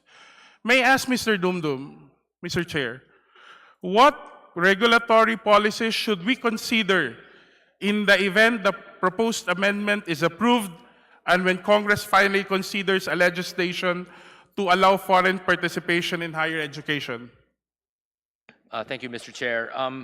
My suggestion, my personal suggestion, is that we can set up a provision that just generally mentions that all entities, whether they be Filipino or foreign-owned, are to be subject to the government of the Philippines, something to that effect, whereby all of them must follow the laws and must comply with the requirements of them by the government.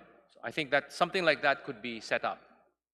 Thank you, sir. Mr. Chair, may I recognize Yusek Omar? Yep, thank you, Your Honor. If I may just manifest, Your Honor, the position of DepEd is with respect to basic education, and our concern is the limitation of government control on the curriculum. That said, the DepEd completely defers to the CHED and to this honorable body on how it will handle higher education, to which the discussion is particularly limited. So, Your Honor, we don't have a problem. In fact, we respectfully defer on higher education. Thank you. Thank you for the clarification, Yusek, Mr. Chair, but this statement, the heading of the statement that was submitted to the committee says that it is the position of DepEd in reference to the relevant proposed amendment under Resolution Number 7. And in fairness, Mr. Chair, that is not only the opinion of DepEd, but has been repeatedly raised in the deliberations yesterday and even today. If I may, Mr. Chair, we would just like to respectfully state that the DepEd's position is limited to basic education, Mr. Chair. Thank you, sir. Noted, Mr. Chair. To end, Mr. Chair, in our universities and college today, we teach our young how to live in a borderless world, in a borderless society. But when we try to remove borders in higher education, we panic and call it unpatriotic. Fears that foreign ownership and participation in higher education may lead to a loss of control over educational content, including the dilution of national identity, are entirely unfounded. Fears of skewed competition or an increase in the cost of education, I concede, are valid concerns. But these are concerns which, as our resource persons have pointed out yesterday, can be carefully addressed through robust regulatory frameworks, to stringent quality assurance processes and policies, as well as sustained fiscal support for both public and private education stakeholders so that quality education remains accessible to all. To end, Mr. Chair, I think it's unfair to think that participation of foreigners in higher education will dilute aspects of our national identity, nor will it counter to the constitutional provision that all educational institutions shall inculcate patriotism and nationalism, nor will it be a threat to national security. Love for country, nationalism, patriotism cannot be measured by the mere fact of one's educational affiliation. The fact that the definitive text of the 1987 Constitution is written in English, a foreign language, attests to that. After all, as the good Deputy Speaker Albano mentioned yesterday, our national hero, Dr. Jose Rizal himself, was a product of foreign education. Maraming salamat po, Mr. Chair. Thank you. Well done, Congressman Judas Idre of our party list from Tingog, Majority Leader. Janet. Mr. Chairman, may I request for a few minutes suspension? Session suspended.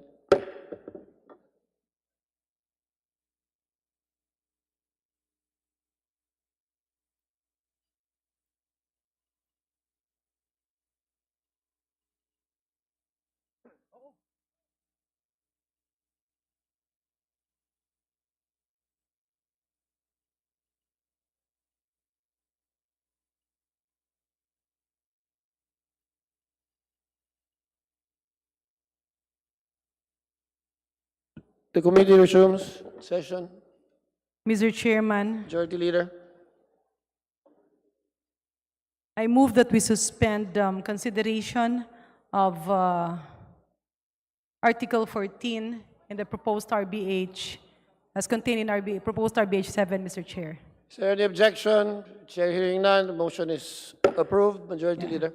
Mr. Chair, just for the information of our honorable colleagues, the schedule supposed to be for this day is to tackle Article 16 in the proposed RBH 7. However, since we had a session yesterday, we continue the deliberation today. And since our resource persons in relation to the advertising industry has already been here since this morning, we will now start with the deliberation on the proposed amendment insofar as the advertising industry is concerned, and we'll go back to the interpellators in so far as amendments to the education sector is concerned after we deal with the advertising industry. For this purpose, Mrs. Chair, I now move that we recognize Mr.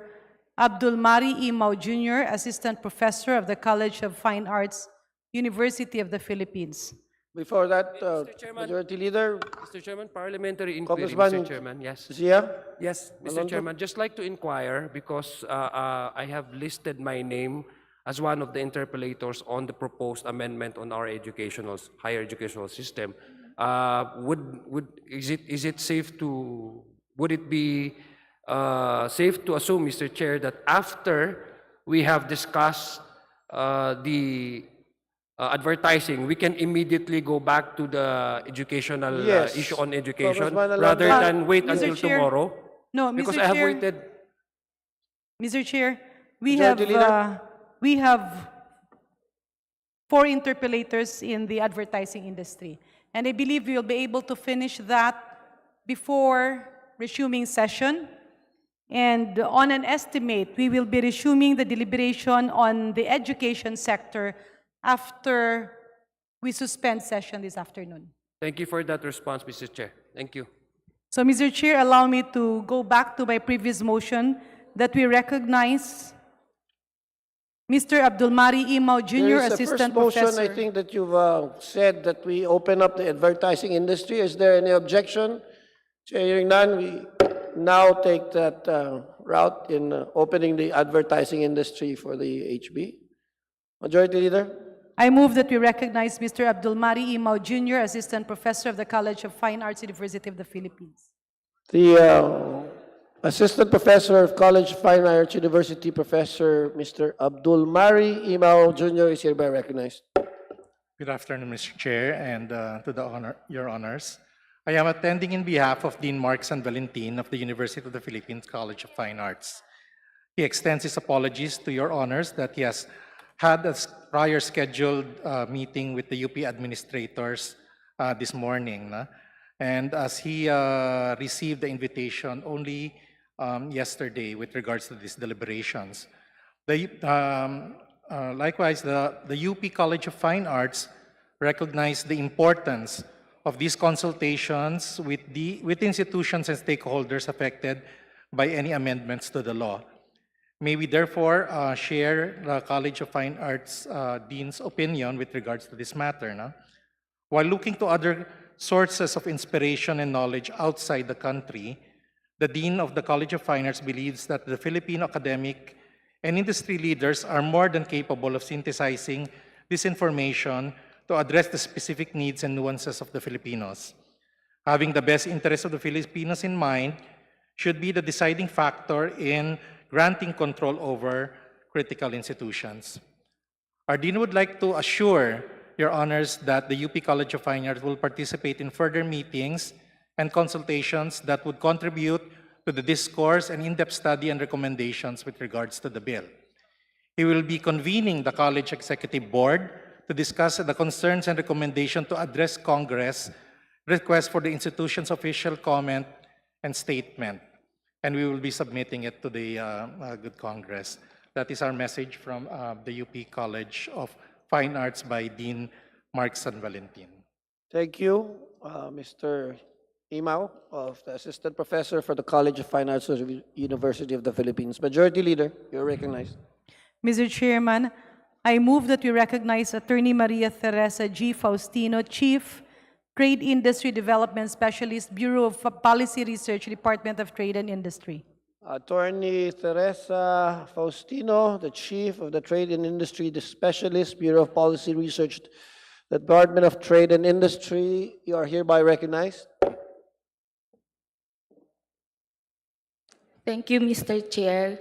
Good afternoon po, Mr. Chair, and good afternoon, Your Honors. Thank you for the invitation to the Department of Trade and Industry.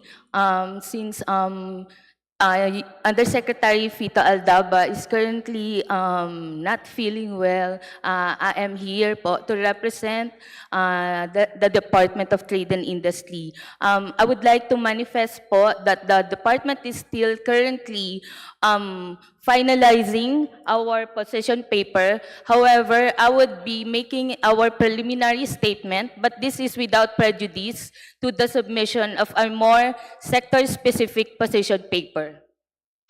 Thank you po. If I may po.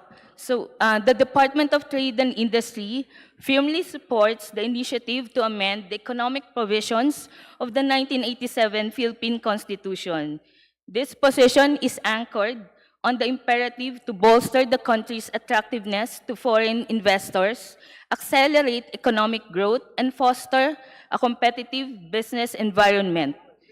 Foreign investment is not just desirable, but necessary for the Philippines to achieve inclusive and sustainable economic development.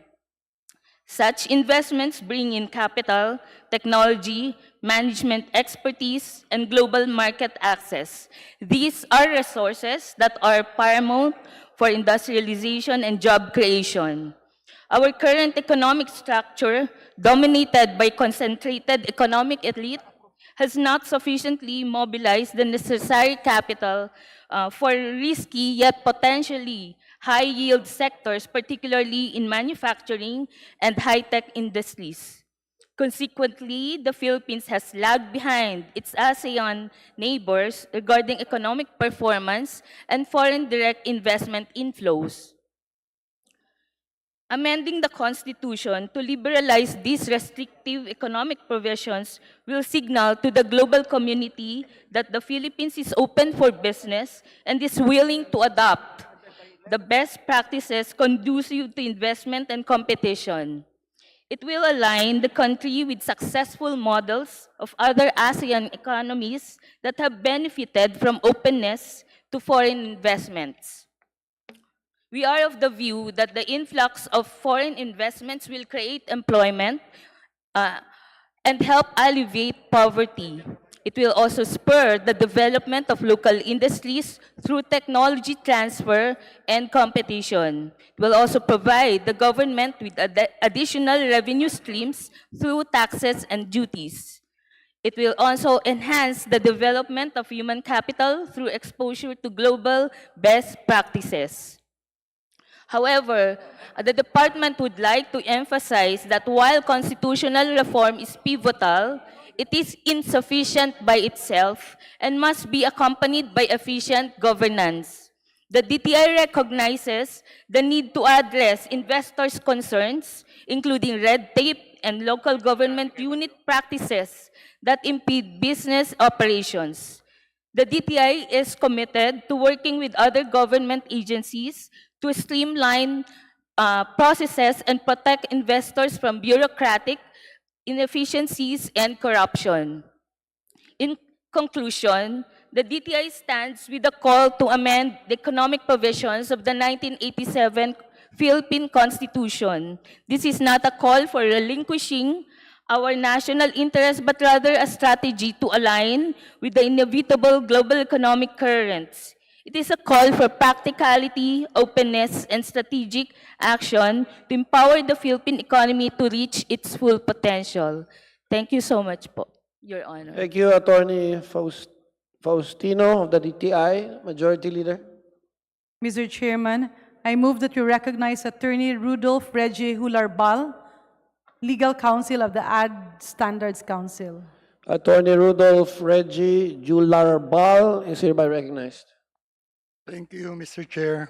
We would like to thank the House on inviting the Ad Standards Council to give its comments, particularly on Joint House Resolution 7, specifically on the provision limiting foreign investment in the advertising industry. Apparently, the constitutional intent was to protect the public given the influence and impact of advertising messages or content on the target audiences. It is for the information of the Honorable House, foreign investment has long been present in the advertising industry within the 70-30 ownership limit. In fact, about 40% of advertising agencies have foreign partners or investors. However, with technological development, which were not present when the Constitution was framed, a lot of businesses, including the advertising industry, has become borderless. This has opened financial models outside equity structures. It is also important to note that there are inherent characteristics or consideration and industry initiatives such as self-regulation through the Ad Standards Council on regulating content that are there to protect the public. In the Philippine advertising environment, content regulation depends on the advertising and related industries voluntarily submitting themselves to an agreed code of advertising standards consistent with Filipino or national identity, culture, and aspirations. With this, the ASCs respectfully submits that the ownership limits set by the Constitution on the advertising industry could be modified to allow higher foreign ownership and still be able to protect the content or advertising messages that the public may be exposed to. Thank you, Your Honors. Thank you, Attorney Jularbal. Majority Leader is recognized. Mr. Chairman, I move that we recognize the Honorable Raul Daniel Manuel of Kabataan Party List for his interpellation. My good friend, the Congressman from the Kabataan Party List, Raul Manuel, is hereby recognized. Thank you, Mr. Chair. Mr. Chair, gusto kong itanong sa resource person from DTI. So far, dahil pumunta din naman abroad ang leaders ng bansa and may mga pledges na dumadating, ilan doon yung specific sa advertising? DTI, you're recognized, please.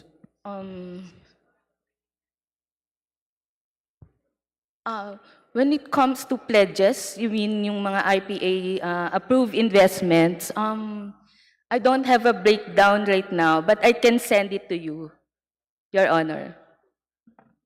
Because I suppose, Mr. Chair, na If I may po, okay, no?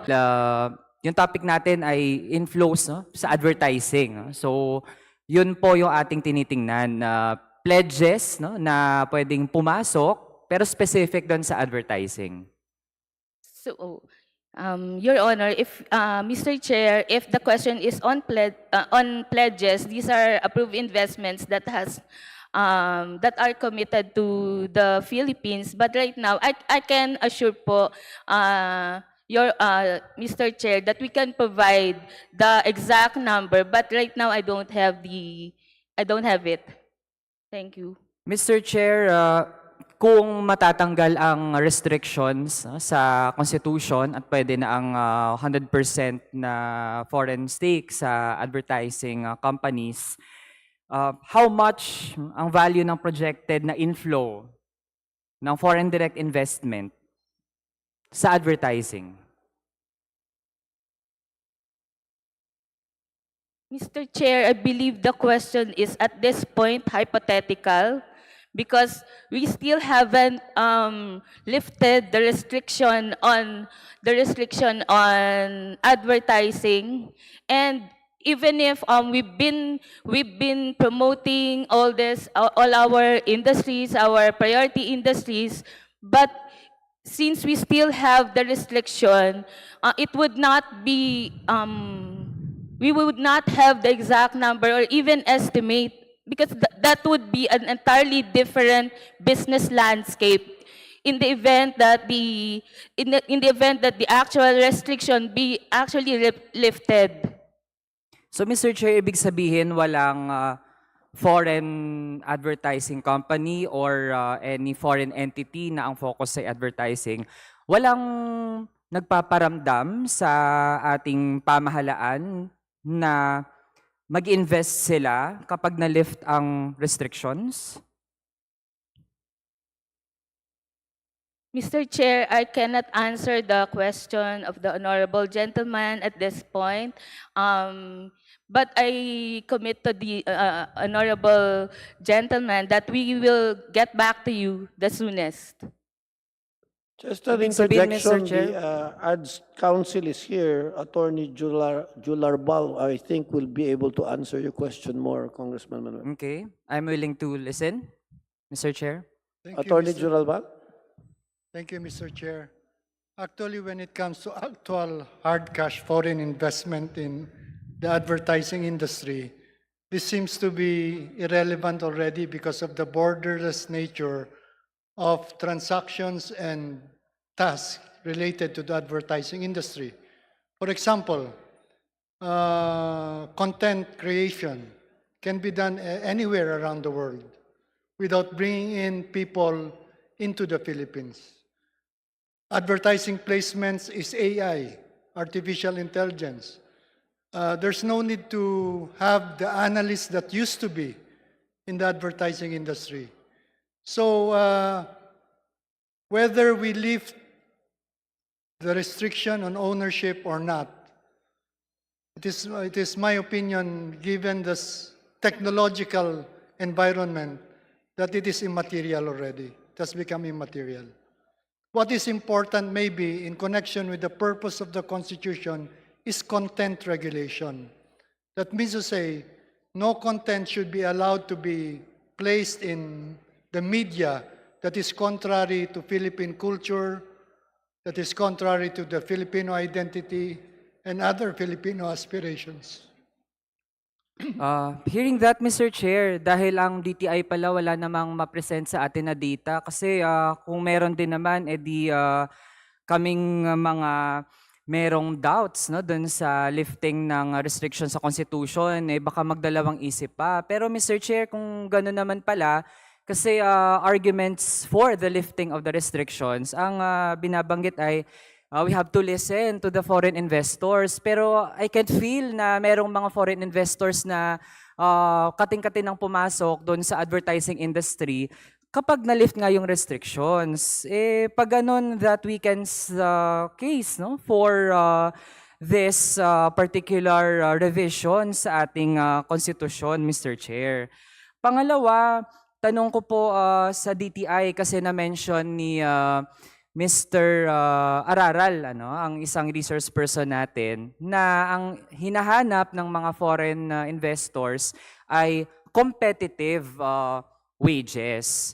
So pag sinabi ba nating competitive wages, bahagi ba sa perspective ng mga foreign investors ay kung saan sila makakatipid? Am I correct? Mr. Chair, when it comes to competitive wages, it's not just low wages. The investors actually consider productivity. There are a lot of other considerations when it comes to labor, availability of skilled skilled workers, then you have productivity, and then aside from that, actually the level of English speaking skills also matter. So it's not just low wages. Actually, the Philippines has a comparatively higher wages than other countries. Kasi we bank on our other human resource, and the quality of our human resource.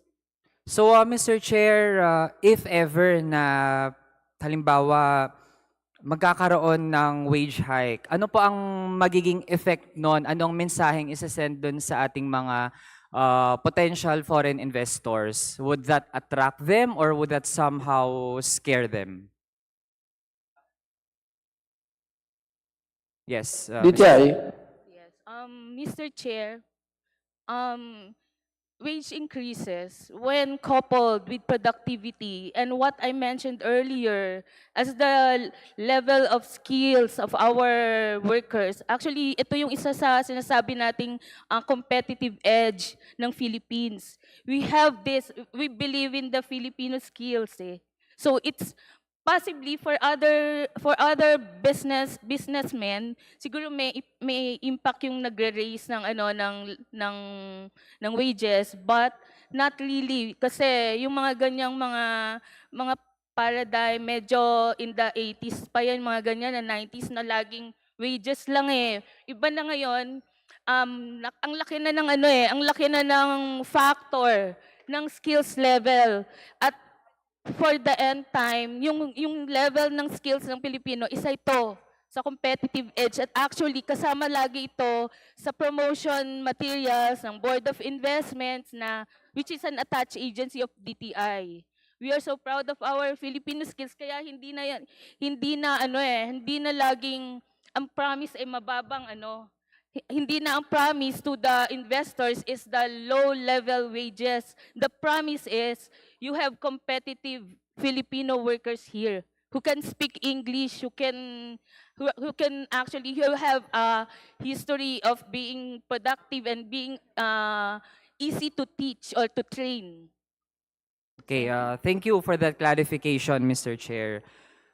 Pangatlong point po, na-mention ng resource person from DTI na ang pagpapapasok natin ng foreign investments would resolve yung concentration ng, say, economic capital or power doon sa ating elite. Can the resource person from DTI read again that part of their position paper? This is not our, Mr. Chair, just to clarify again what I mentioned earlier before I read this preliminary statement. This is not our official position paper. We are still finalizing it. This is just our preliminary statement. But as requested by the honorable gentleman, I will read that part. Our current economic structure, dominated by concentrated economic elite, has not sufficiently mobilized the necessary capital for risky yet potentially high-yield sectors, particularly in manufacturing and high-tech industries. Your Mr. Honors, Chair, so nabanggit po yung phrase na like dito sa bansa natin merong concentrated economic elite. Well, on that part of the position of DTI, Mr. Chair, I would agree na merong concentrated economic elite dito sa ating bansa. Can DTI expound on that further? Paano po natin nasabi na merong concentrated economic elite sa Pilipinas?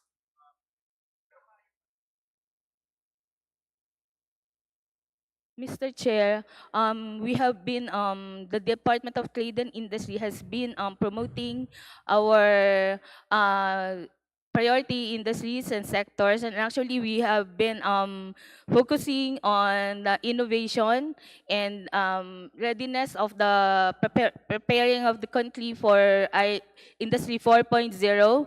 And Mr. Chair, I think my question is not being I will come directly to that, addressed. wait, Mr. Chair. So, we believe that some of the businesses have been have been um, have been in specific industries for the longest time. So we think that it is time for other industries like innovation related industries. It would need a lot of it would need a lot of capital which we could get from foreign investments. So that's what we meant by it. Mr. Chair, by economic elite, mga tao po ito, di ba? Mr. Chair, yes, we think so. Um, Businesses that are concentrated on specific industries, and um, and we are working on opening other industries. So that's what we meant by it. Mr. Chair, aling mga sectors or industries yung hawak halimbawa nitong concentrated economic elite?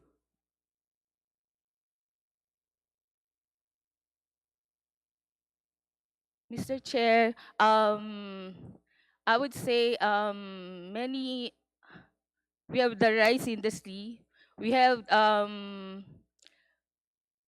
the sugar industry, and um, these are all industries that have been with the Philippines, with our country for the longest time. And now we need to open up other industries, especially those that would that would spur innovation, that would spur development, not just in the urban areas, but also in the countrysides.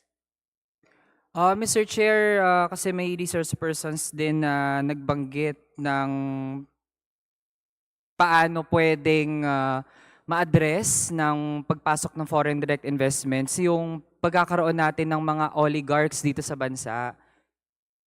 Can the DTI comment on that?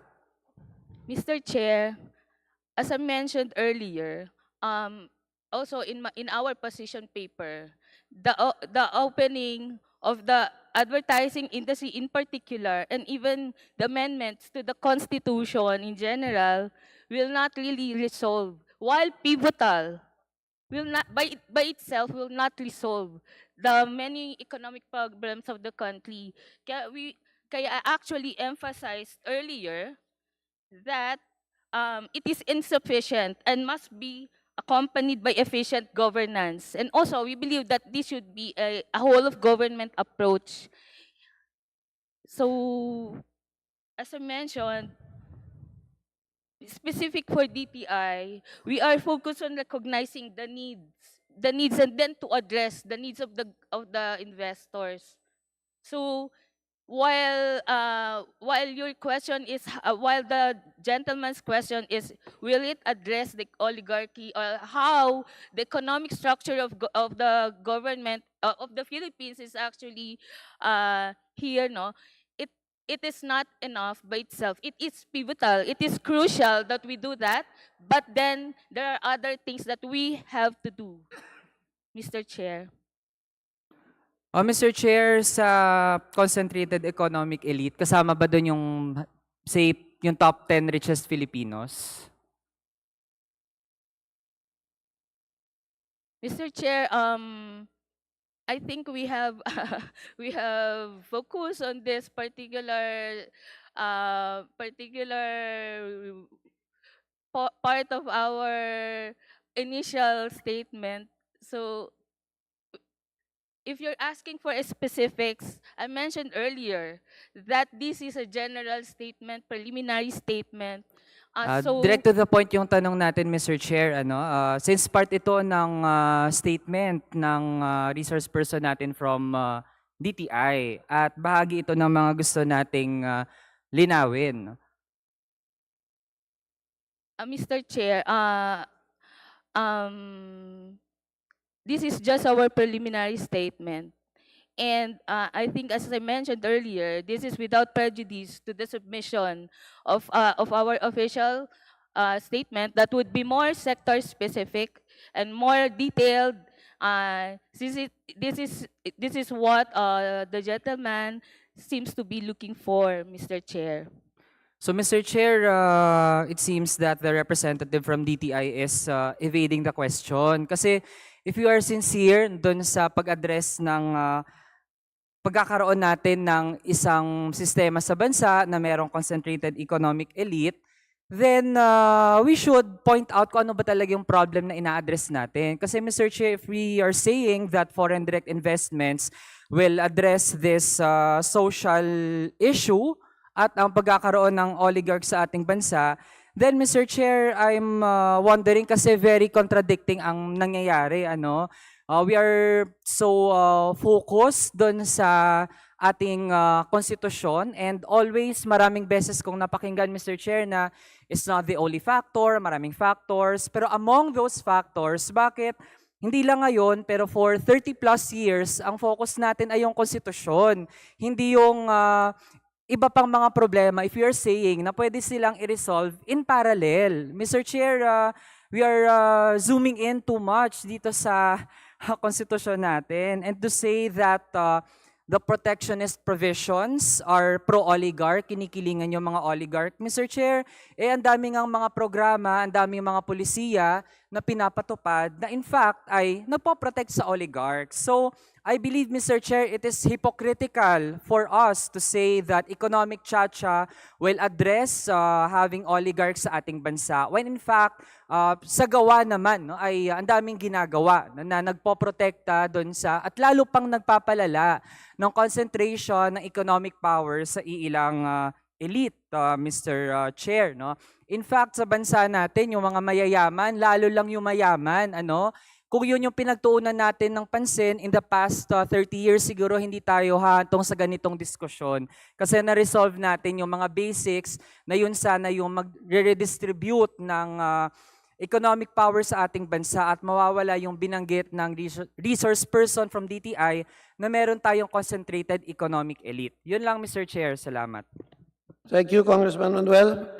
Majority Mr. Leader. Chair, if I may, for No, for you are last not remarks, recognized. Majority Leader. Mr. Chair, may we request DTI to respond? Okay, then Yes. DTI, you'll be responding. Thank you, Mr. Chair. I think what was mentioned by the gentleman was not was kind of out of order in this plenary, especially since the topic is about constitutional amendments to the economic provisions of the Constitution.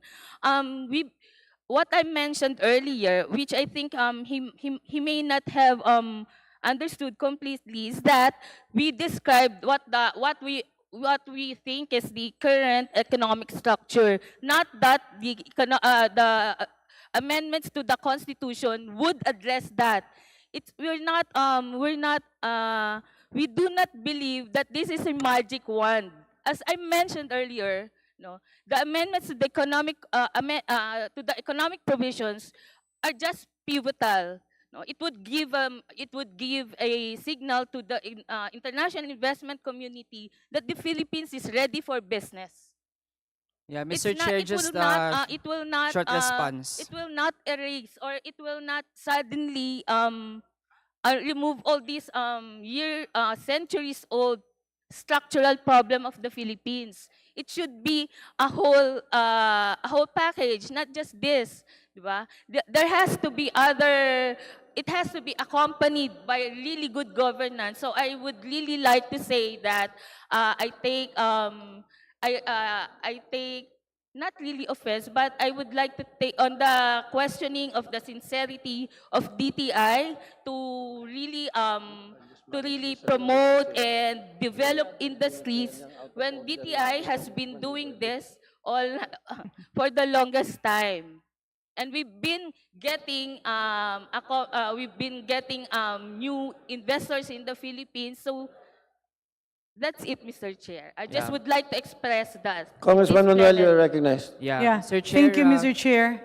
Yeah, short response lang, Mr. Chair. Go ahead. Since pa-wind up naman, I won't consume the whole 10 minutes. Mr. Chair, since ngayon lang din naman nakaupo ang representative from DTI, then to enlighten the resource person, bahagi kasi ng discussions talaga natin dito is how will the revisions, no, proposed revisions to the Constitution will affect our whole economy. Kaya crucial ang ganitong conversations. And in fact, at least nanggaling na rin naman po sa resource person natin from DTI, no, while we diverge dun sa usapin ng economic charter change, at least nanggaling po sa kanya na hindi totoo yung pangako ng economic charter change na mawawala yung mga oligarchs na sinasabi at ma-deconcentrate sa iilang economic elite yung economic power na meron ngayon sila. At least po malinaw yon sa ating mga kababayan.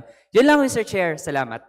Thank you. But before anything, Attorney Faustino, although I agree with your point, you may not address any congressman here out of order, and you must have better language than that next time. So I'm warning all our guests to be careful in declaring anyone here out of order. We are the only ones, the chair is the only one who can do that. So may I direct the Secretary General in our records to actually strike off the records her remarks, which is unparliamentary. Thank you, Congressman Manuel. Majority Leader. Mr. Chairman, I now move that we recognize the Honorable Loreto Acheron of the Lone District of General Santos City for his interpellation. From the majority, Congressman Loreto Acheron from the Lone District of General Santos City is hereby recognized. Thank you, Mr. Chair. Thank you, Majority Leader. We only have 3 resource persons. I do not know where to propound my questions. But anyway, may I propound my question to Attorney Holarbal? Mr. Chair, may I know first what company or association you represent, Attorney Holarbal? Mr. Chair, I represent the Ad Standards Council. This is a private organization composed of various industry members that are participants in the advertising industry. Thank you. Thank you, Attorney Holarbal. My first question is, you confirmed earlier that we are seeing advertising engagement of any kind, goods and services, through online platform or the internet by foreign firms or entities. Do you think relaxing or liberalizing foreign ownership of advertising in the Philippines is still necessary? Given the technological advancement and changes, Your Honor, it looks like it has become immaterial. Immaterial? Yes. What do you mean by that, Mr. Meaning to say, Mr. Chair? whether or not the equity structure will be changed, either way, the manner of conducting the advertising business and the business models affecting it would still be the same. So you would not support the proposed amendment on the advertising industry? We support, if it is necessary to spur economic growth, Your Honor, we support changes in the limitations. For example, it is 70-30 now. If it is necessary for economic growth to make this 60-40 or 51-49, the advertising industry or the Ad Standards Council is agnostic towards that, Your Honor. Okay. Anyway, what do you see as the immediate advantage and benefit to our local advertising industry if we allow more foreign equity ownership on our advertising industry? Well, it's expected that they will bring in new methods, new technologies, etc., that would improve the local industry, mean to say advertising industry. It is expected also that there will be a transfer of technology that would improve the skills and capability of our local industry workers or talents. So these are the expectations, Your Honor. Thank you, Attorney Holarbal. May I ask DTI if, are you ready now? Because you said earlier you're not. Attorney Faustino, I'd like to know if you have in your office data or statistics showing that we do not have here in the country top-rate advertising firms because of our constitutional restrictions on ownership of the advertising industry? Do you have? Mr. Chair, at this time po, I do not have the data, but I can check with our Board of Investments because they're the office in charge with promotion and industry development. So you said you don't have as of The this exact time, but you numbers must po, have it in yes. your office, right? Yes, at this time po, even you mentioned po if I have the names, so Mr. Chair, you also mentioned if I have the names of the companies, I can check po. So you have it in your office. If there is such a data, to your assessment, Attorney Faustino, do they, to your mind, indicate that the proposed amendment relating to advertising industry is the appropriate remedy or answer to this inadequacy of foreign ownership in advertising industry? What is your thinking on that? Sir, Mr. Chair, can you repeat the question po? I said that if you have such data in your office, and if you have read it, do they indicate that the proposed amendment that we are tackling now, relating to liberalizing foreign equity ownership on advertising industry, would be an answer to this inadequacy, apparent inadequacy in foreign ownership in advertising industry? Mr. Chair, I will check po.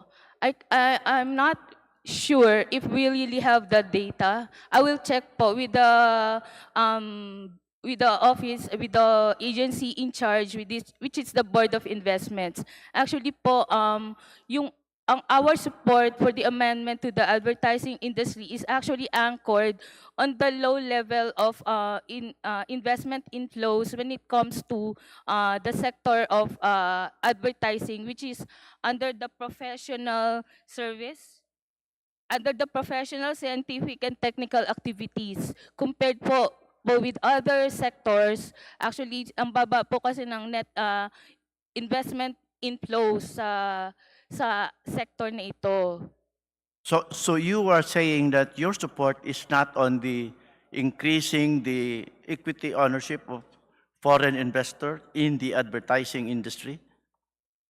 Is that what you are saying? What I'm saying po, Mr. Chair, is that we support the proposed amendments to Okay. the advertising industry.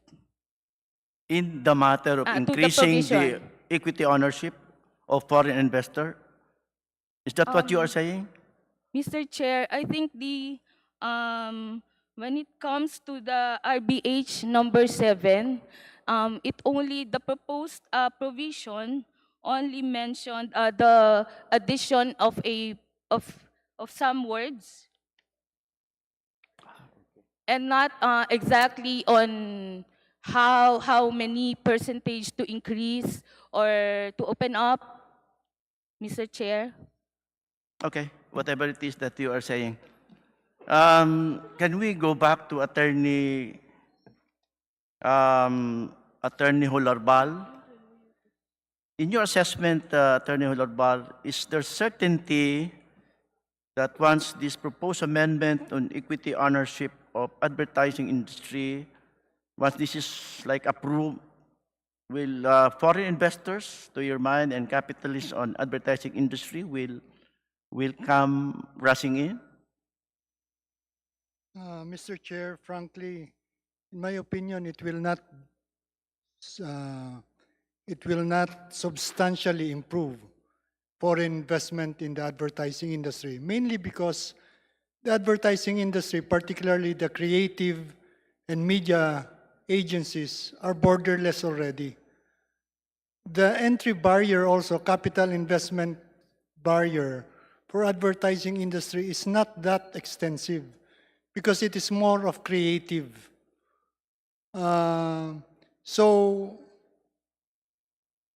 my opinion is there will not be significant or substantial capital inflow from the advertising industry. In fact, the business models now are more similar to transfer pricing. The services are rendered abroad, part of the income is remitted abroad without changing the equity structure. So I have serious doubts, Your Honor, given my observation of the advertising industry.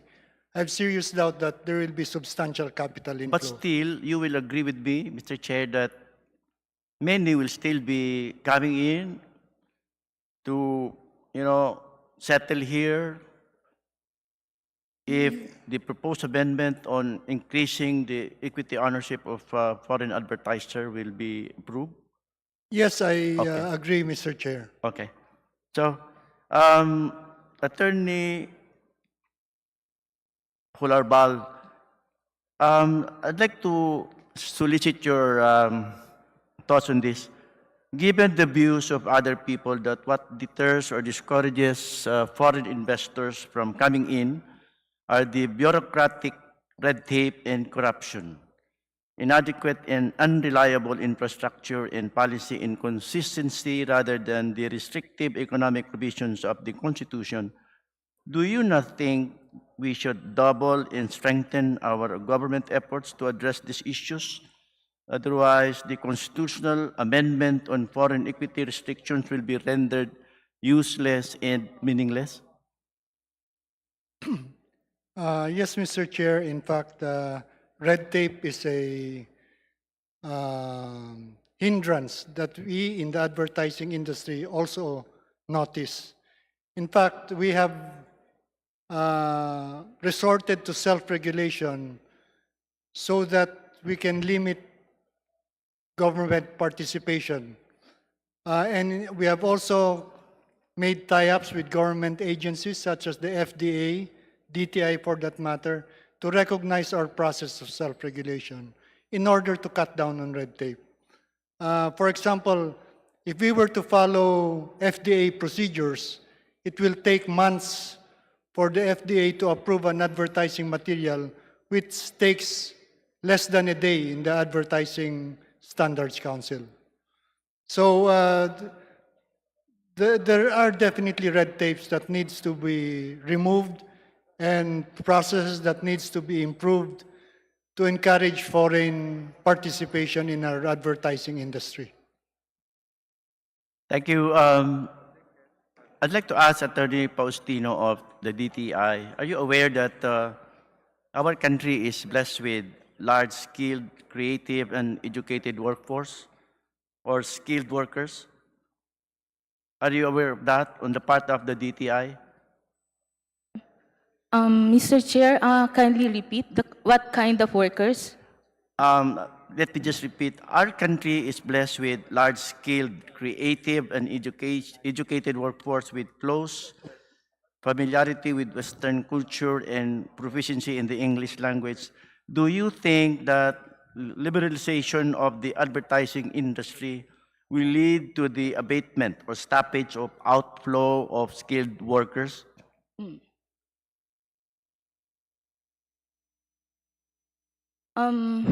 Basically, Mr. Chair, outflows of skilled worker,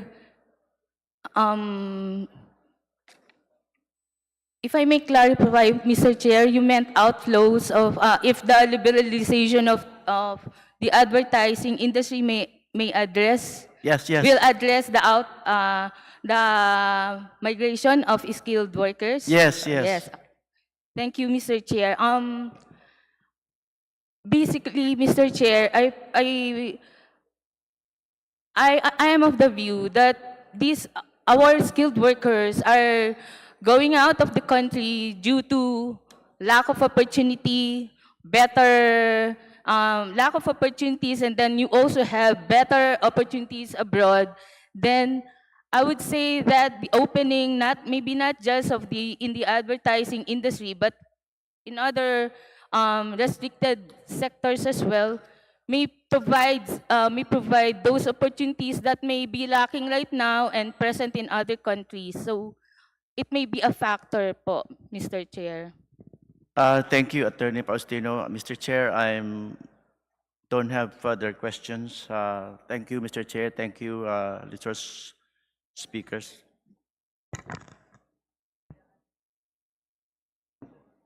Mr. Chairman, I move that we suspend consideration of the resolution of both houses number 7. There's a motion to suspend consideration of resolution of both houses number 7. Any objection? Hearing none. Motion is carried. Motion is carried. Next, floor leader. Yeah. Mr. Chair, I move that we suspend this committee of the whole to pave way for the session. But before acting on the motion, Mr. Chair, may we inform all our resource persons as well as members of this House that we will be immediately resuming the hearing of this committee approximately around 4:30 in the afternoon. Approximately. Approximately 4:30 in the afternoon. With that, Mr. Chair, I move that we suspend this committee of the whole. There's a hearing. motion to suspend the hearing of the committee of the whole. An objection? Hearing none, motion is carried. Hearing is suspended.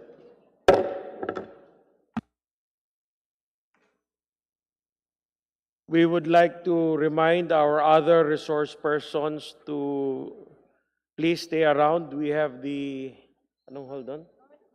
North Lounge extension where you can